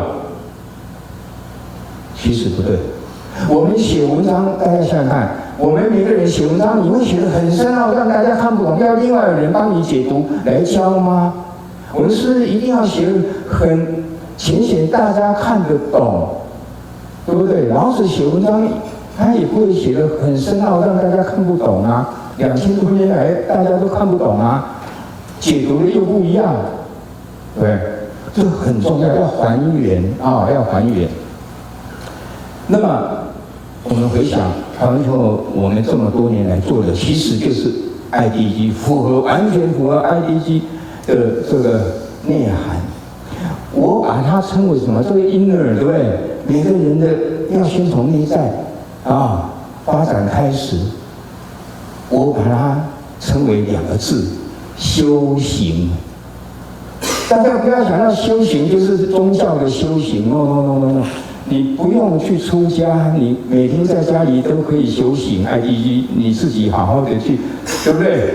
因而啊，朝内的去思考就好了，啊，所以，OK， 然后现在把刚刚4个提了一下。这个是很小啊。我们身心灵全健康方面呢，我们有把学理方面的东方西方包括传统中医那个草本那个藏医蒙医阿育吠陀然后这个生理面有机的这一块然后这个是物理面，按摩、针灸都是属于物理面的，物理的跟能量有关，也是一种能量医学。针灸，尤其是对你到那个穴位吃下去有气感，有气感，然后再来是心里面，再来是灵性面，灵性面就很深很广。不过这一块，台湾有个人做得最好，就是台湾琼果中心的 CEO， 那个伊马流博士他也在场很强的这一块。那么这是我们全健康，我们叫它身心灵全健康第二个，生物意识科技或者生物意识工程它就是什么跨越神经科学、量子生物学跟能量场的一个前沿的学科，生物意识科技这样子提出意识不仅是大脑的副产品，而是一种可被探测、调节跟工程化的生命基础的结构这个当然每一项的主题都内涵蛮多的蛮深奥的。第3个我们讲 indigo angel 就是我们讲的这个现在的很多电蓝色的小孩他们真的是灵性很高。我的形容用很简单的形容，就是说，这些小孩是高龄来投胎，今天窝在这个小小的肉身里面，他很难过，有时候就不想理你们这些笨蛋的地球人、笨蛋的父母，有的人就一直要动，一直要动，一直要动，就被贴上了什么自闭症、过动儿。哎呀！真的不要，所以我们台湾琼果中心很重要的一块就是要做这个靛蓝天使孩童的教养工作，要帮助他们，但是首先要让他们的父母了解你的孩子不是异常，你的孩子是天才，要从父母开始，从学校的老师开始，因为我们现在的教育系统没有这一块。我们现在教育没有，叫学生就乖乖坐好，不要动，对不对？他真的很难过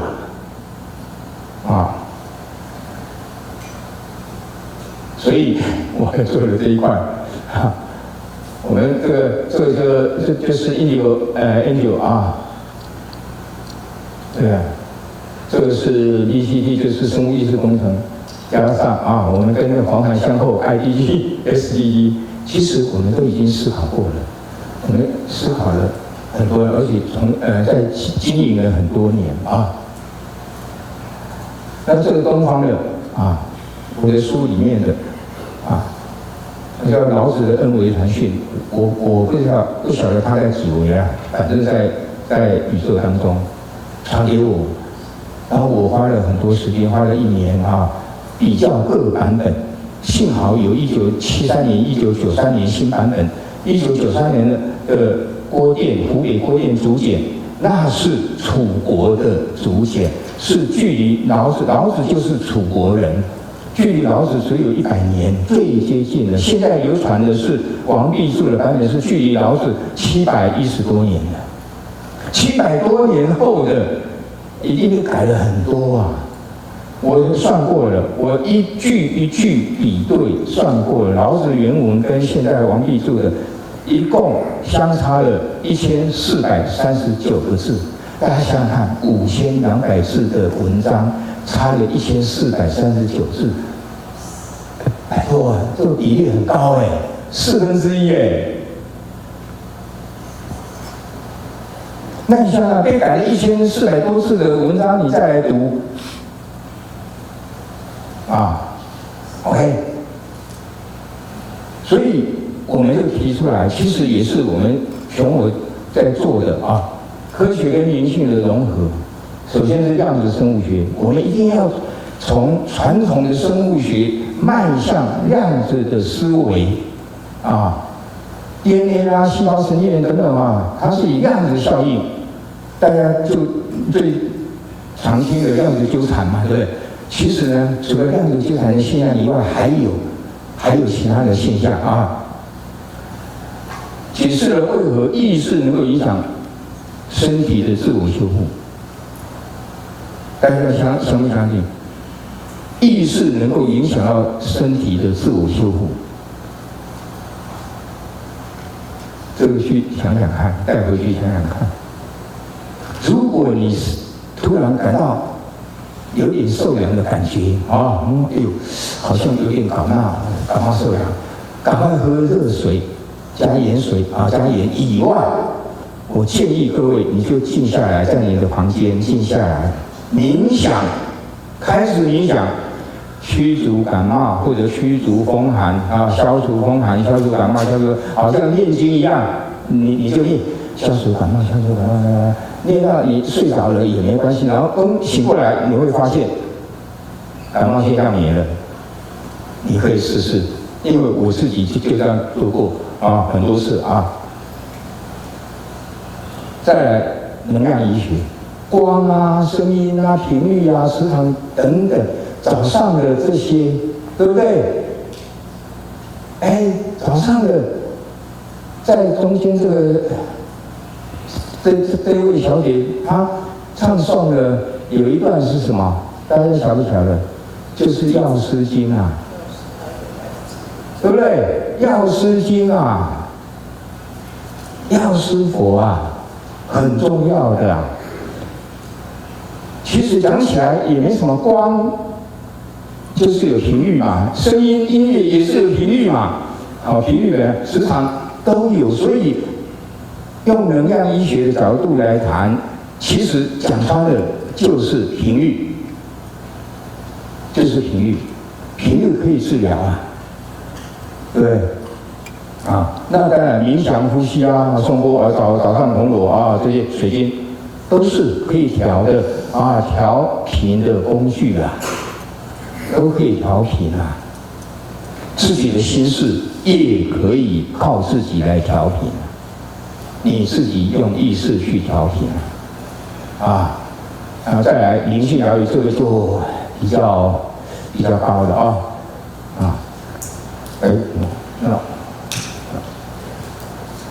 启动灵魂层次的自我觉醒，灵魂层次的自我觉醒，释放潜意识的能量阻塞这个讲起来太高了就先不要谈那么多大家晓得一下那么我们重要是 N 维量子信息场的排列，大家有听过外面有家族排列，德勒海因格的事实上我们跟他不太一样，不一样的。它是一种整合的方法，结合量子场的理论跟系统排列，透过场域的共振、信息传递跟能量调频，达到高纬度的身心灵的疗愈。这个要现场做，大家一看就知道了，很精彩的很精彩的那疗愈的实践，它是超越时空限制然后是大核心的，很多人的疾病问题、心理问题，我们透过这个排列，让他体会果然是这样原来有其因然后呢，要去调整它才可以那第二个呢，信息场共振在场的人都可以体会到那个能量信息场，确实都有的，大家都可以体会到再来调频跟疗愈啊。调频这两个字啊，我们从头到尾，因为你既然是光、音或者颜色，对不对？送波或什么，这些都是频率嘛。那我们当然就可以调频啊。其实中医理论早就在讲，中医讲什么扶正驱邪、阴阳平衡，对不对？讲调理平衡啊，就是这个啊。因为不平衡才会生病嘛，那把它调平衡不是就 OK 了，对不对？是不是调频啊？所以迈向未来健康啊，健康的未来不只是医疗技术的进步，而是人类意识的觉醒，自己每个人都要觉醒，不要等到生病了，每天熬夜，等到生病了就去找医生。要不要觉醒是靠自己哦，不是靠医生。要不要健康是自己哦，我们要让自己理解这个能量性意识跟光的存在。我们自己每个人都是能量意识光的存在啊。所以呢，我们要重新定义健康啊。传统是没有疾病就是健康的 ，no， 我们现在不是这样，没有疾病。不代表健康，要看你心理有没有健康。心理不健康，那不行的，那很糟糕的，对不对？再来还有灵性方面的啊，这个太高了啊。量子意识跟高维的健康，这个我时间的关系，我这边就大概秀一下就好。高维灵性的健康，超越了三维啊，触及灵魂能量跟光，还有其实跟祖先有关，有些疾病跟祖先有关，还有你家人可能长辈过世了，他没有走，事实上还在家里的空间里头，有没有？相信不相信？有啊，确实有。我们每个人呢，我们讲这个古人讲天人合一。对不对？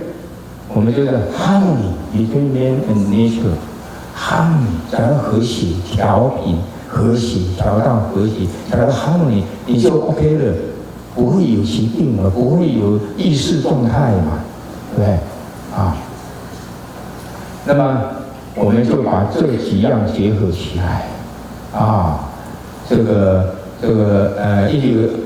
，indigo 跟生物意识、科技还有东方经典的智慧，修自己，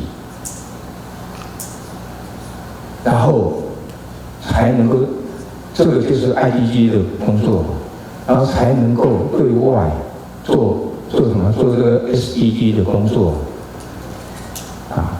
刚刚跟香港的医生，我们提到有一句话。大家说人不为己，天诛地灭，对不对？读错了。这句话是叫大家要自私。人不为己的话呢，天诛地灭。我要自私，要为己。no， 这个为读错了，要读作为，修为的为。人不修为自己，天诛地灭的。OK， 修为就是什么？就是 IDG 里面所讲的修为啊 ，inner 啊。人要修为自己呀，你不修为自己，天诛地灭的不是叫我们要自私啊，OK， 谢谢各位。